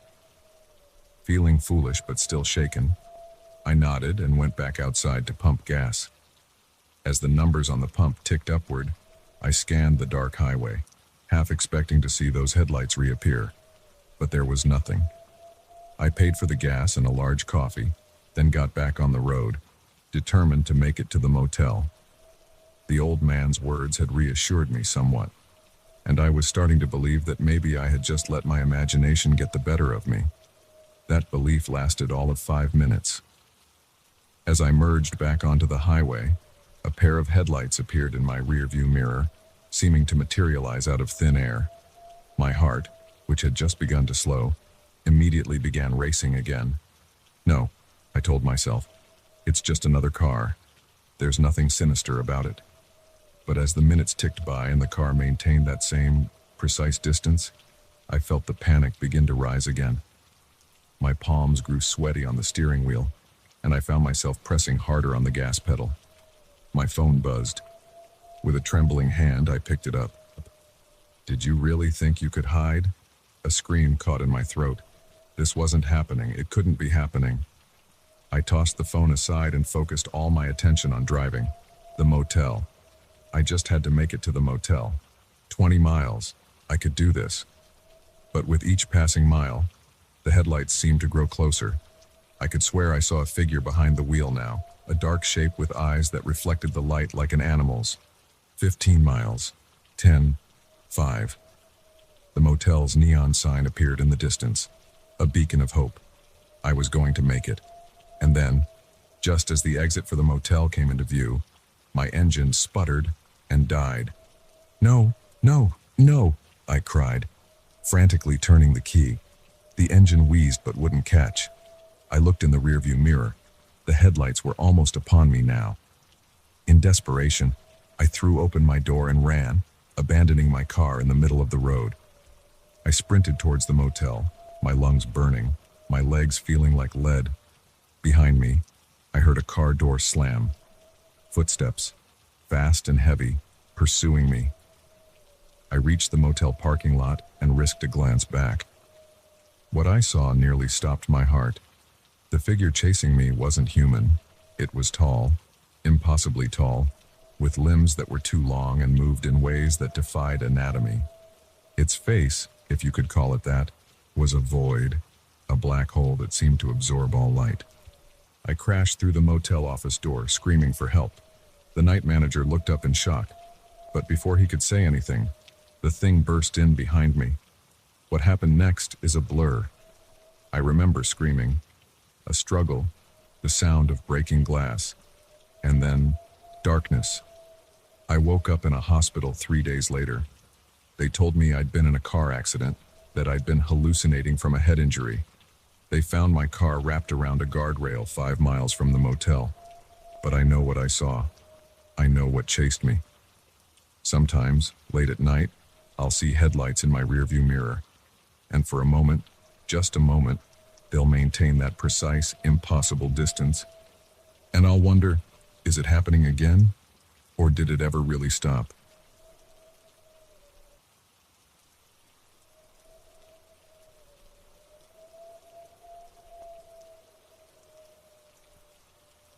The sound of metal scraping against metal jolted me awake. For a moment, I was disoriented, the unfamiliar shadows of the motel room playing tricks on my tired eyes. Then I heard it again, the unmistakable sound of someone trying to unlock my door. My heart leapt into my throat as I realized this was no dream. Someone was trying to get in. I hadn't planned on stopping at this rundown motel off Interstate 40. My cross-country drive from New York to Los Angeles was supposed to be non-stop, fueled by energy drinks and the promise of a new life waiting for me on the West Coast. But after 16 hours on the road, exhaustion had won out. The flickering neon vacancy sign had been a beacon in the night, promising a few hours of much-needed rest. Now, as I lay frozen in bed, listening to the persistent scratching at my door, I was regretting my decision. The lock clicked, and the door began to inch open. In a panic, I rolled off the bed and onto the floor, my mind racing. Who was breaking in? A thief. Someone with far worse intentions. I cursed myself for not checking that the deadbolt was secure before collapsing into bed. The door swung open fully, and a shaft of light from the parking lot cut through the darkness. A silhouette appeared in the doorway, tall, broad-shouldered, definitely male. I held my breath, praying he wouldn't notice me huddled on the far side of the bed. "Hello?" A gruff voice called out. "Sorry to disturb you, but there's been a mix-up with the rooms." I remained silent, my heart pounding so loud I was sure he could hear it. The man took a step into the room, fumbling for the light switch. "I know someone's in here. The front desk said this room was occupied." The overhead light flickered on, harsh and sudden. I squinted against the glare, momentarily blinded. "What the hell?" the man exclaimed, finally spotting me on the floor. "What are you doing?" I scrambled to my feet, keeping the bed between us. "What am I doing? What are you doing? This is my room." The man held up his hands, a key card clutched in one of them. "Whoa, calm down. Like I said, there's been a mix-up. The front desk gave me this key and told me this was my room." I eyed him warily. He looked to be in his mid-40s, with salt and pepper hair and the weathered face of someone who spent a lot of time outdoors. He was wearing jeans and a flannel shirt, pretty standard attire for Middle America. Nothing about him screamed, "dangerous criminal." But then again, I'd watched enough true crime shows to know that looks could be deceiving. "Look," I said, trying to keep my voice steady. "There's obviously been a mistake. Why don't you go back to the front desk and sort this out?" He nodded, looking as uncomfortable as I felt. "Yeah, that's probably best. Sorry about this." He turned to leave us, and I felt a wave of relief wash over me. But as he reached for the door handle, the lights flickered and went out, plunging us into darkness. "Ah, hell," the man muttered. "Power outage." I fumbled for my phone on the nightstand, using its flashlight to illuminate the room. The man was still by the door, his expression a mix of confusion and concern. "Maybe we should both go to the front desk," I suggested, not wanting to be left alone in a dark room with a stranger who had a key to my door. He nodded, and we stepped out into the hallway. The emergency lights were on, casting an eerie glow over the worn carpet and peeling wallpaper. As we made our way to the stairs, I couldn't shake the feeling that something was off. The front desk was deserted. No night manager, no sign of where they might have gone. "Hello?" I called out. "Is anyone here?" Silence. The man, who had introduced himself as Mike during our walk, tried the door to the back office. Locked. "This is weird," he muttered. "There was a guy here when I checked in not 20 minutes ago." A chill ran down my spine. "We should call the police." Mike nodded, pulling out his phone. His frown deepened. "No signal. You?" I checked my own phone. "Nothing. Same here." We stood there in the dim emergency lighting, the silence of the motel pressing in around us. It was as if the whole world had suddenly gone quiet. "Maybe we should check outside," Mike suggested. See if anyone else is around. I hesitated. On one hand, I didn't want to go anywhere with this stranger. On the other, the thought of being alone in this eerily silent motel was even less appealing. Okay, I agreed. But let's be quick. We pushed open the front doors and stepped out into the parking lot. The first thing I noticed was the cars, or rather, the lack of them. When I'd pulled in earlier, there had been at least a half dozen other vehicles. Now, the lot was empty except for my beat-up Honda and what I assumed was Mike's pickup truck. "Where is everyone?" I whispered, more to myself than to Mike. He shook his head, looking as bewildered as I felt. "I don't know. This isn't right." We walked to the road, hoping to flag down a passing car, but the highway, which had been busy even at this late hour when I arrived, was deserted. No cars, no trucks, not even the distant sound of an engine. What the hell is going on? Mike's voice had an edge of panic to it now. I was about to suggest we try walking to the next town when I saw it. A flicker of movement in the shadows across the road. I squinted, trying to make out what it was. Mike," I said, my voice barely above a whisper. "Do you see that?" He followed my gaze, tensing beside me. "Yeah. What is it?" As if in response to his question, the shape moved into the dim light cast by the motel's sign. My breath caught in my throat. It was humanoid, but wrong somehow. Too tall, its limbs too long and jointed in impossible ways. Its skin, if you could call it that, seemed to shift and ripple like oil on water. And its face, where there should have been features, there was only a smooth, featureless expanse, like a mannequin's head. "Run," Mike breathed. "Run." We turned and sprinted back towards the motel. Behind us, I heard a sound, not footsteps, but a wet, slithering noise that turned my stomach. We burst through the front doors, slamming them shut behind us. Mike dragged a heavy chair in front of them, barricading us in. "What was that thing?" I gasped, struggling to catch my breath. Mike shook his head, his face pale. "I don't know.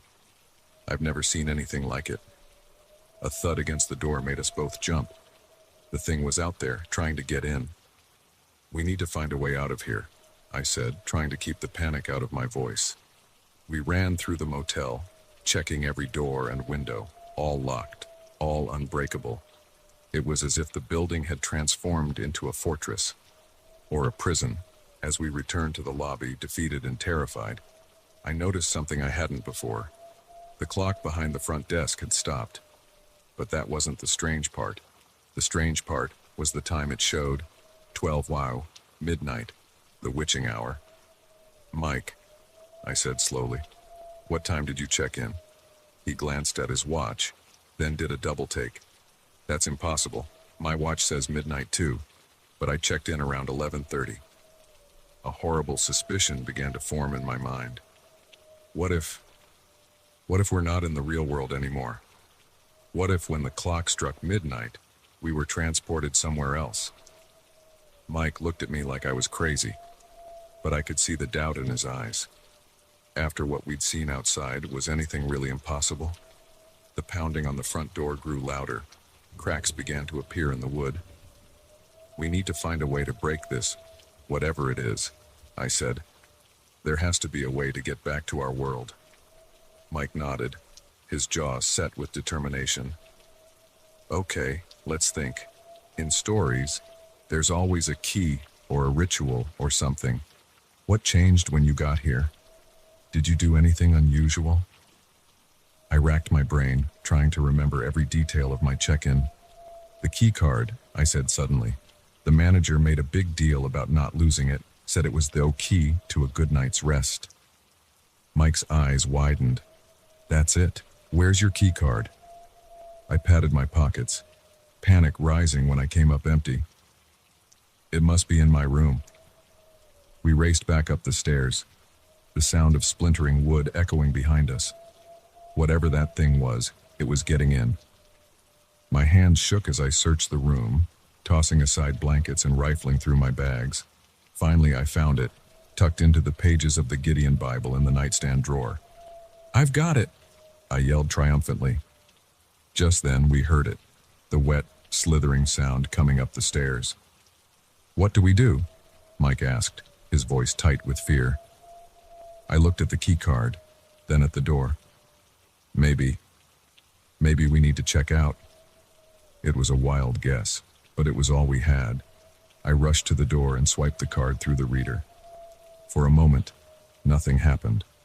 Then, the world seemed to shift and blur around us.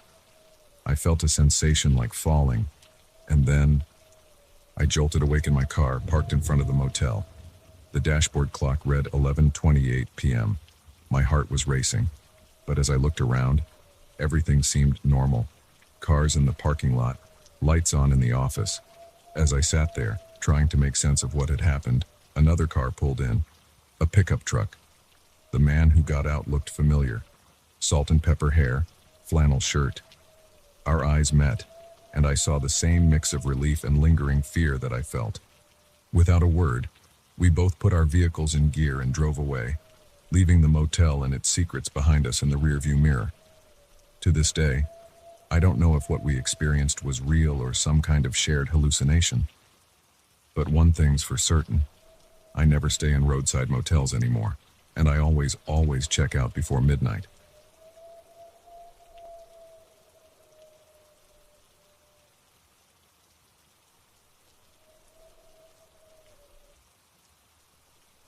The bone was bleached white, peeking out from beneath a carpet of fallen leaves.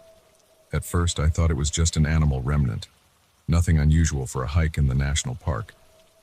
But as I bent down to examine it closer, a chill ran down my spine. The shape was unmistakable, a human femur. And it was just the beginning of a nightmare that would haunt me for years to come. My wife, Sarah, and I had been looking forward to this camping trip for months. Both of us worked high-stress jobs in the city, and the promise of a week surrounded by nature was exactly what we needed. We'd chosen a remote trail in Yellowstone, eager to escape the crowds and truly immerse ourselves in the wilderness. The first 2 days had been perfect.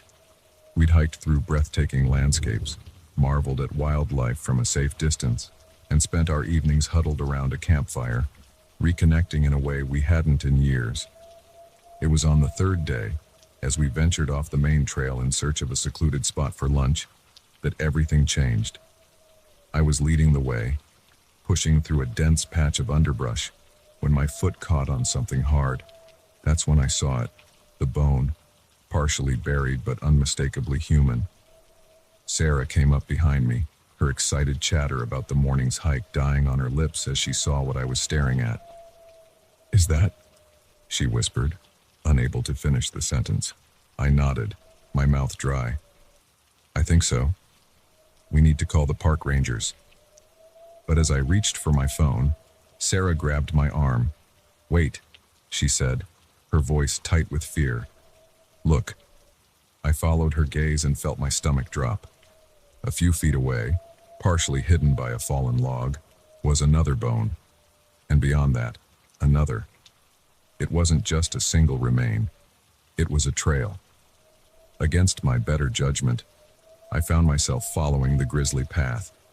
Sarah stayed close behind, her breath coming in short, panicked gasps. As we pushed deeper into the woods, the bones became more frequent, ribs poking out from beneath rotting leaves, a skull, its empty eye sockets staring accusingly at us. It was like walking through a nightmare, and then we saw it, a clearing up ahead. As we emerged from the trees, the full horror of what we'd stumbled upon revealed itself. The small meadow was littered with bones, some bleached white by the sun, others still bearing scraps of decaying flesh. At least a dozen bodies, maybe more, scattered across the forest floor. Sarah turned away, retching into the bushes. I stood frozen, my mind struggling to process what I was seeing. This wasn't just a tragic accident or even a single act of violence. This was something much worse, a dumping ground, a killing field. "We need to get out of here," Sarah gasped, wiping her mouth. "Now?" I nodded, finally snapping out of my shock. We turned to leave, but a sound stopped us in our tracks. A twig snapping, followed by the rustle of leaves. Someone, or something, was coming. Without a word, we dove behind a large fallen tree, pressing ourselves into the damp earth. I could feel Sarah trembling beside me, and I reached out to squeeze her hand, as much to comfort myself as her. Two men entered the clearing, their hushed voices carrying clearly in the still air. They were dressed in hunting gear, but the rifles they carried weren't any kind of hunting weapons I'd ever seen. Military grade, with scopes and suppressors. "Boss ain't gonna be happy," one of them growled. "Told us to clean this place up weeks ago." The other spat on the ground. "Ain't our fault the ground's too hard to dig. Besides, animals usually take care of most of it." I felt Sarah stiffen beside me, and I knew she was fighting the urge to be sick again. I couldn't blame her. The casual way these men discussed the disposal of human remains made my skin crawl. "Well, we better get to it," the first man said. "Don't want anyone stumbling across this place." Too late, I thought grimly. As the men began their grisly task, Sarah and I stayed hidden, hardly daring to breathe. Hours seemed to pass, though it was probably only minutes. Finally, the men finished whatever they'd come to do and left the clearing. We waited until we could no longer hear their footsteps before cautiously emerging from our hiding spot. The clearing looked different now, fewer visible bones, more freshly turned earth. They'd been burying the remains. "We have to tell someone," Sarah whispered, her face pale but determined. I nodded, but as I reached for my phone again, a horrible realization hit me. "No signal," I muttered, showing her the screen. "Mine neither," she said, checking her own device. "What do we do?" The sun was starting to set, casting long shadows across the clearing. We were miles from the main trail, in a part of the park we'd never been before. And somewhere out there were two men with high-powered rifles who wouldn't hesitate to add us to their body count if they found us. "We need to get back to our campsite," I said, trying to sound more confident than I felt. "We can hike out first thing in the morning and alert the authorities." Sarah nodded, but I could see the fear in her eyes. Neither of us said it, but we were both thinking the same thing. Would we even make it through the night? The trek back to our campsite was tense. Every snapping twig, every rustle of leaves made us freeze, certain we were about to be discovered. By the time we reached our tent, night had fallen completely, and an eerie silence had descended on the forest. We didn't bother with a fire that night, too afraid of drawing attention to ourselves. Instead, we huddled in our tent, jumping at every sound. Sleep was impossible. We spent the night in whispered conversation, trying to make sense of what we'd seen and planning our escape at first light. As the first rays of dawn broke through the trees, we quickly packed up our campsite, leaving no trace of our presence. We hit the trail hard, pushing ourselves to hike faster than we ever had before. Every passing hiker, every park employee we saw filled us with a mixture of relief and terror. Were they innocent bystanders, or part of whatever sinister operation we'd uncovered? It wasn't until we reached the ranger station near the park entrance that we finally felt safe enough to tell our story. The rangers listened with growing concern, immediately calling in state police and FBI. We spent hours recounting every detail, looking at maps to pinpoint the location of the clearing. In the days that followed, our worst fears were confirmed. The authorities found the site exactly where we'd described it. The body count was even higher than we'd thought, at least 30 victims, possibly more. The investigation revealed a complex operation involving human trafficking and organ harvesting, with tentacles reaching far beyond the park's borders. Sarah and I were hailed as heroes for uncovering the operation, but it didn't feel like a victory.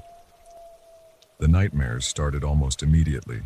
Visions of bones reaching out from the earth, of shadowy figures with rifles pursuing us through endless forests.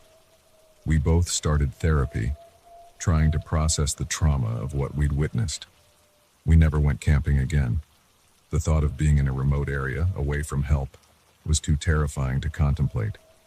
Our jobs suffered as we struggled with PTSD, and eventually, our marriage crumbled under the weight of our shared trauma. Years have passed, and I'd like to say I've moved on.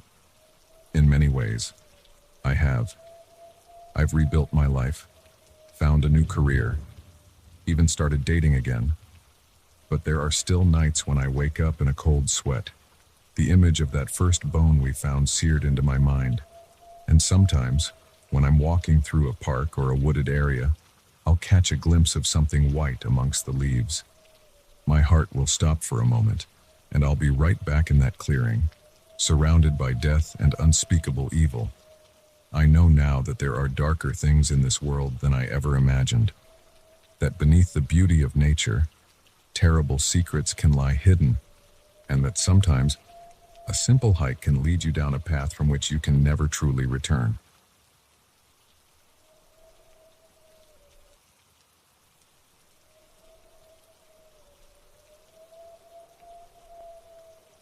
The moment I stepped into that empty house, I knew something was off. Maybe it was the way the floorboards creaked under my feet, or the musty smell that hung in the air like a forgotten secret. But as I followed the realtor deeper into the sprawling Victorian, I couldn't shake the feeling that I was walking into a trap. If only I'd listened to my instincts, I might have avoided the nightmare that was about to unfold. I'd been house hunting for weeks, desperate to find a place I could afford in this overpriced market. When I saw the listing for this old Victorian on the outskirts of town, it seemed too good to be true. The price was well below market value, and the photos showed a house with good bones, just in need of a little TLC. I should have known better. In real estate, as in life, if something seems too good to be true, it usually is. The realtor, a man named Frank, had been oddly insistent on showing me the house that day. He'd called me 3 times that morning, urging me to come see it before someone else snatched it up. In hindsight, his eagerness should have been a red flag, but I was too excited about the prospect of finally finding my dream home to notice. As we walked through the house, Frank kept up a constant stream of chatter, pointing out original features and glossing over the obvious signs of neglect. I tried to focus on the potential of the space, imagining how it could look with a fresh coat of paint and some updated fixtures, but I couldn't ignore the growing sense of unease in the pit of my stomach. It wasn't until we reached the attic that things took a turn for the truly bizarre. Frank had been leading the way up the narrow stairs, still talking about the house's unique charm, when he suddenly stopped mid-sentence. I nearly bumped into him, caught off guard by his abrupt halt. "Is everything okay?" I asked, peering around him to see what had caused the interruption. Frank didn't respond. He just stood there, rigid, staring at something I couldn't see. Then, slowly, he turned to face me. The change in his demeanor was shocking. Gone was the friendly, overeager salesman. In his place was someone, or something, else entirely. His eyes were different, somehow darker and more intense. When he spoke, his voice had a gravelly quality that sent chills down my spine. "You shouldn't have come here," he growled. I took a step back, my heart pounding. "What are you talking about? You invited me." A cruel smile spread across his face. "Oh, I invited you all right, but not for the reasons you think." I turned to run, but Frank was faster. He grabbed my arm with surprising strength, his fingers digging into my flesh. "You're not going anywhere," he snarled. In that moment, pure terror took over. I lashed out, my free hand connecting with Frank's jaw. The impact surprised him enough to loosen his grip, and I took advantage of the moment to wrench myself free. I stumbled down the attic stairs, nearly falling in my haste to escape. I could hear Frank behind me, his footsteps heavy on the old wooden steps. I ran through the house, my earlier tour now serving as a mental map as I sought the quickest way out. But as I reached the front door, my heart sank. It was locked, and not with any lock I recognized. The door seemed to have fused shut, as if the house itself was conspiring to keep me trapped. Panic rising in my throat, I turned to the windows, but they too were sealed, the glass unnaturally strong as I pounded against it with all my strength. I was trapped. Frank's laughter echoed through the house, growing closer. "Did you really think it would be that easy?" he called out. This house has been waiting for someone like you for a very long time. I ran from room to room, desperately seeking a way out. But every potential escape route was blocked. It was as if the house was shifting around me, corridors lengthening, doors disappearing. I found myself in the kitchen, cornered, as Frank's footsteps grew ever closer. Frantically, I searched for a weapon, anything I could use to defend myself. My hand closed around a heavy cast-iron skillet just as Frank appeared in the doorway. But the man, if he could still be called that, standing before me barely resembled the realtor I'd met earlier. His skin had taken on a grayish pallor, his features twisted into something inhuman, and his eyes were completely black, like empty voids. "What are you?" I whispered, my voice shaking. Frank, or the thing wearing Frank's face, grinned, revealing rows of sharp, pointed teeth. "I am the caretaker," it said in a voice that seemed to echo from somewhere deep and dark. "And you, my dear, are the sacrifice this house has been waiting for." It lunged at me, moving with impossible speed. I swung the skillet with all my might, connecting with its head with a sickening crunch. The thing that had been Frank staggered back, black ichor oozing from the wound. But it didn't fall. Instead, it laughed, a sound that seemed to come from the very walls of the house. "Oh, you're a fighter," it said, sounding almost pleased. "Good. That will make this so much more enjoyable." I didn't wait to hear more. I ran past it, ducking under its grasping arms and fleeing back into the maze-like corridors of the house. I could hear it behind me, its laughter mixing with the creaking and groaning of the house around me. As I ran, I noticed changes in the house. The wallpaper seemed to writhe, patterns shifting and morphing into grotesque faces that leered at me as I passed. The floorboards beneath my feet felt soft and yielding, as if I was running on flesh rather than wood. The very air felt thick and oppressive, making each breath a struggle. I found myself back in the entryway, facing the unyielding front door. But this time, I noticed something I'd overlooked before, a small table with a drawer. Acting on instinct, I yanked the drawer open. Inside was a single key, ancient and rusted. Behind me, I could hear the caretaker approaching, its footsteps unnaturally heavy. With shaking hands, I inserted the key into the lock. For a heart-stopping moment, it wouldn't turn. Then, with a groan of protesting metal, the lock clicked open. I threw the door open and burst out into the sunlight, gulping in the fresh air.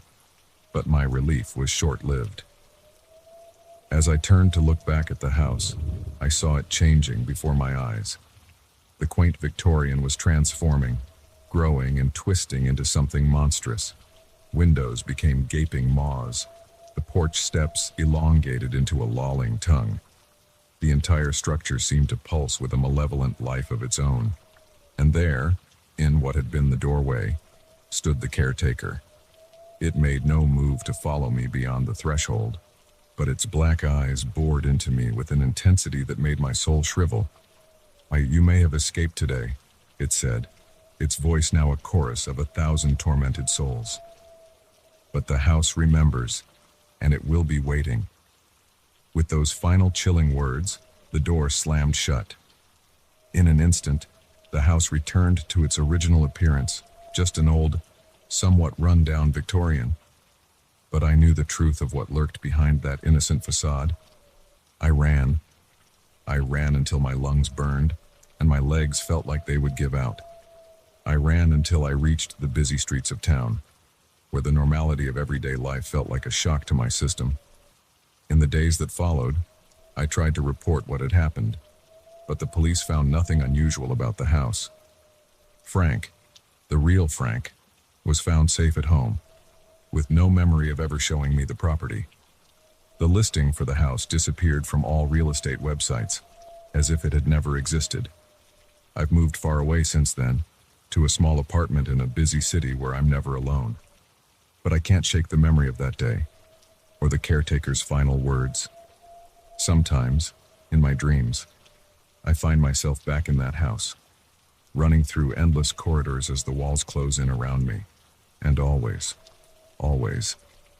I hear that chilling laughter echoing in the darkness. I know now that there are places in this world that aren't meant for us. Houses that hunger for more than just inhabitants. And I live with the constant fear that one day, when I least expect it, I'll turn a corner and find myself facing that old Victorian once again. Because the house remembers. And it's waiting.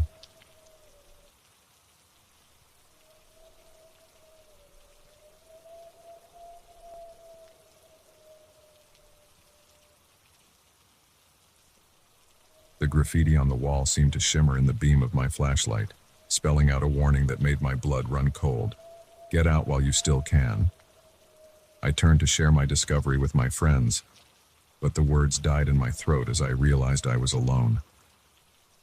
The abandoned building, which had moments ago echoed with our excited chatter and laughter, was now eerily silent. And somewhere in the darkness, I heard the unmistakable sound of footsteps approaching. It had started as a dare, a way to break up the monotony of another boring Saturday night in our small town. There were 5 of us, me, my best friend Jake, his girlfriend Mia, and our classmates Chris and Sarah. We'd heard rumors about the old Blackwood factory on the outskirts of town, how it was haunted by the ghosts of workers who had died in a tragic accident decades ago. None of us really believed in ghosts, but the thrill of exploring a forbidden place was too tempting to resist. We'd waited until well after midnight before making our move, parking Jake's beat-up Corolla a block away and sneaking through a hole in the chain-link fence surrounding the property. The factory loomed before us, a hulking silhouette against the star-studded sky. Windows like dead eyes stared down at us, and for a moment, I felt a flicker of apprehension. But then Jake made a joke about horror movie cliches, and we all laughed, the tension broken. The interior of the factory was a maze of rusted machinery and crumbling walls. Our flashlights cut through the gloom, revealing glimpses of a bygone era, faded motivational posters, ancient time clocks, assembly lines frozen in time. We moved deeper into the building, our excitement growing with each new discovery. It was Chris who first noticed something odd. "Hey guys," he called out, his voice echoing in the cavernous space. "Does anyone else feel like, I don't know, like we're being watched?" We all paused, looking around nervously. Now that he mentioned it, there was a prickle at the back of my neck, a sensation of unseen eyes upon us. But I shook it off, not wanting to seem scared in front of my friends. "It's just your imagination, dude," I said, trying to sound confident. "This place is creepy, but it's empty. We're the only ones here." How wrong I was. We continued our exploration, eventually finding our way to what must have been the factory's main office. Unlike the rest of the building, which was thick with dust and cobwebs, this room looked used. There were fresh footprints in the dust on the floor, and a half-empty water bottle sat on the desk. "Guys," Mia whispered, her eyes wide, "I don't think we're alone here."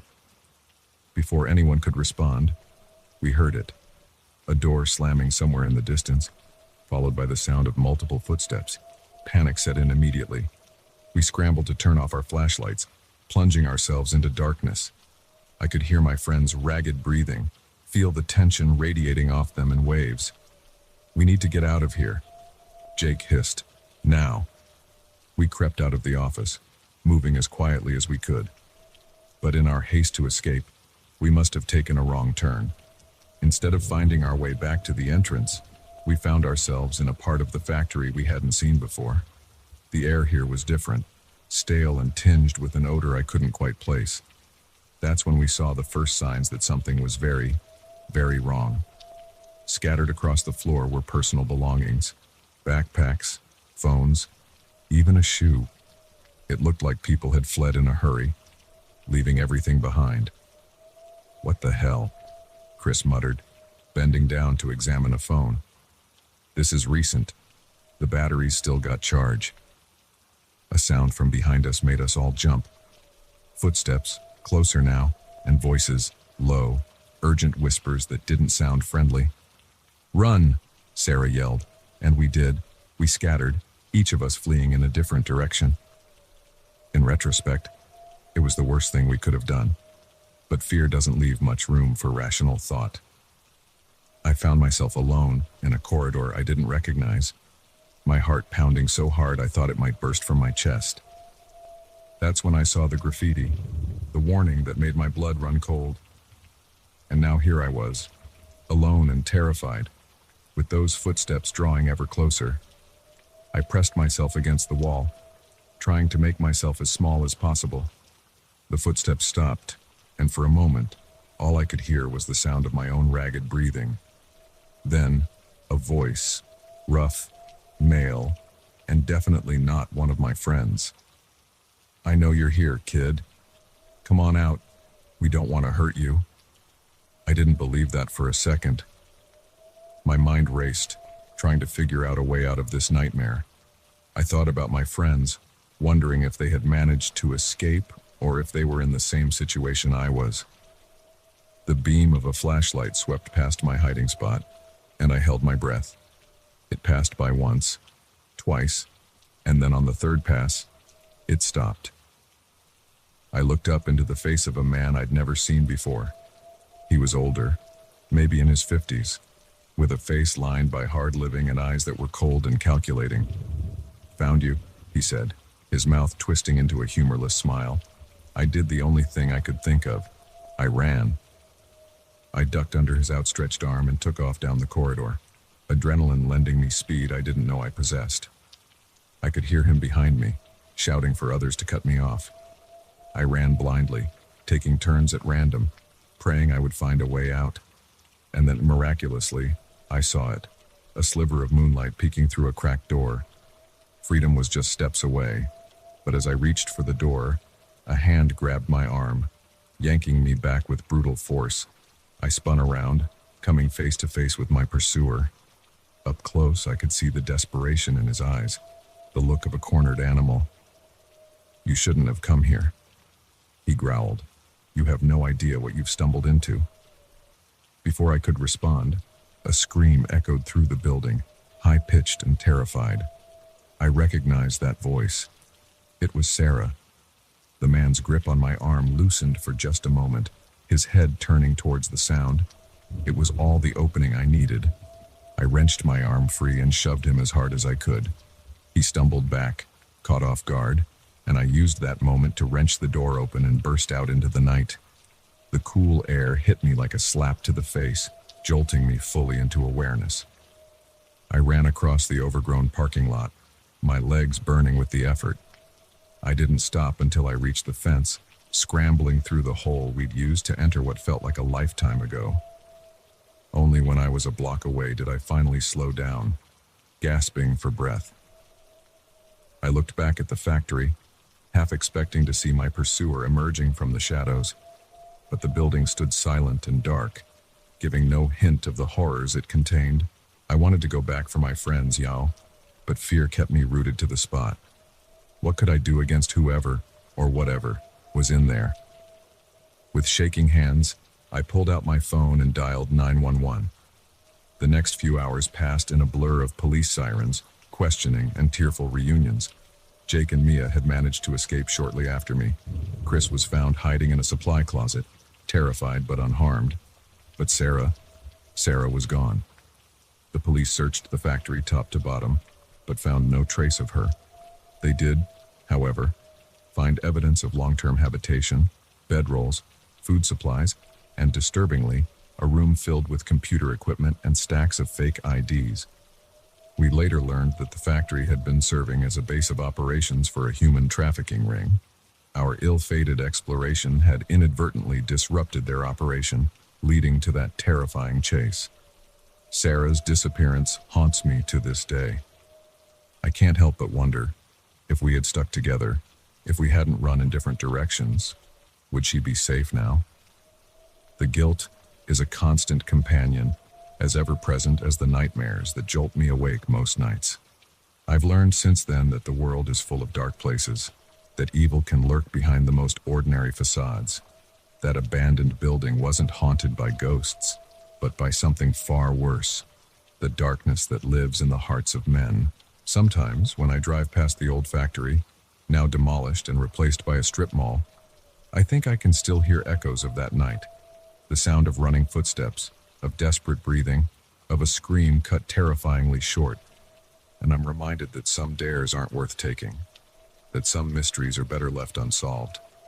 Because sometimes, when you go looking for a thrill, you find something far more terrifying than you ever bargained for. And the price of that discovery can be higher than you're willing to pay.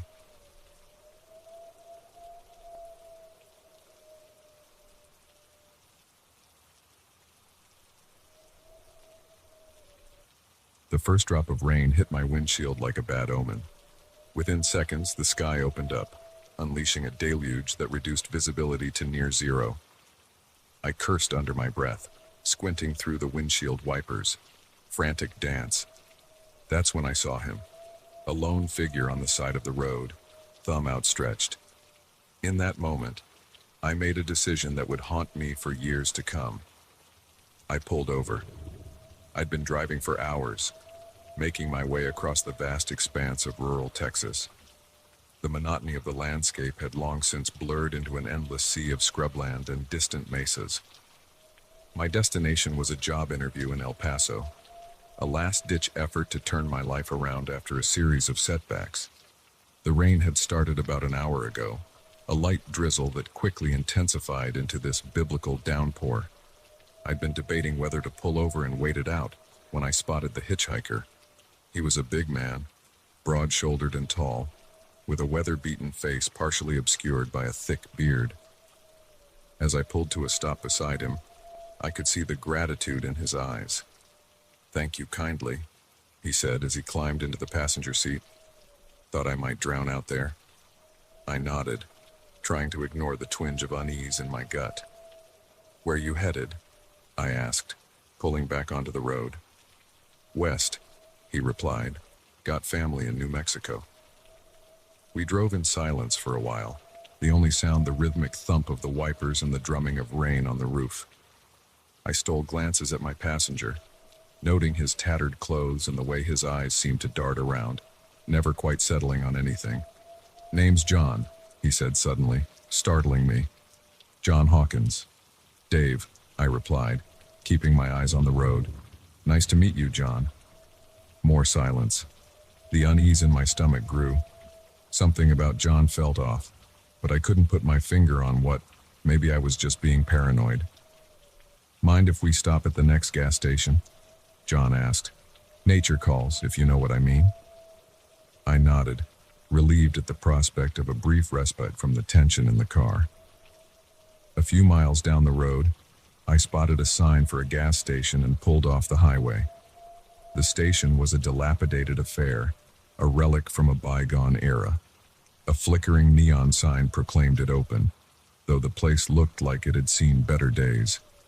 I pulled up to one of the pumps, grateful for the chance to stretch my legs. "I'll just be a minute," John said, climbing out of the car and heading towards the small convenience store attached to the station. I watched him go, then got out to pump some gas. The rain had eased to a drizzle, and the air felt heavy with moisture. As I stood there, nozzle in hand, a police cruiser pulled into the station, its lights flashing. My heart rate picked up. Had I been speeding without realizing it? But the officer didn't approach me. Instead, he got out of his car and headed into the store. Moments later, I heard shouting. The officer emerged, dragging John in handcuffs. Our eyes met, and I saw something in John's gaze that chilled me to the bone, a mixture of rage and hunger. The officer approached me, his face grim. "Sir, I'm going to need you to come with me." In a daze, I followed him into the store. The elderly clerk behind the counter looked shaken, his eyes wide with fear. "You picked up this man on the highway?" the officer asked. I nodded, my mouth dry. "You're lucky," he said, his voice low. "This man is wanted in connection with a string of murders across 3 states. He preys on good Samaritans, people kind enough to offer him a ride." The blood drained from my face as the implications of what he was saying sank in. I thought about the long, lonely stretch of highway we'd been on, about how easily John could have overpowered me. "We've been tracking him for weeks," the officer continued. "Got a tip he was headed this way. When the clerk recognized him from the wanted posters and called us, well, let's just say you dodged a bullet." I sat heavily on a nearby chair, my legs suddenly unable to support me. The adrenaline that had been coursing through my veins gave way to a bone-deep exhaustion. The next few hours passed in a blur of questions and statements. I learned that John Hawkins, if that was even his real name, was suspected in the deaths of at least 7 people. All of them had been found brutally murdered, their vehicles abandoned in remote areas. As I sat in the small office of the gas station giving my statement to a detective, I couldn't shake the image of John's eyes in that final moment. The mask of grateful hitchhiker had slipped, revealing the predator beneath. "You said he asked you to stop here?" the detective asked, his pen poised over a notepad. I nodded. "Said he needed to use the restroom." The detective exchanged a look with his partner. "We found a knife in the restroom. Brand new. Looks like he was planning to make his move here." A wave of nausea washed over me. I thought about how close I'd come to being another statistic, another body found in a ditch. It was well past midnight by the time they finally let me go. The rain had stopped, leaving behind a world washed clean. As I climbed back into my car, I noticed John's scent still lingered, a mixture of sweat and something metallic that I now realized might have been blood. I drove through the night, sleep the furthest thing from my mind. Every set of headlights in my rearview mirror made me flinch. Every shadowy figure on the side of the road a potential threat. When I finally reached El Paso, the sun was just beginning to peek over the horizon. I checked into a motel, my interview long forgotten. As I lay on the lumpy bed, staring at the ceiling, I replayed every moment of my encounter with John. Had there been signs I'd missed? Could I have sensed the danger lurking behind his friendly demeanor? Or had I just been incredibly, unbelievably lucky? In the days and weeks that followed, I found myself jumping at shadows, seeing threats in every stranger's smile. I missed my interview, lost the opportunity for the job that had seemed so important just days before, but I was alive, and that felt like a miracle in itself. The trial came months later. I sat in the courtroom, listening to the horrific details of John's crimes. I learned about the lives he'd taken, the families he'd destroyed, and all the while, he sat there, emotionless, those same hungry eyes scanning the courtroom as if searching for his next victim. When it was my turn to testify, I felt his gaze boring into me. I recounted our brief time together, my voice shaking despite my best efforts to remain calm. As I spoke, I realized how close I'd come to being just another chapter in the prosecutor's litany of horrors. The guilty verdict brought a sense of closure, but not peace. I still found myself hesitating to help strangers, my natural inclination to offer assistance now warring with a newfound caution. Years have passed since that rainy night in Texas. I've moved on, built a new life for myself. But I've never forgotten John Hawkins or the lesson I learned on that lonely stretch of highway. Sometimes, when I'm driving at night and I see a hitchhiker on the side of the road, I feel a flutter of panic in my chest. I think about John, about the monster hiding behind the mask of a grateful stranger. And I keep driving, my doors locked and my eyes fixed firmly on the road ahead. Because I've learned that sometimes, the most dangerous predators are the ones that look just like us. They prey on our kindness, our willingness to help, and in a world where such dangers exist, even the simplest act of compassion can have deadly consequences. So I drive on, alone but alive, carrying with me the weight of what might have been and the knowledge that sometimes the real monsters aren't hiding under our beds or in our closets. Sometimes they're sitting right beside us, thumb outstretched, waiting for someone kind enough or foolish enough to stop.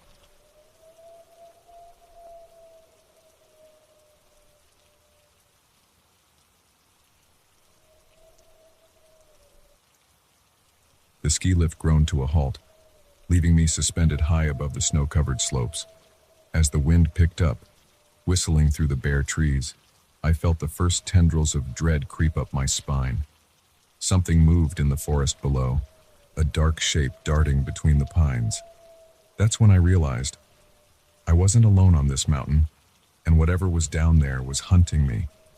I'd always loved skiing, the rush of adrenaline as you hurtle down a mountain, the crisp air biting at your cheeks, the sense of freedom that comes with being surrounded by nature's untamed beauty. But this solo trip to a remote ski resort in the Colorado Rockies was about more than just hitting the slopes. It was about finding myself again after a brutal year that had seen the end of my marriage and the loss of a job I'd once loved.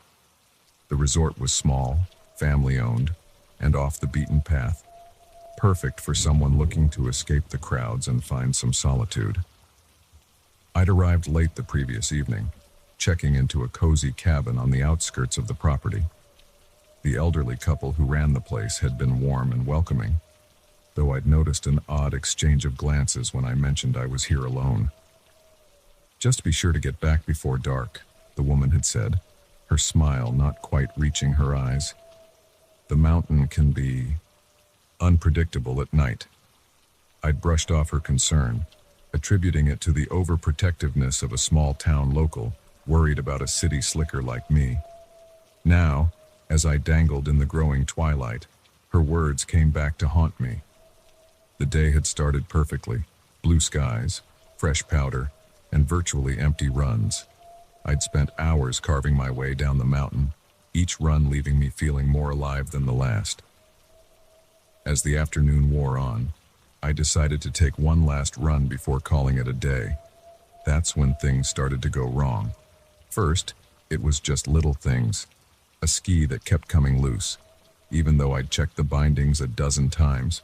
The sudden appearance of fog, rolling in thick and fast, obscuring the trail markers. And then, the unmistakable feeling of being watched. I'd paused halfway down the mountain, ostensibly to adjust my gear, but really to scan the tree line. That's when I saw it for the first time. A flash of movement, too big to be a deer or fox, too fast and agile to be a bear. Whatever it was keeping pace with me, always just out of clear sight. Heart pounding, I'd pushed off, abandoning any pretense of enjoying the run. Now it was about getting back to the base as quickly as possible, but in my haste and growing panic, I must have taken a wrong turn. The trail became unfamiliar, steeper and rougher than anything I'd encountered earlier, and then the ski lift. My last hope of a quick escape back to safety, except now it had stopped, leaving me exposed and vulnerable. The wind picked up again, rocking the chair. I gripped the safety bar tighter, my gloved hands slick with nervous sweat inside. The darkness below seemed to shift and move, and I couldn't tell if it was just shadows playing tricks on my eyes, or if there really was something down there, circling, waiting. A howl pierced the air, long and mournful, but with an undercurrent of something that made the hair on the back of my neck stand up. It didn't sound like any wolf I'd ever heard. It sounded wrong. The lift jerked, dropping a few inches before catching again. I bit back a scream, my heart hammering so hard I thought it might burst from my chest. "Hello," I called out, my voice sounding small and frightened in the vast whiteness. "Is anyone there? The lift is stuck." Silence, not even an echo. It was as if the mountain itself was holding its breath. And then, an answer, but not the one I was hoping for. Another howl, closer this time, followed by another, and another. A chorus of inhuman voices rising from the forest below. The lift shuddered again, and this time it didn't stop. It began to descend, slowly at first, then picking up speed. For a moment, I felt a flood of relief. The lift was working again. I was going to make it back to the base. But as the ground rushed up to meet me, I realized with horror that this wasn't a controlled descent. The cable had snapped. I had just enough time to take a deep breath before the chair slammed into the snow-covered ground. Pain exploded through my body as I was thrown clear, tumbling down the slope before coming to rest against a tree. For a few moments, I just lay there, dazed and gasping for breath. Every inch of me hurt, but a quick mental inventory suggested nothing was broken. Small mercies. The howls were closer now, mixed with a sound that might have been laughter if it wasn't so chilling. I struggled to my feet, fighting against the pain and the deep snow. One of my skis had come off in the fall. The other was bent at an odd angle, useless. I started to move downhill, hoping against hope that I was going in the right direction. The fog was thicker now, limiting visibility to just a few feet in any direction. The sun had set, leaving only the faint glow of twilight to illuminate my way. Something crashed through the underbrush behind me. I picked up my pace, no longer caring about stealth or caution. Pure animal instinct had taken over. Run or die. I ran, or tried to. The deep snow and my injuries made every step a struggle. I could hear them behind me, getting closer. The sounds they made weren't quite animal, weren't quite human. They were something in between, and all the more terrifying for it. A clearing appeared ahead, and I made for it, hoping for better footing, a landmark, anything that might help me orient myself. Instead, I found myself on the edge of a frozen lake, the ice disappearing into the fog. I turned, ready to find another way, but it was too late. They were here. They emerged from the trees like nightmares given flesh, vaguely human in shape, but twisted wrong. Fur sprouted in patches across gray skin. Their faces were a horrifying mix of human and wolf, with glowing eyes that fixed on me with predatory intent. I backed away, my feet slipping on the icy shore. "Please," I whispered, though I knew it was useless. These creatures weren't interested in pleas or bargains. The largest of them, a massive brute with a mangled ear, stepped forward. When it spoke, its voice was a guttural growl that somehow formed words. "Welcome, little ski," it said, lips pulling back to reveal yellowed fangs. "We've been waiting for you." I took another step back, feeling the ice creak beneath my feet. The creature's eyes widened, a flash of what might have been fear crossing its inhuman features. "Careful," it growled. "The ice." But it was too late. With a terrible crack, the surface gave way beneath me. I plunged into the freezing water, the shock driving the air from my lungs. As I sank into the dark depths, I caught one last glimpse of the world above. The creatures stood at the edge of the broken ice, their howls muffled by the water in my ears. They made no move to save me. Perhaps they couldn't. Perhaps the ice was their boundary, the line they couldn't cross. The cold wrapped around me like a blanket, and I felt myself starting to drift. As my vision began to fade, a strange sense of peace came over me. At least here, in the quiet dark, I was beyond their reach. My last conscious thought was of the old woman at the resort, her cryptic warning, the mountain, unpredictable at night. If only I'd listened. I don't know how long I was under. Seconds, minutes, hours. Time lost all meaning in that frigid blackness. But somehow, against all odds, I survived. I woke up in a hospital bed, surrounded by beeping machines and concerned faces. They told me a search party had found me washed up on the shore of the lake, barely alive. Hypothermia, they said. Hallucinations brought on by the cold and trauma. But I know what I saw. I know what chased me through that forest. And I know that somewhere out there in the remote wilderness of the Rockies, they're still waiting. Watching. Hungry. I don't ski anymore. I don't go to the mountains at all if I can help it. But sometimes, on cold winter nights when the wind howls outside my window, I find myself listening, wondering.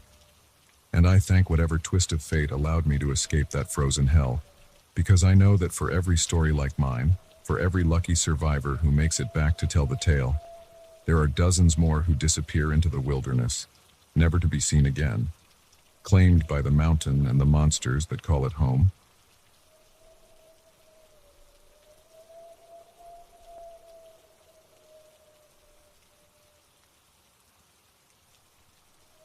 The air in the apartment building felt heavy, charged with an electricity that made the hairs on the back of my neck stand up.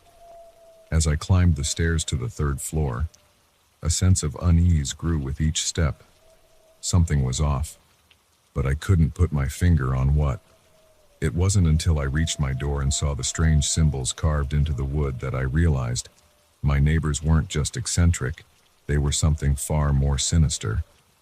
I'd moved into the Rosewood Apartments just 3 months ago, drawn by the affordable rent and the charming, if slightly rundown, Art Deco architecture. The building was old, with creaky floors and temperamental plumbing, but it had character. And after a messy breakup and the loss of my job, it was all I could afford. From the start, I'd noticed that my neighbors were a bit odd. Mrs. Abernathy in 3B always wore a heavy black veil, even in the sweltering heat of summer. The twins in 3C never seemed to leave their apartment, but I could hear them chanting in a language I didn't recognize at all hours of the night.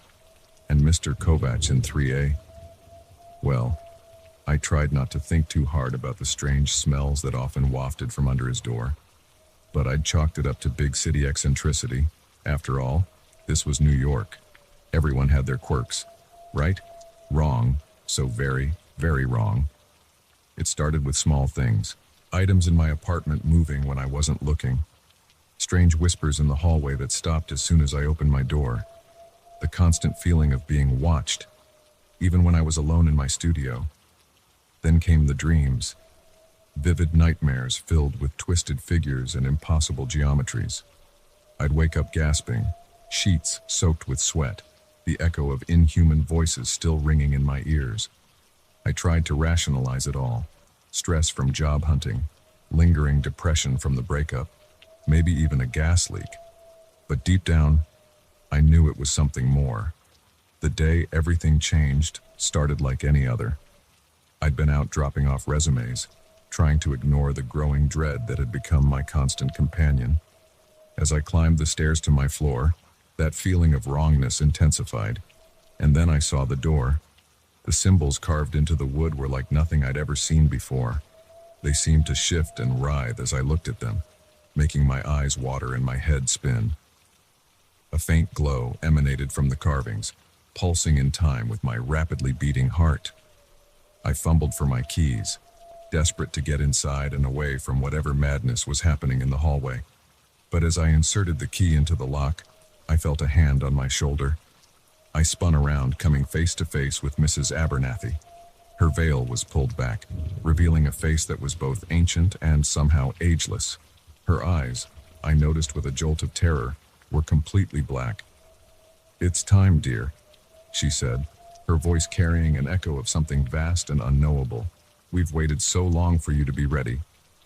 Before I could react, before I could run or scream or do anything at all, the door behind me swung open. Hands grabbed me, pulling me into my apartment. Except it wasn't my apartment anymore. The small studio had transformed into a vast, cavernous space. The walls seemed to stretch into infinity, covered in the same writhing symbols I'd seen on the door. In the center of the room stood a circle of robed figures, my neighbors, I realized with dawning horror. Mr. Kovacs stepped forward, lowering his hood. His face was no longer human, twisted into something that belonged in the depths of the ocean rather than on dry land. "Welcome, chosen one," he gurgled, his voice bubbling as if spoken through water. "We've been waiting centuries for your arrival." I tried to speak, to demand answers or beg for release, but no sound came out. My voice had been stolen, along with my will to move. The twins from 3C began to chant, their voices rising and falling in an eldritch harmony that made my bones vibrate. As they sang, the air in the center of the circle began to shimmer and twist. "The gate is opening," Mrs. Abernathy whispered, her grip on my arm tightening. "Our Lord will be most pleased with this offering." The shimmering air coalesced into a portal, a window into a realm that should not exist. Through it, I could see a landscape of impossible angles and colors that hurt to look at. And something was coming through. A tendril, slick and black and utterly alien, snaked its way out of the portal. It was followed by another, and another, until the room was filled with writhing appendages that seemed to drink in the light. I wanted to scream, to run, to wake up from this nightmare. But I could only stand there, paralyzed, as the thing from beyond pulled itself into our world. It was vast, filling the impossible space of the room, and then some. It had too many eyes, too many mouths, its form constantly shifting in ways that defied comprehension. And it was hungry. One of its tendrils wrapped around my waist, lifting me off the ground. I felt a scream building in my throat, finally breaking through whatever spell had silenced me. The sound that escaped me wasn't human. It was the wail of a soul confronted with the truth of a universe far more vast and terrifying than it had ever imagined. As the tendril pulled me towards one of its gaping maws, I closed my eyes, certain that this was the end. I thought of my family, my friends, all the normal, everyday things I'd taken for granted, how I wished I could go back to that life of blissful ignorance. But then, something unexpected happened. Another scream joined mine, this one filled with rage and defiance. I opened my eyes to see a new figure burst into the room, wielding what looked like a sword made of pure light. It was the super of our building, Mr. Ramirez. Except he wasn't the paunchy, middle-aged man I'd known. This Mr. Ramirez was younger, his eyes blazing with an inner fire, his movements graceful and deadly. "Release her, spawn of Nyarlathotep," he roared, his voice carrying the weight of command. The creature hesitated, its tendrils loosening slightly. My neighbors hissed and snarled, backing away from this unexpected intruder. Mr. Ramirez didn't wait for a response. He leapt into action, his light sword slicing through tendrils with ease. The creature howled, a sound that threatened to shatter my sanity. I fell to the ground, released from both the creature's grip and whatever spell had held me immobile. Mr. Ramirez was at my side in an instant, helping me to my feet. "Run!" he shouted, pushing me towards the door. "I'll hold them off." I didn't need to be told twice. I ran, my legs carrying me faster than I'd ever moved before. Behind me, I could hear the sounds of battle, inhuman shrieks, the sizzle of that strange light sword, and Mr. Ramirez's defiant yells. I didn't stop running until I was blocks away, my lungs burning and my legs trembling. When I finally dared to look back, the Rosewood Apartments looked normal. No eldritch horrors spilling out of the windows, no sign of the cosmic battle I'd just witnessed. For a moment, I wondered if I'd imagined it all.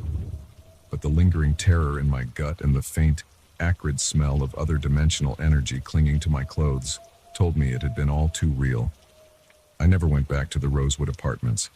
I couldn't bear the thought of what I might find, or what might find me.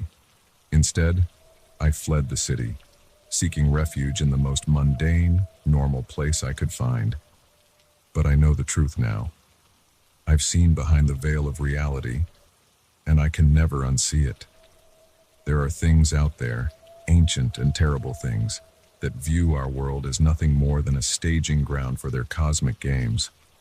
And sometimes, when the stars align just right, they reach through the cracks in our reality, seeking pawns for their unfathomable plans. I don't know why I was chosen. I don't know if Mr. Ramirez survived his battle with that eldritch horror. And I certainly don't know if I'm truly safe even now, but I do know this. The next time you're looking for an apartment, pay close attention to your potential neighbors. Because you never know when that eccentric old lady next door might be the high priestess of an otherworldly cult. And if you ever see strange symbols carved into your door, run. Run as fast and as far as you can. Because once you've been marked as a chosen one, there's no telling what horrors might come calling.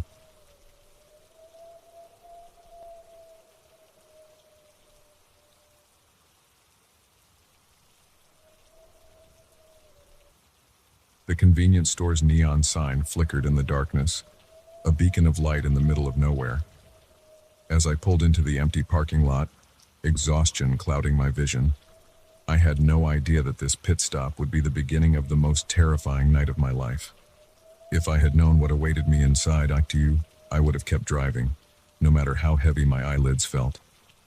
I'd been on the road for nearly 15 hours straight, pushing through the night on a cross-country move from Boston to San Diego. The promise of a new job and a fresh start had me eager to reach my destination, but as the miles stretched on, fatigue began to take its toll. When I spotted the sign for Joe's Gas Grub, just off the highway in what seemed like the middle of the New Mexico desert, it felt like a godsend. The bell above the door chimed as I entered, the sound unnaturally loud in the quiet store. The fluorescent lights buzzed overhead, casting a sickly glow over rows of snacks and drinks. Behind the counter, an old man dozed in a chair, his chin resting on his chest. "Excuse me," I called out, my voice hoarse from hours of disuse. "Hello?" The old man stirred, blinking owlishly at me. For a moment, something flashed in his eyes. Fear? Resignation? Before being replaced by a bland smile. "Welcome to Joe's," he said, his voice gravelly. "What can I do for you?" I grabbed a coffee and some snacks, making small talk as he rang me up. As I turned to leave, his hand shot out, gripping my wrist with surprising strength. "Be careful out there," he said, his eyes boring into mine. "The night has teeth in these parts." I laughed nervously, chalking it up to small-town superstition. If only I had listened. Back in my car, I sipped the bitter coffee and pulled back onto the highway. The caffeine began to work its magic, clearing some of the fog from my mind. That's when I noticed the headlights in my rearview mirror. At first, I thought nothing of it. Another night owl making their way across the vast emptiness of the American Southwest. But as the minutes ticked by and the car maintained a constant distance behind me, a seed of unease began to grow in my gut. I sped up, pushing my old sedan harder than I had all night. The headlights kept pace effortlessly. I slowed down, hoping they would pass. Instead, they slowed too, maintaining that same eerie distance. My palms began to sweat as I gripped the steering wheel tighter. I was being followed. That much was clear. But why? And by whom?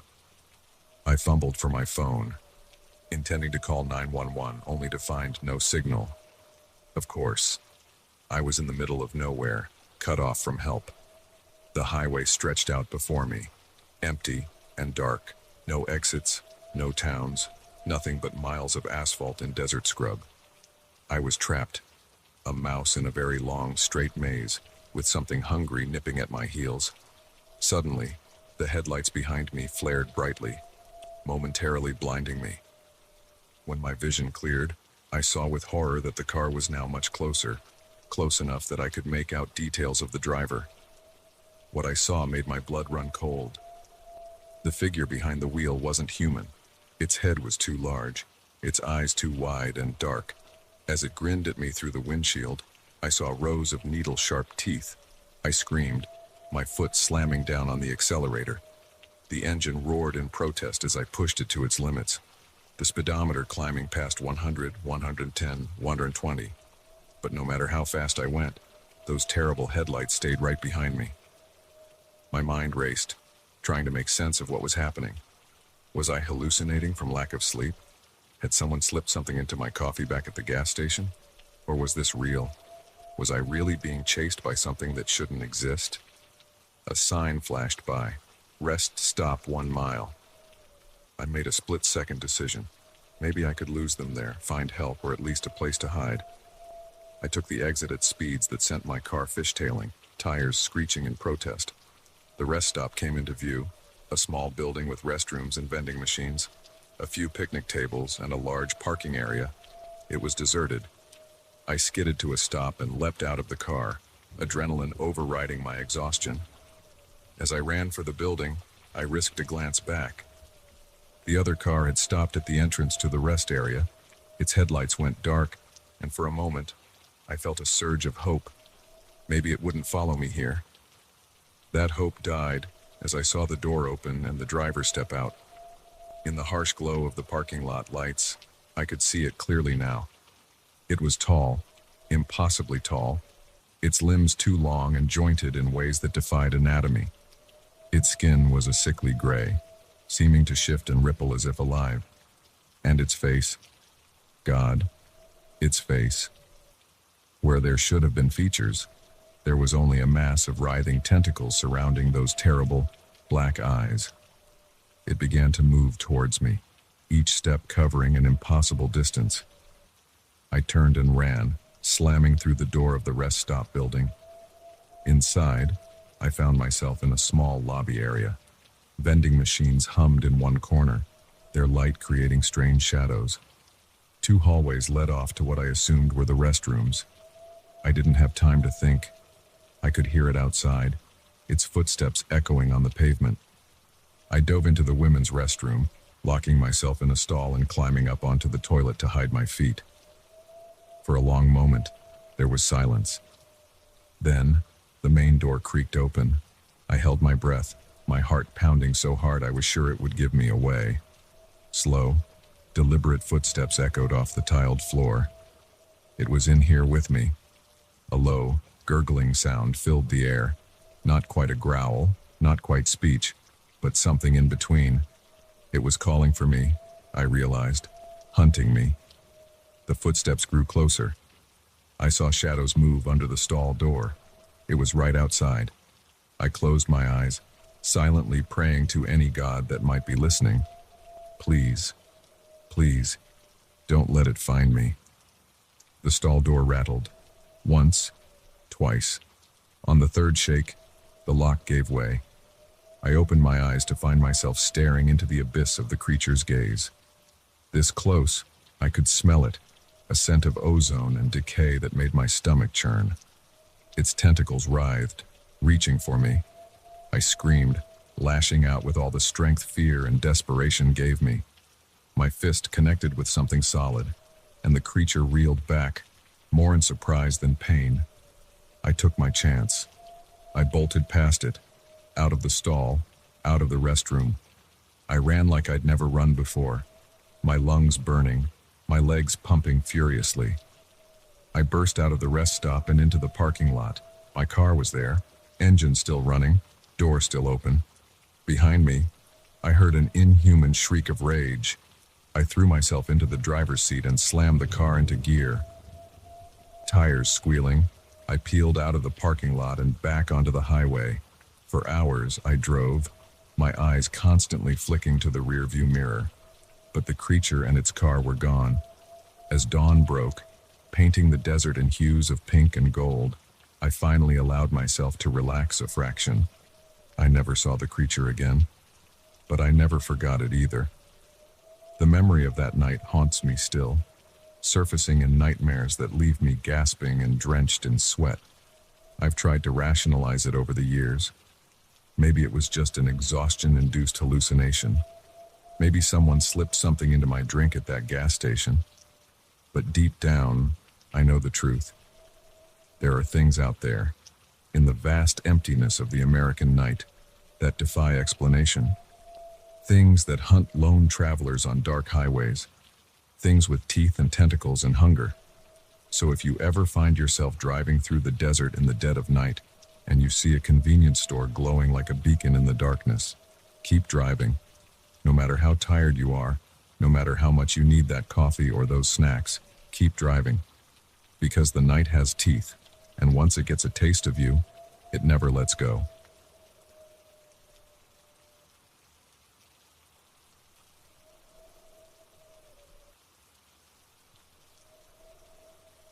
The first time I heard the scratching in the walls, I dismissed it as mice.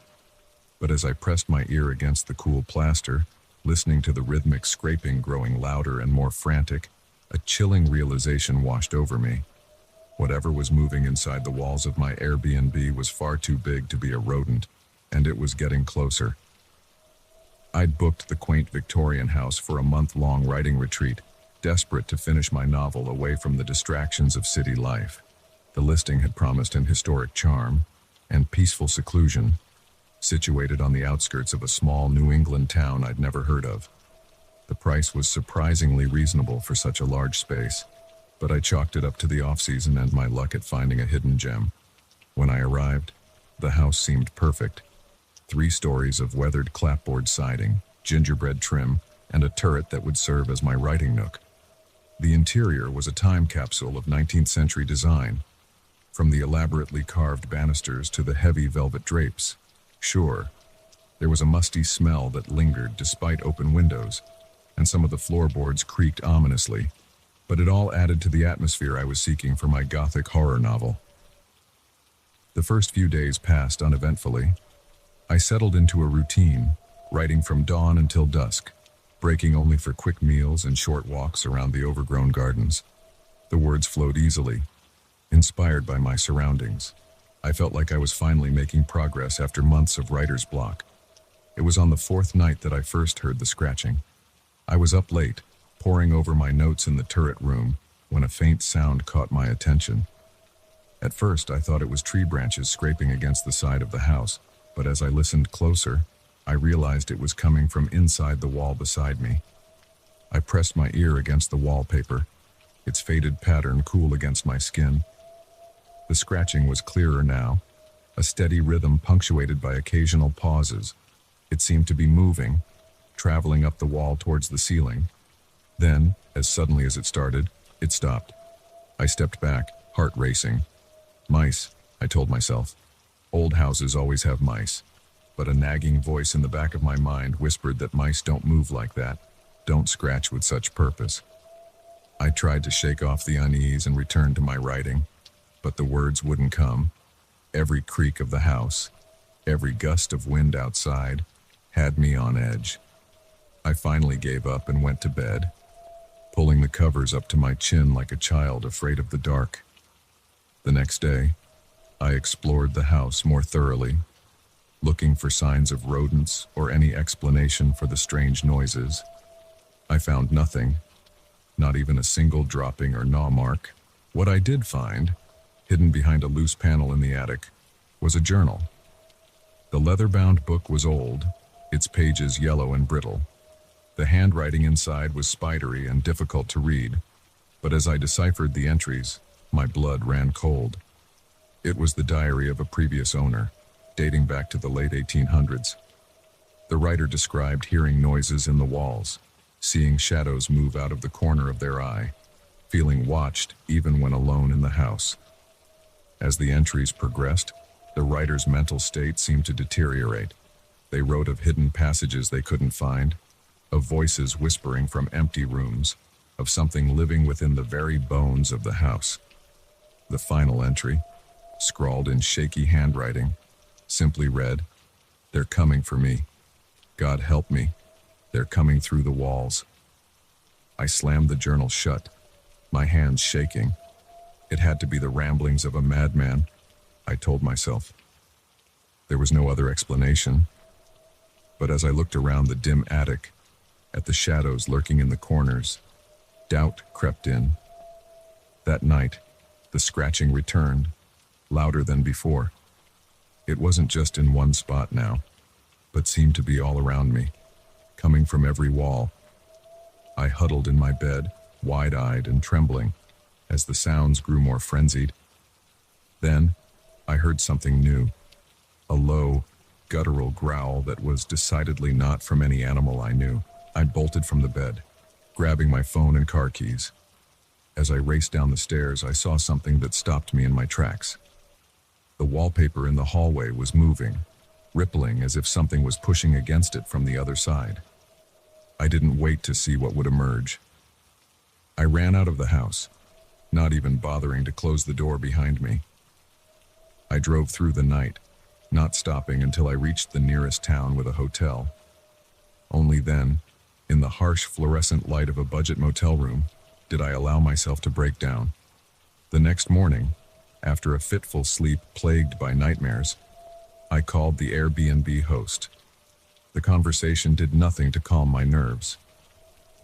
"Oh dear," the elderly woman said when I described what had happened. "They've woken up again, haven't they?" "What do you mean, woken up?" I demanded. "What's going on in that house?" There was a long pause before she answered. "The house has peculiarities. It's been in my family for generations. Sometimes it sleeps, Sometimes it doesn't. We thought it would stay quiet for you." I was speechless. She spoke about the house as if it were alive, as if the horrors I'd experienced were just an inconvenience, like a leaky faucet or a drafty window. "I'll refund your stay, of course," she continued, her tone maddeningly calm. "And I'll make sure the listing is updated to warn future guests." "Warn them," I sputtered. "You shouldn't be renting it out at all. It's dangerous." "Oh, it's not dangerous, dear. Not really. It's just hungry sometimes, but it never takes more than it needs." I hung up, my mind reeling. Part of me wanted to report her, to have the house condemned and torn down. But who would believe me? And more importantly, what would happen if they did destroy the house? Would they be releasing whatever was inside? I never went back to collect my things. I bought new clothes, a new laptop, anything to avoid setting foot in that house again.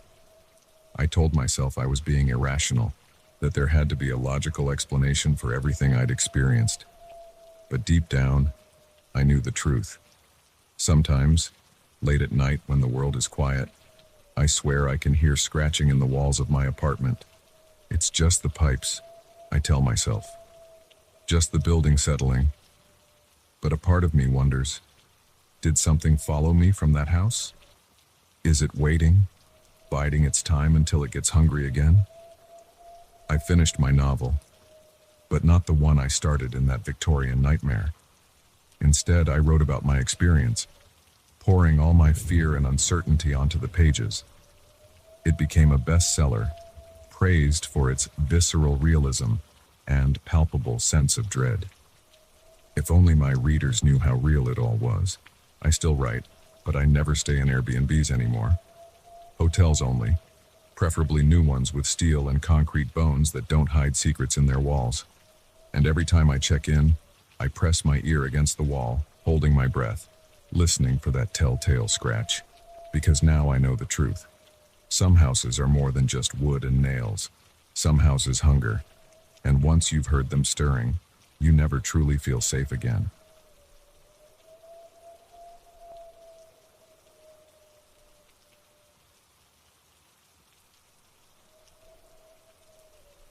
The rusty sign creaked in the wind, its faded letters barely legible. "Welcome to Millbrook, population 512. As we drove past it, a chill ran down my spine that had nothing to do with the crisp autumn air. Something about this town felt wrong, fundamentally off in a way I couldn't quite put my finger on. Little did I know, that feeling was my last warning before we stumbled into a nightmare that would haunt me for the rest of my life. My girlfriend, Sarah, and I had been on the road for hours, making our way from Chicago to her parents' new place in Denver. We'd decided to take the scenic route, eschewing the monotony of the interstate for the charm of backroads and small towns.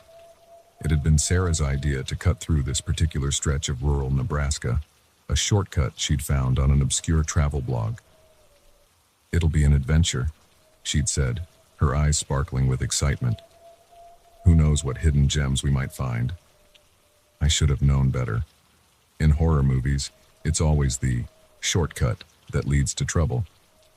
But real life isn't a movie, right? Wrong. So very, very wrong. At first, Millbrook seemed like any other small Midwestern town we'd passed through. A main street lined with mom-and-pop shops, a town square with a gazebo, houses with well-manicured lawns. But as we drove deeper into town, looking for a place to grab lunch, I noticed things that set my nerves on edge. The streets were empty. Not just quiet, but completely deserted. No cars, no pedestrians, not even a stray dog. The shops, while seemingly open, had no customers. And the few people we did see through windows or on porches, they just stared.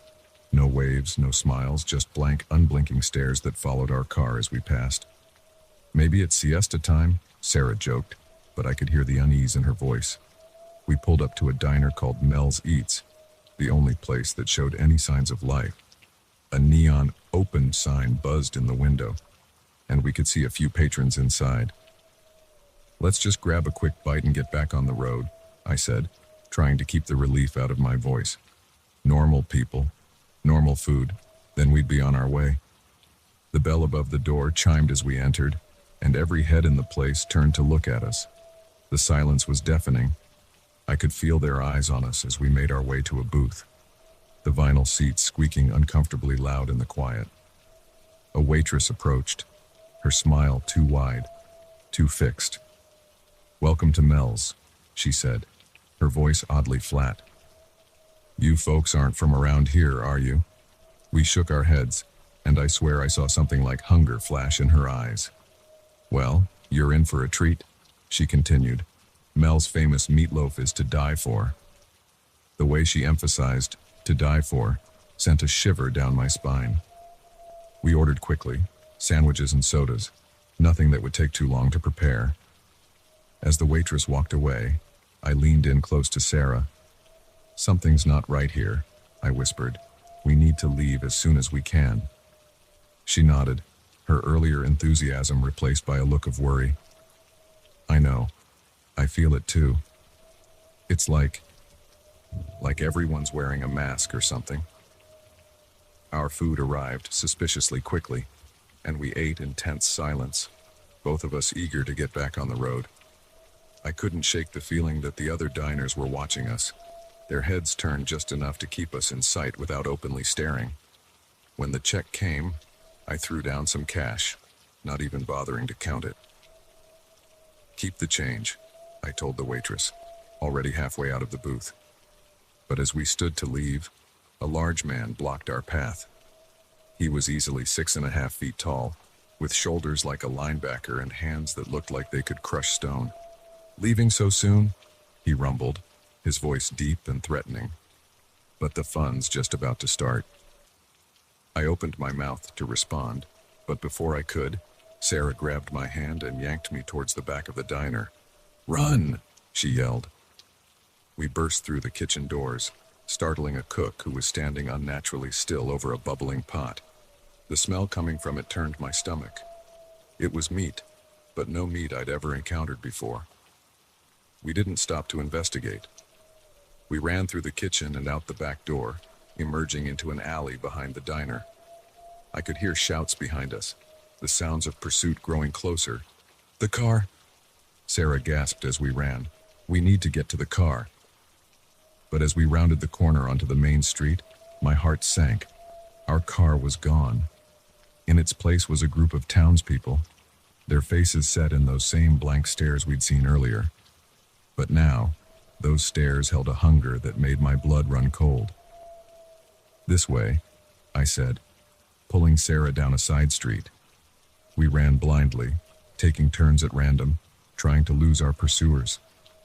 But at every turn, more townspeople appeared, slowly closing in on us. As we ran, I began to notice other details that my mind had initially skipped over.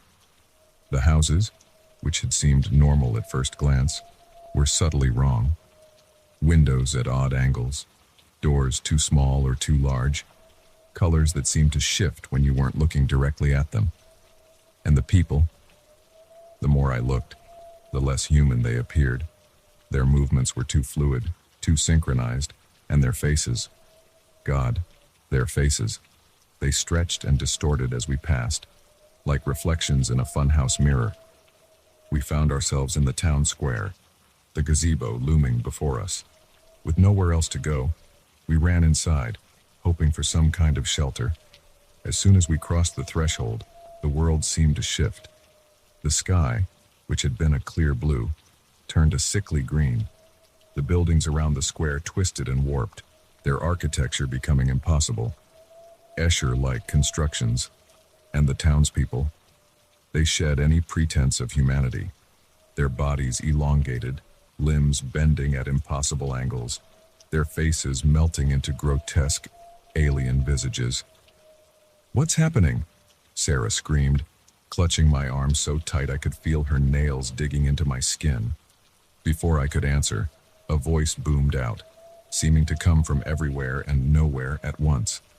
"Welcome, travelers," it said, a sound like nails on a chalkboard mixed with the purr of a contented cat.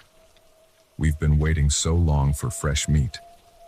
The thing that had been the waitress from the diner stepped forward, her body now a writhing mass of tentacles and eyes. "You'll join us for dinner, won't you?" she asked, her mouth splitting into a grin that was far too wide, filled with far too many teeth.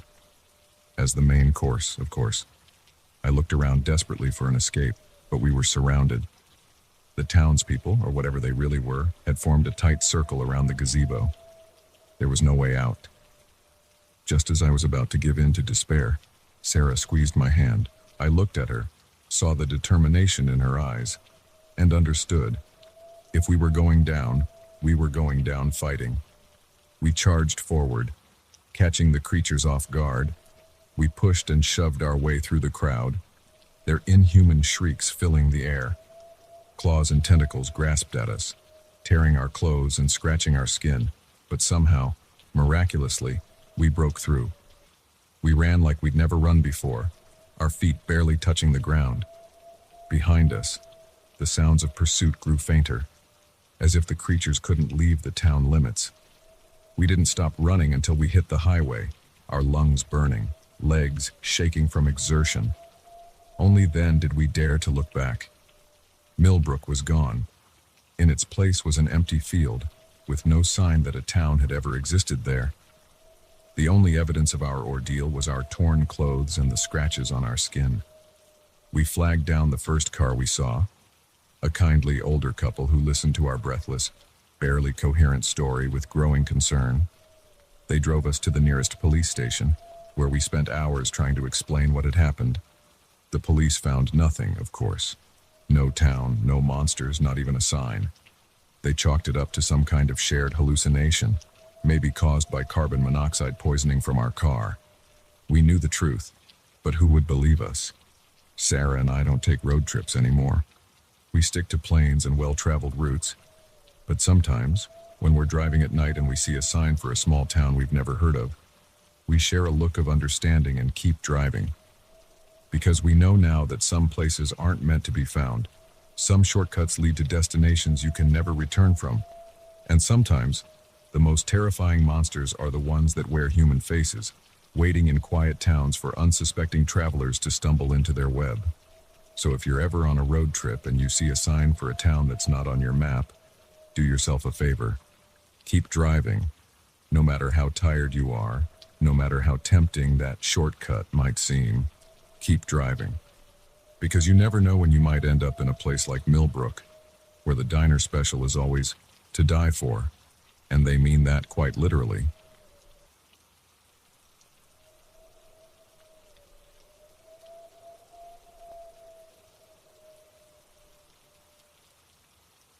The old key felt unnaturally cold in my hand, its intricate design catching the dim light of the attic. As I stood before the locked door that had confounded me for weeks, a mixture of excitement and dread washed over me.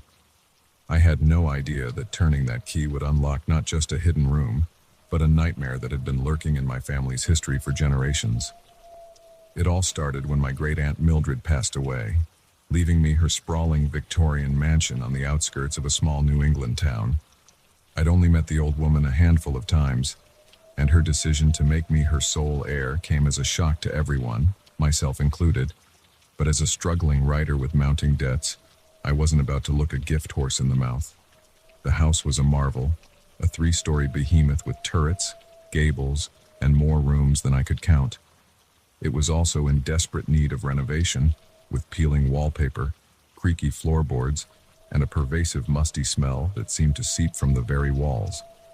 I threw myself into the restoration project with gusto, seeing it as both a welcome distraction from my writer's block and a potential goldmine of inspiration for my next novel. Room by room, I cleaned, repaired, and updated, uncovering the house's hidden charms. But there was one door that refused to yield to my efforts. Located at the end of a long hallway on the 3rd floor, it remained stubbornly locked despite my best attempts to open it. None of the keys I'd found in the house worked, and the local locksmith had scratched his head in bewilderment at its peculiar mechanism.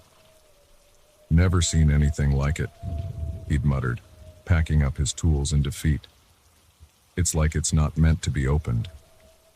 His words should have been a warning, but they only fueled my curiosity.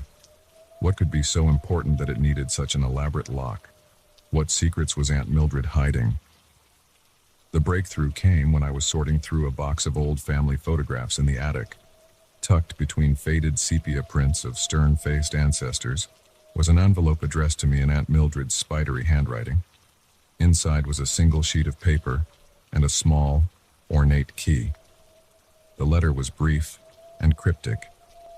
Dearest nephew, if you're reading this, then I'm gone and the house is yours. With it comes a responsibility I'd hoped to spare you from, but blood will tell, and the time has come for you to know the truth. The key opens the locked door. What you find there will change everything.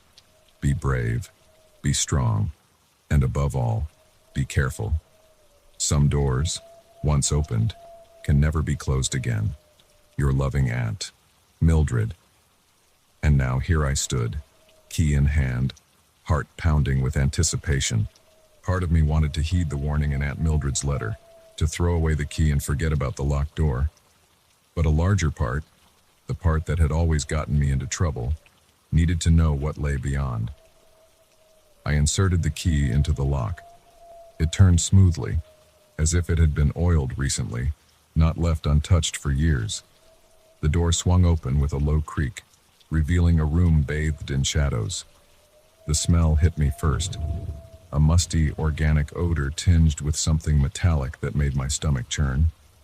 As my eyes adjusted to the gloom, I fumbled for the light switch. The single bare bulb that flickered to life revealed a scene that would haunt my nightmares for years to come.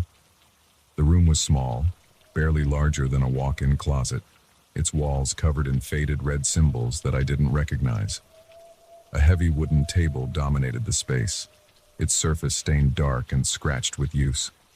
Shelves lined the walls, crammed with jars of murky liquid, bundles of dried herbs, and objects I didn't want to identify. But it was the book that drew my attention. Massive and bound in what looked disturbingly like human skin, it lay open on the table, its pages covered in dense, spidery writing. As I approached, drawn by a morbid fascination, I realized the writing was in English, though the words made little sense. And with the third incantation, the veil shall be lifted, allowing passage between worlds. But beware, for what comes through may not be easily sent back.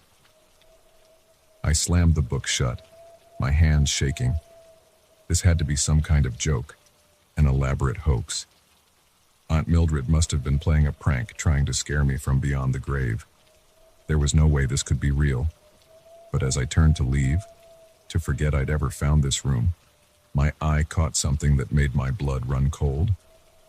A photograph, pinned to the wall beside the door. In it, Aunt Mildred stood proudly in this very room, surrounded by a group of people in dark robes.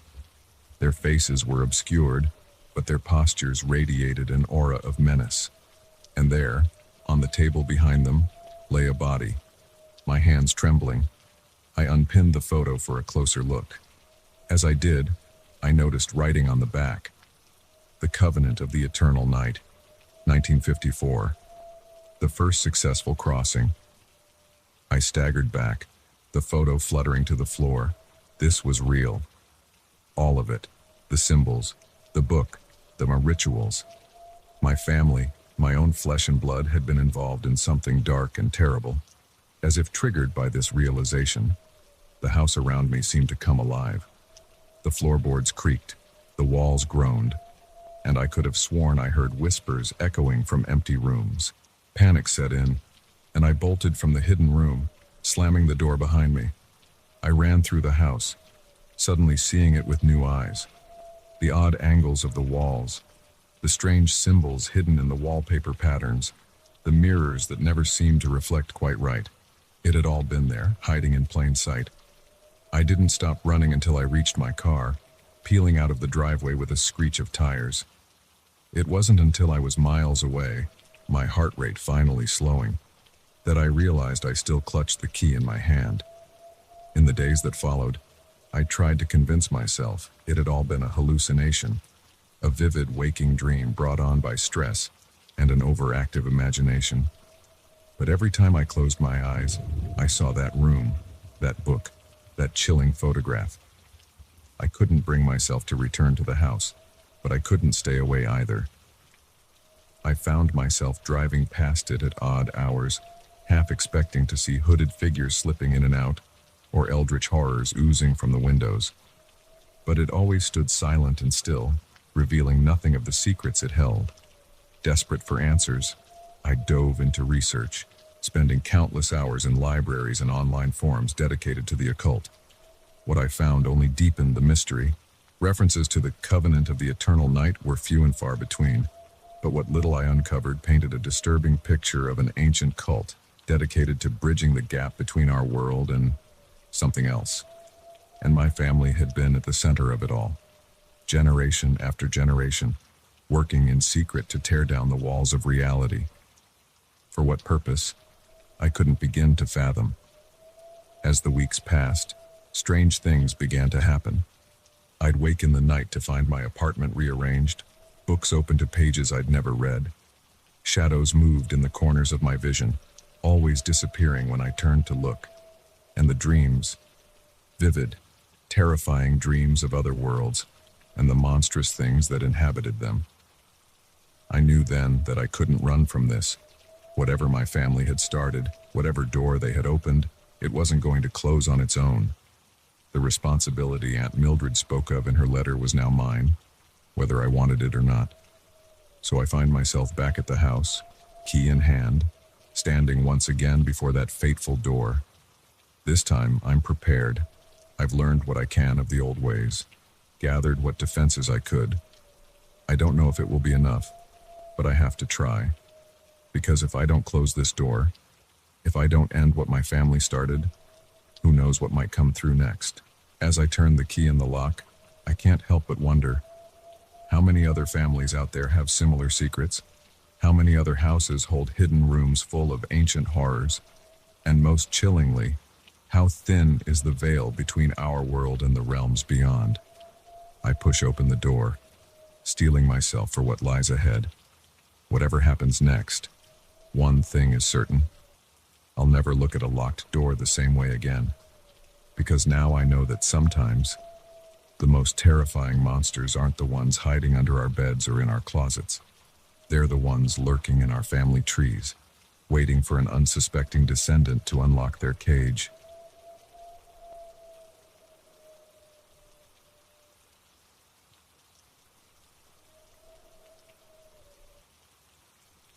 The sickening crunch of metal on metal shattered the quiet night, jolting me awake. As my car spun off the lonely desert road, tires screeching against gravel, I had no idea that this accident was just the beginning of a nightmare that would push me to the very limits of survival and sanity. I'd been driving for hours, making my way from Los Angeles to Phoenix for a job interview. The desert highway stretched endlessly before me, a ribbon of black cutting through the moonlit landscape. I must have dozed off for just a second, one moment of weakness after hours of monotonous driving. That's all it took for disaster to strike. My old Honda Civic came to rest at an awkward angle, half in a ditch, the front end crumpled like an aluminum can. Steam hissed from under the hood, and the acrid smell of burnt rubber filled the air. I sat there for a moment, dazed, my heart pounding in my chest. A quick self-assessment revealed no major injuries, just some bruises and a cut on my forehead that was bleeding more than it hurt. I fumbled for my phone, but of course, there was no signal. I was in the middle of nowhere, miles from the last town I'd passed and who knows how far from the next one. The realization of just how isolated I was began to sink in, bringing with it a wave of panic. That's when I saw the headlights approaching in my rearview mirror. Relief washed over me. Someone was coming. Someone. Help was on the way. The vehicle, a large pickup truck, slowed as it approached, coming to a stop behind my wrecked car. In the harsh glare of its headlights, I could make out a lone figure climbing out of the driver's seat. "You all right in there?" A gruff voice called out. I managed to push my door open, wincing at the screech of bent metal. "Yeah," I called back, my voice shaky. "I think so. Just shaken up." The man approached, his features coming into focus as he got closer. He was tall and broad-shouldered, with a weathered face that spoke of years under the desert sun. His eyes, when they met mine, were disconcertingly intense. "That's quite a wreck you got there," he said, surveying the damage. "You're lucky to be walking away from it." I nodded, still a bit dazed. "Yeah, I must have fallen asleep at the wheel. Stupid, I know." He grunted in agreement. "Well, ain't no way that car's getting you anywhere tonight. Nearest town's about 50 miles that away." He jerked his thumb over his shoulder. "I can give you a ride if you want. Got a phone at my place you can use to call a tow truck." I hesitated. Every instinct told me to be wary of strangers, especially out here in the middle of nowhere. But what choice did I have? I couldn't very well stay here with my wrecked car, and walking 50 miles through the desert night wasn't an option. "That'd be great, thank you," I said, trying to infuse my voice with a confidence I didn't feel. He nodded and turned back towards his truck. "Name's Earl, by the way," he called over his shoulder. "John," I replied, gathering what I could from my car before locking it up. As I climbed into Earl's truck, the knot of unease in my stomach grew. The interior was cluttered and smelled of stale cigarettes and something else I couldn't quite place. Something metallic and vaguely unpleasant. Earl started the engine and pulled back onto the road. We drove in silence for a while, the monotonous desert landscape rolling by outside the windows.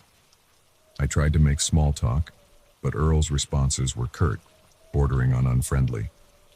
After about 20 minutes, Earl turned off the main road onto a dirt track I wouldn't have even noticed if we hadn't taken it. The truck bounced and jolted as we made our way deeper into the desert. Where exactly do you live?" I asked, unable to keep the nervousness out of my voice. "Not far now," Earl grunted, his eyes fixed on the rough path ahead. Another 10 minutes passed before a structure loomed out of the darkness. It was a ramshackle house, more of a large shack, really, surrounded by piles of rusted machinery and old car parts. The whole scene looked like something out of a post-apocalyptic movie. Earl pulled up in front of the house and cut the engine. The silence that followed was oppressive. "Well, here we are," he said, climbing out of the truck. "Come on in and we'll get you sorted out with that phone call." I followed him hesitantly, every instinct screaming at me to run. But run where? I was miles from anywhere, in unfamiliar territory. I had no choice but to follow Earl into his home. The interior of the house was dimly lit and cluttered, with a musty smell that made me want to gag. Earl led me through to what appeared to be a kitchen, gesturing vaguely towards an ancient rotary phone on the wall. "There you go," he said. "I'll give you some privacy." He shuffled out of the room, leaving me alone. I picked up the receiver, my hand shaking slightly, and was met with silence.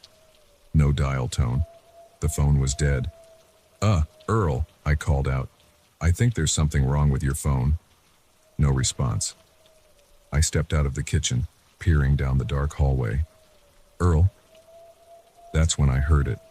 A muffled thump, and what sounded like a moan coming from somewhere deeper in the house. My blood ran cold. Every fiber of my being told me to get out, to run as fast and as far as I could. But curiosity, that damned human trait that so often leads us into trouble, got the better of me. I found myself moving down the hallway towards the source of the sound. At the end of the hall was a door, slightly ajar. The sounds were definitely coming from behind it. I pushed it open slowly, my heart pounding so hard I was sure it would burst from my chest. What I saw in that room will haunt me for the rest of my days. It was a makeshift operating room, with harsh fluorescent lights illuminating a scene straight out of a horror movie. In the center was a metal table, and on that table, I retched, barely managing to keep the contents of my stomach down. A person, or what was left of one, lay strapped to the table. Parts had been removed, organs exposed, and standing over this grisly tableau, wearing a blood-splattered apron, was Earl. He turned to me slowly, a scalpel glinting in his hand. Now, he said, his voice eerily calm. You weren't supposed to see this, but since you're here, you might as well make yourself useful. I didn't wait to hear more. I ran, fueled by a terror unlike anything I'd ever experienced. I burst out of the house and into the desert night, not caring which direction I went as long as it was away from that house of horrors. I ran until my lungs burned and my legs felt like lead. Only then did I dare to look back. There was no sign of pursuit, just the vast, indifferent desert stretching out in all directions. I walked through the night, guided only by the stars and my desperate need to put as much distance between myself and Earl's house as possible. As dawn broke, I stumbled onto a highway. A passing trucker took pity on me, giving me a ride to the nearest town where I immediately went to the police. They found Earl's house, of course, and with it, evidence of horrors that went back decades. Missing persons cases from across 3 states were finally closed. Earl himself was nowhere to be found, having vanished into the desert he knew so well. I've tried to move on with my life, to forget that night, but I can't shake the memory of what I saw in that room, or the casual way Earl had invited me to join in his gruesome work. It's changed me, made me wary of strangers and isolated places. Sometimes, when I'm driving at night, and I see headlights approaching in my rearview mirror, I feel a flutter of panic in my chest. I think about Earl, about the monsters that walk among us wearing human faces. And I keep driving, my doors locked and my eyes fixed firmly on the road ahead. Because I've learned that sometimes, the most dangerous predators aren't the ones hiding in the shadows.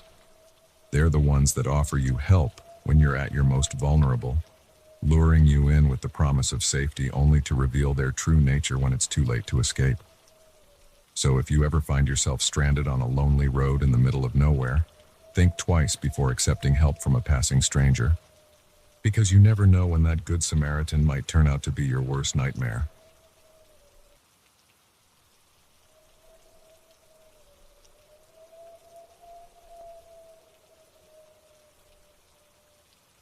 The beam of my flashlight flickered, casting eerie shadows on the cave walls.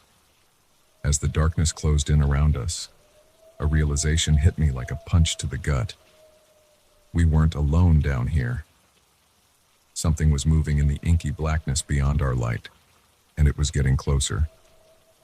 It had started as a fun adventure, a chance to explore the infamous Stillwater caves that had been the subject of local legends for generations. There were 5 of us. Me, my best friend Jake, his girlfriend Mia, and our college buddies Chris and Sarah. We'd all grown up hearing stories about the caves, tales of lost explorers, strange noises, and inexplicable phenomena. But we were young, cocky, and sure that we could handle whatever the caves might throw at us. How wrong we were. We'd entered the cave system early that morning, armed with maps, supplies, and enough enthusiasm to power a small city. The first few hours were exhilarating. We marveled at the intricate rock formations, squeezed through tight passages, and joked about the legends we'd heard. Watch out for the cave monsters, Chris had laughed, his voice echoing off the walls. If only we'd known how prophetic those words would turn out to be. It was around midday when things started to go wrong. We'd ventured deeper into the cave than we'd originally planned, drawn by the promise of a massive chamber that was rumored to house prehistoric paintings. That's when we realized we were lost. The passages all looked the same, twisting corridors of rock that seemed to shift and change when we weren't looking directly at them. Our maps became useless, the landmarks we'd used to navigate suddenly unfamiliar. This doesn't make sense, Jake muttered, studying the map for the 100th time. We should have reached the main chamber by now. Panic started to set in as we realized the gravity of our situation. We were lost in one of the largest cave systems in the country, with limited supplies and no clear way out.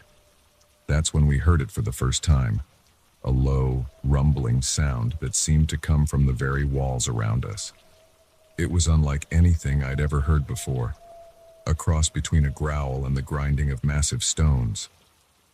What was that? Sarah whispered, her eyes wide with fear. Before anyone could answer, the ground beneath our feet began to tremble. Small rocks and dust rained down from the ceiling. Earthquake! Mia shouted. We need to find cover. We ran blindly through the tunnels, the sound of falling rocks growing louder behind us.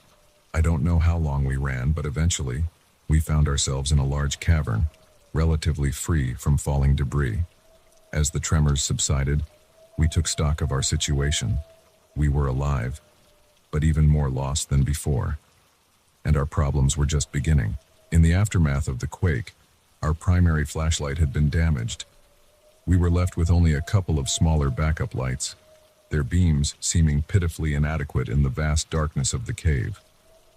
That's when Chris noticed it, a faint glow coming from one of the tunnels leading out of the cavern. It was a soft, pulsating light, unlike anything that should exist this far underground. Maybe it's a way out, he suggested hopefully. Against my better judgment, we decided to follow the light. As we moved deeper into the tunnel, the air grew noticeably colder, and a strange smell permeated the air, something ancient and organic that made my skin crawl. The tunnel opened up into another chamber, and what we saw there stopped us in our tracks.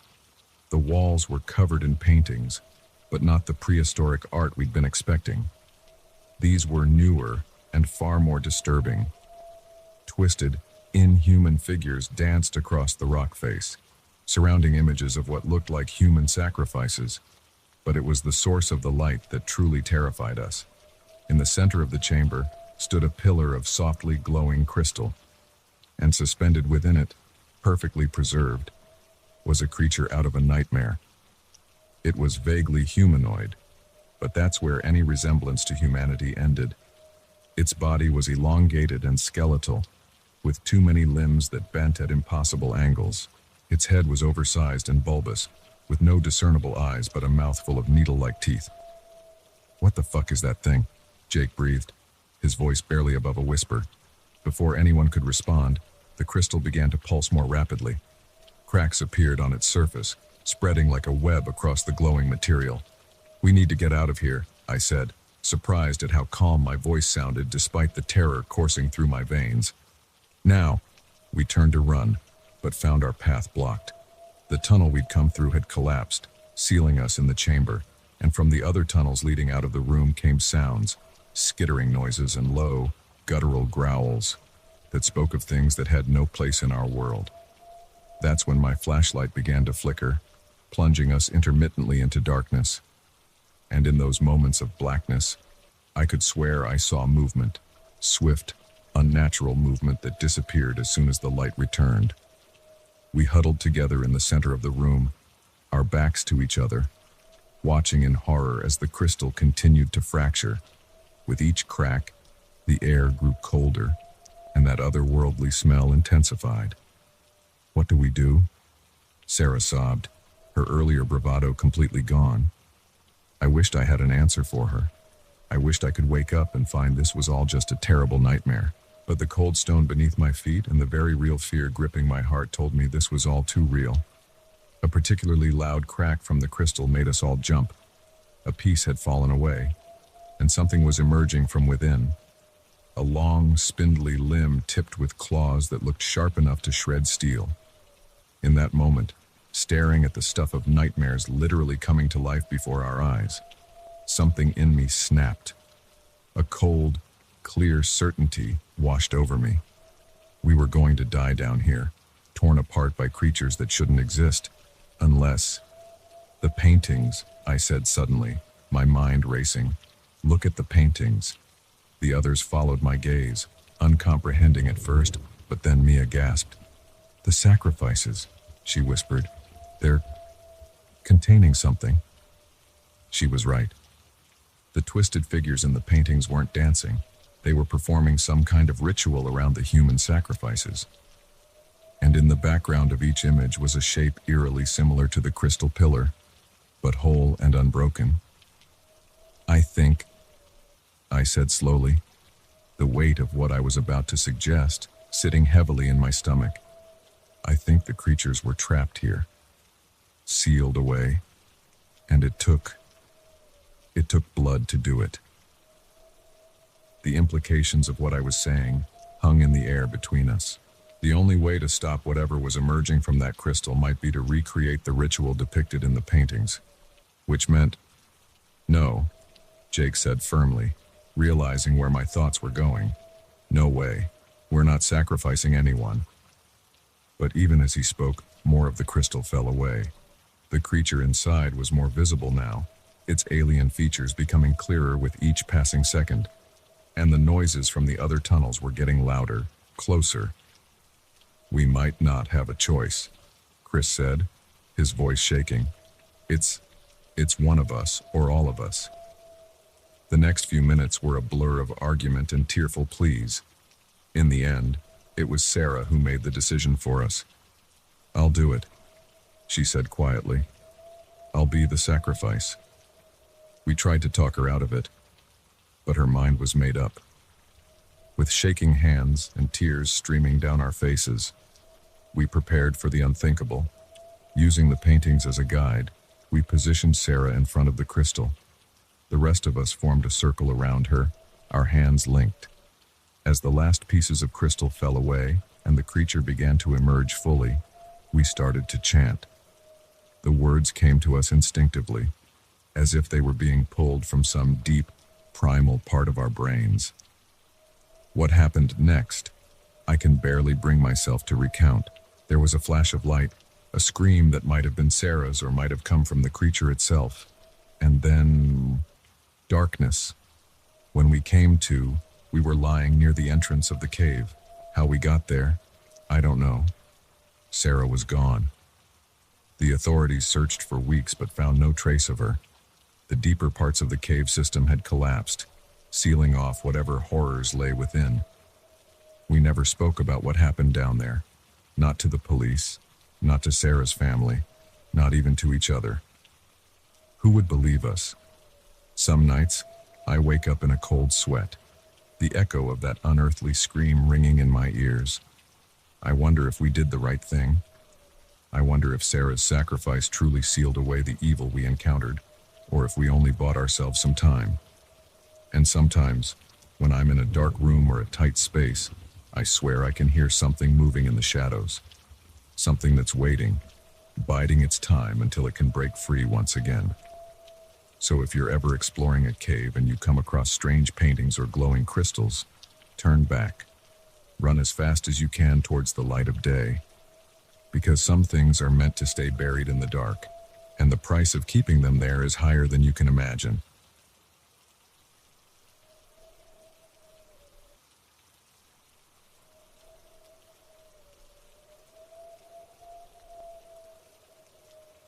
The security camera footage flickered on the ancient monitor, and my blood ran cold. There, in grainy black and white, was a figure moving through the warehouse. A figure that shouldn't exist.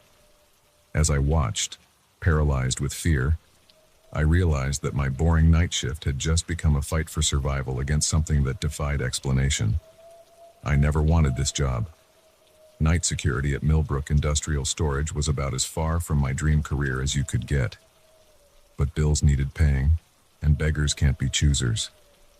So there I was, 3 months into mind-numbing night shifts, patrolling endless rows of crates and machinery in a cavernous warehouse on the outskirts of town. The night started like any other. I arrived at 10 p.m., relieved the day guard, and settled in for 12 hours of mind-numbing boredom. I did my first round of checks, then planted myself in front of the security monitors with a thermos of coffee and a dog-eared paperback. It was just past midnight when I first noticed something odd. A flicker of movement on one of the monitors caught my eye. I leaned in, squinting at the grainy image. For a moment, I thought I saw a figure dart between 2 stacks of crates.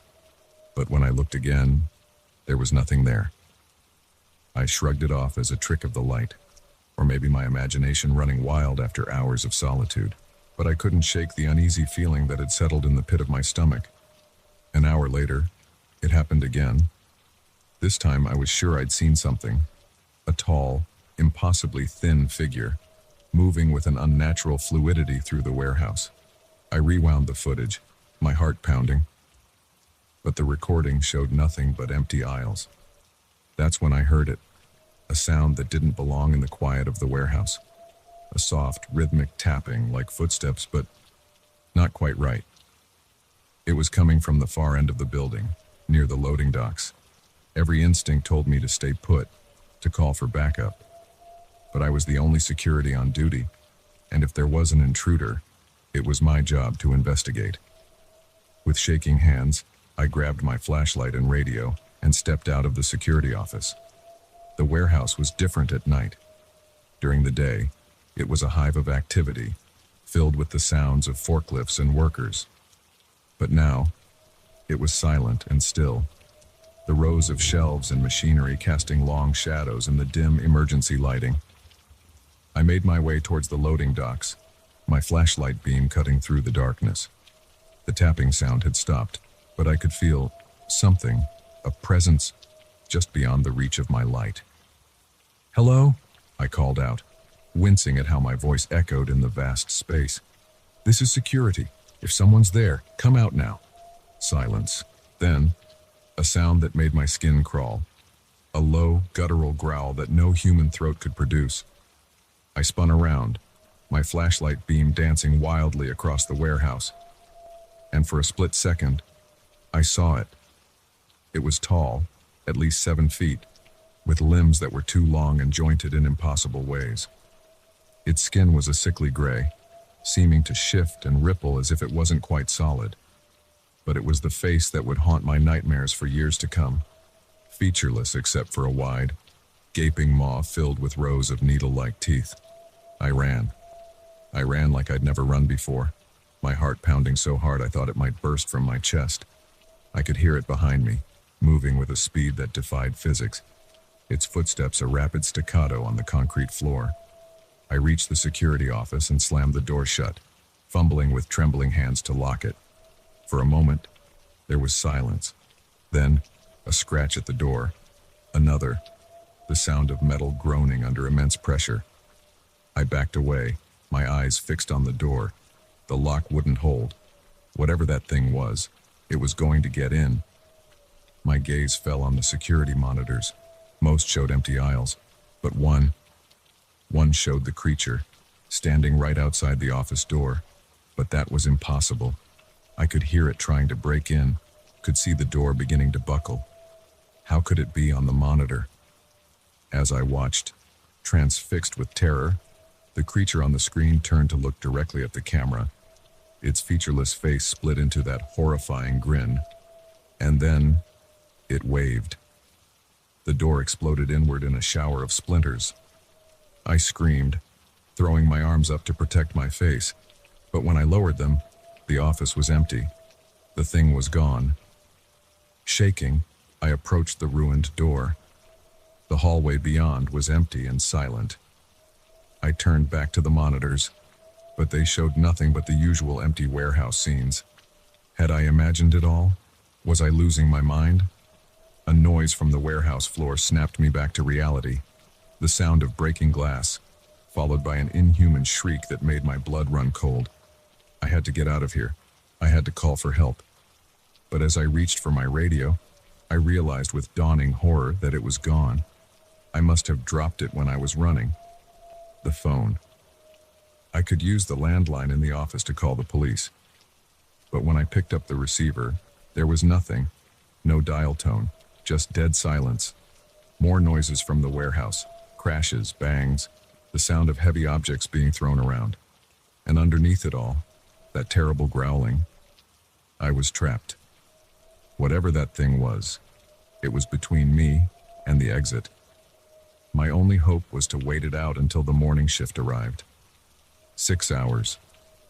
I just had to survive for 6 hours. I barricaded myself in the office as best I could, pushing the heavy desk against what was left of the door. Then I huddled in the corner, my eyes fixed on the monitors, watching for any sign of the creature. The hours crawled by with agonizing slowness. Every noise, every shadow made me flinch.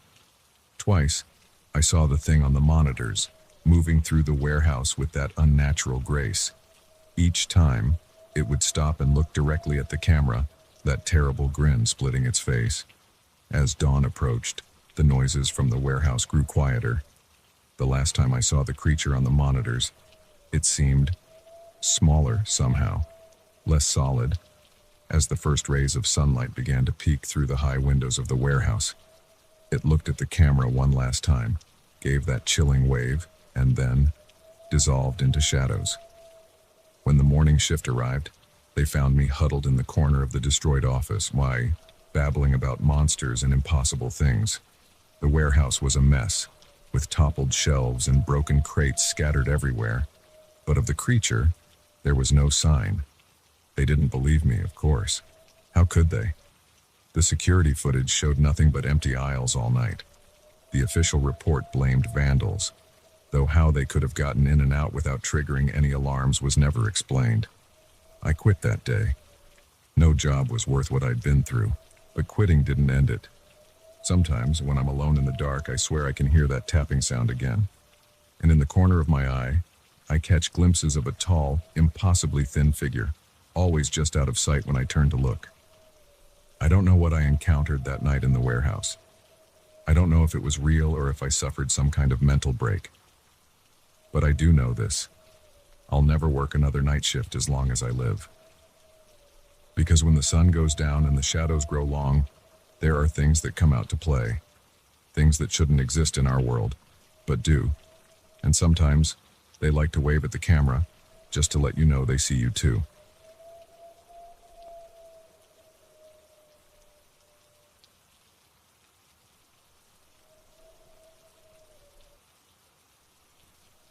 The GPS chirped, urging me to turn onto a narrow dirt road that snaked into the darkening forest.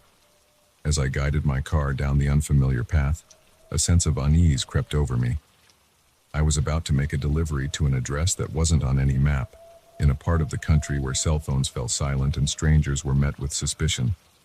Little did I know, I was driving straight into a nightmare that would challenge everything I thought I knew about reality. My name's Alex, and I've been a delivery driver for the past 3 years. It's not a glamorous job, but it pays the bills and I enjoy the solitude of the open road. This particular evening, I was making a last-minute run that had come in just as I was about to clock out. The package was unmarked, which was unusual, and the delivery address was so remote that my supervisor had to manually input it into the GPS.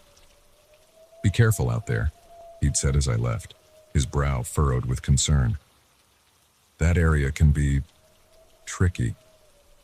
I'd laughed it off at the time, but as I drove deeper into the woods, his words echoed in my mind. The trees seemed to press in on either side of the road, their branches reaching out like gnarled fingers. The fading daylight barely penetrated the thick canopy overhead, plunging the forest into an eerie twilight. After what felt like hours but was probably only about 40 minutes, I came to a clearing. In the center stood a ramshackle cabin, its weathered boards and sagging roof a stark contrast to the pristine forest surrounding it. A flickering porch light cast long shadows across the overgrown yard. I parked and grabbed the package, double-checking the address. This had to be the place, though it looked like no one had lived here for years. As I approached the porch, the wooden steps creaked ominously under my feet. I knocked on the door, the sound echoing unnaturally in the quiet clearing. "Delivery," I called out, trying to keep my voice steady. For a long moment, there was no response. Then, just as I was about to turn and leave, I heard movement inside. The door creaked open, revealing a face that made my blood run cold. The man who stood before me was ancient, his skin like parchment stretched over a skull. But it was his eyes that truly terrified me, milky white and sightless, yet somehow fixed directly on me with an intensity that made me want to run. "You're late," he rasped, his voice like dry leaves rustling in the wind. I swallowed hard, fighting the urge to bolt. "I'm sorry, sir. The address was difficult to find." A smile spread across his face, revealing teeth that were far too sharp to be human. "Oh, it's not difficult to find at all," he said. "For those who are meant to come here." Before I could respond, he snatched the package from my hands with surprising speed and strength. "Come inside," he said, turning and disappearing into the dark interior of the cabin. "You have a long night ahead of you." Every instinct screamed at me to run, to get back in my car and drive as fast and as far as I could. But something, curiosity, stupidity, or perhaps something far more sinister, compelled me to step over the threshold. The inside of the cabin was larger than it appeared from the outside, and far cleaner. Bookshelves lined the walls, filled with ancient tomes bound in materials I didn't want to examine too closely. Strange symbols were carved into the wooden beams overhead, seeming to writhe and shift in the flickering candlelight. The old man stood in the center of the room, the package now open in his hands. From it, he withdrew a small, ornate box that seemed to pulse with an inner light. "Do you know what this is?" he asked, his blind eyes somehow finding mine.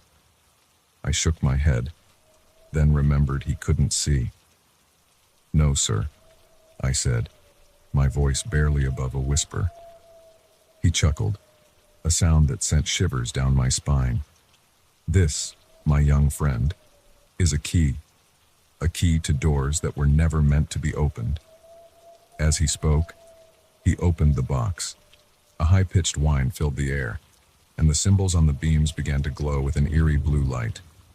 The air in the cabin grew thick and heavy, making it difficult to breathe. "What's happening?" I gasped, backing towards the door. But when I turned, the door was gone, replaced by a solid wall of writhing shadows. The old man's laughter grew louder, more maniacal. "The veil is thinning," he cackled. "They're coming through."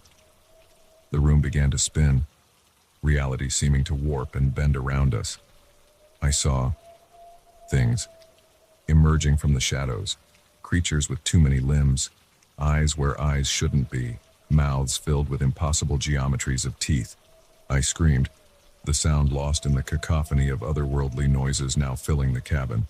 The old man stood in the center of it all, arms raised, chanting in a language that hurt my ears and made my mind reel. In desperation, I lunged for the box in his hands. If this was the key, maybe closing it would end this nightmare. As my fingers closed around it, a jolt of energy surged through me. Visions flashed before my eyes. Other worlds, vast and terrifying, where the laws of physics were mere suggestions and life took forms that defied comprehension. The old man's chanting reached a fever pitch. The creatures were fully in our world now, their impossible forms filling the cabin. One reached for me, its touch burning like acid. With a final surge of will, I slammed the box shut. Everything stopped. The silence was deafening after the chaos of moments before. The creatures were gone, the symbols no longer glowed, and the air cleared. The old man stood frozen, his face a mask of fury and disbelief. "No," he whispered. "No, you fool. Do you realize what you've done?" I didn't stay to find out. The door had reappeared, and I ran for it with every ounce of strength I had left. I burst out of the cabin and into the cool night air, not stopping until I reached my car. As I sped away, I risked a glance in the rearview mirror. The cabin was gone. In its place was nothing but unbroken forest, as if it had never existed at all. I drove through the night, not stopping until the sun was high in the sky and I was several states away. Only then did I pull over and try to process what had happened. Part of me wanted to believe it was all a hallucination, a vivid nightmare brought on by exhaustion and an overactive imagination. But the burns on my arm where the creature had touched me told a different story, as did the small, ornate box sitting on the passenger seat beside me. The box I didn't remember taking, but somehow knew I couldn't let fall into the wrong hands again.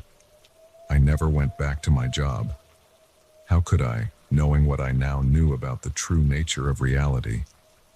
Instead, I've spent the years since that night researching, trying to understand what I experienced and what it means for our world. I've learned that there are places where the boundaries between worlds are thin, where things can slip through if given the chance. I've discovered that there are people, and things that were once people, who seek to open those boundaries wider. to let the chaos of other realms spill into ours. And I've realized that sometimes it's the most ordinary people who end up standing between our world and unimaginable horrors. A delivery driver, making an unscheduled stop at the end of a long day, can end up saving reality as we know it.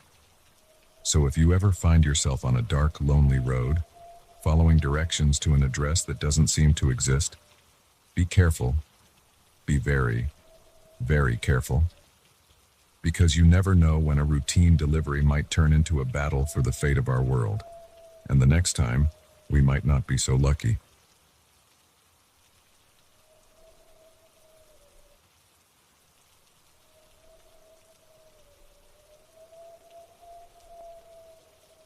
The crunch of leaves under my boots echoed through the silent forest as I made my way back to my campsite. The sun had long since dipped below the horizon, leaving me in near total darkness, save for the weak beam of my flashlight.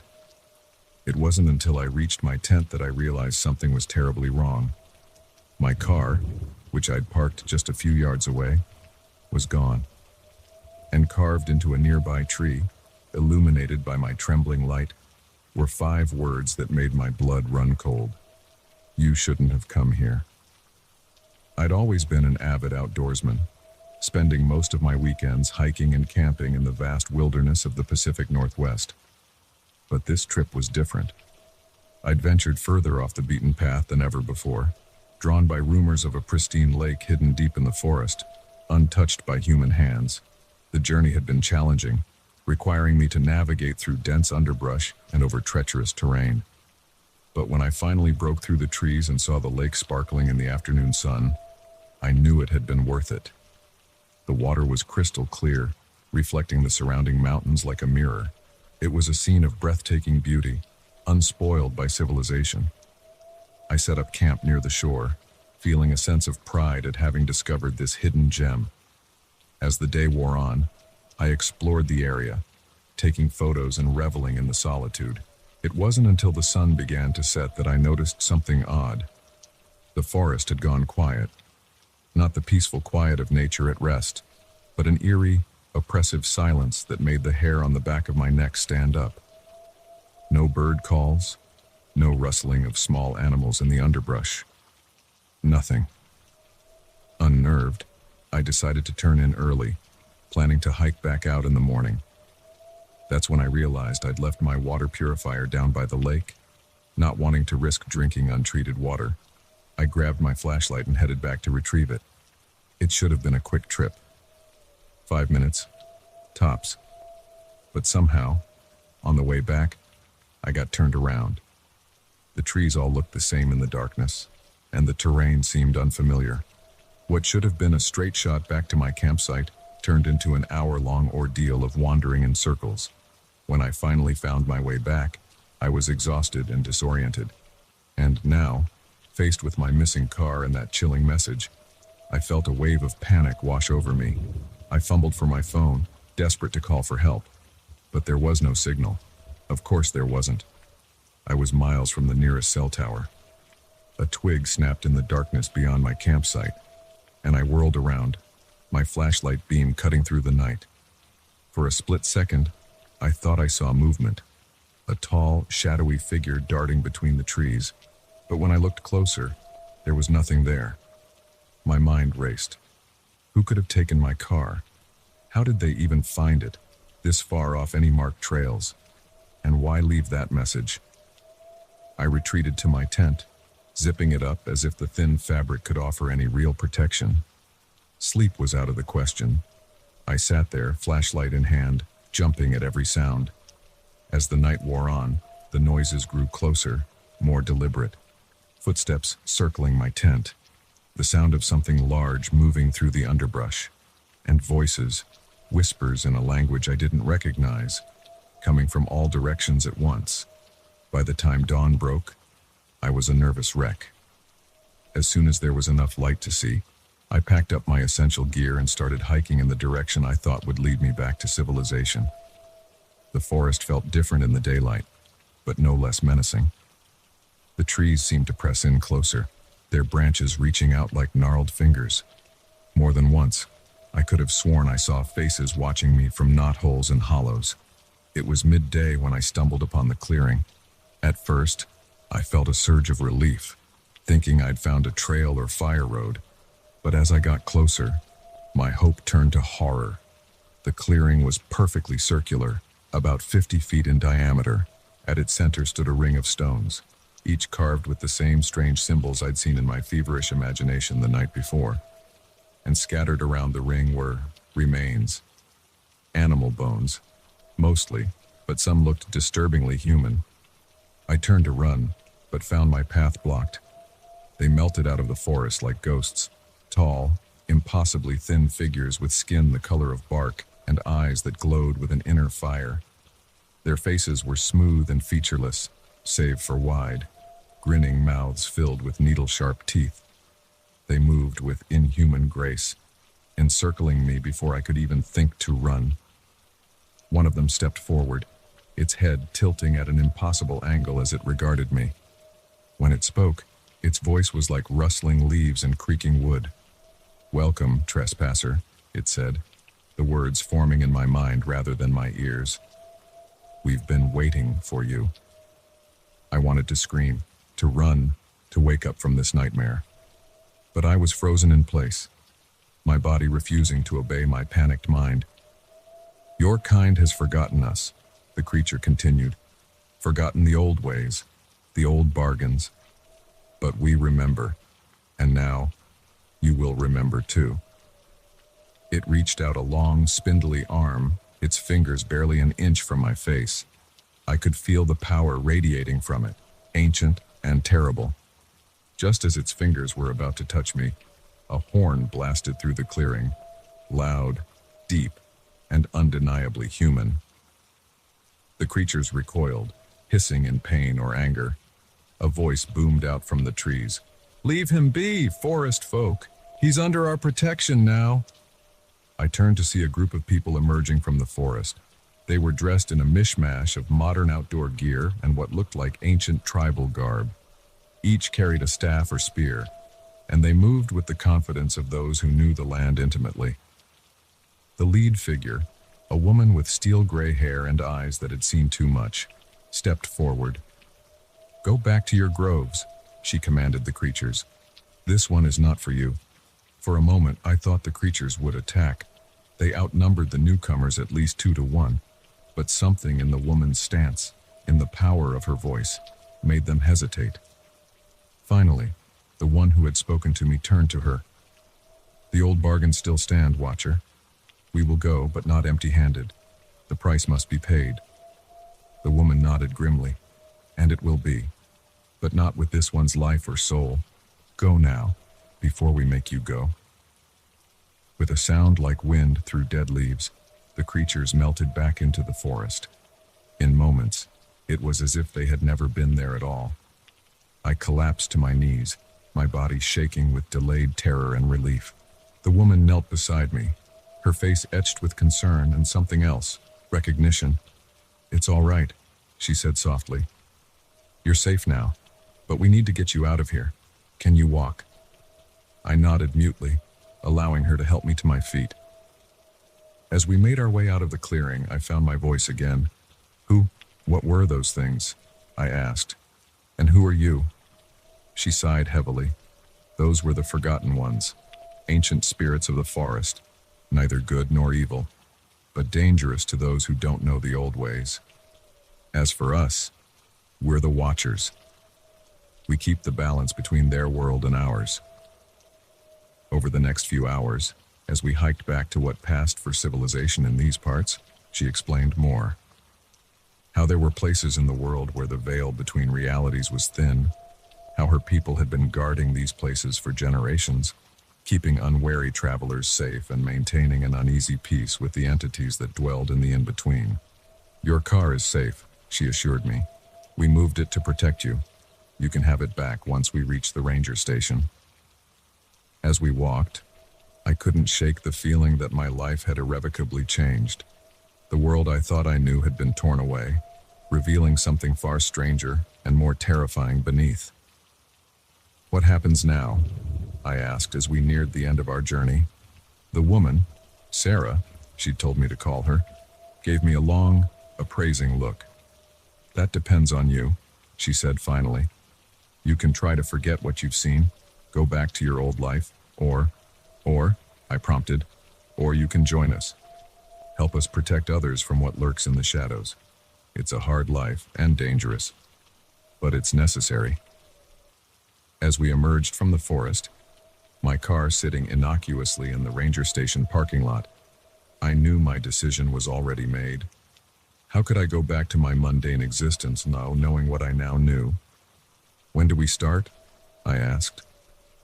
Sarah smiled, a mix of approval and sadness in her eyes. We already have, she said.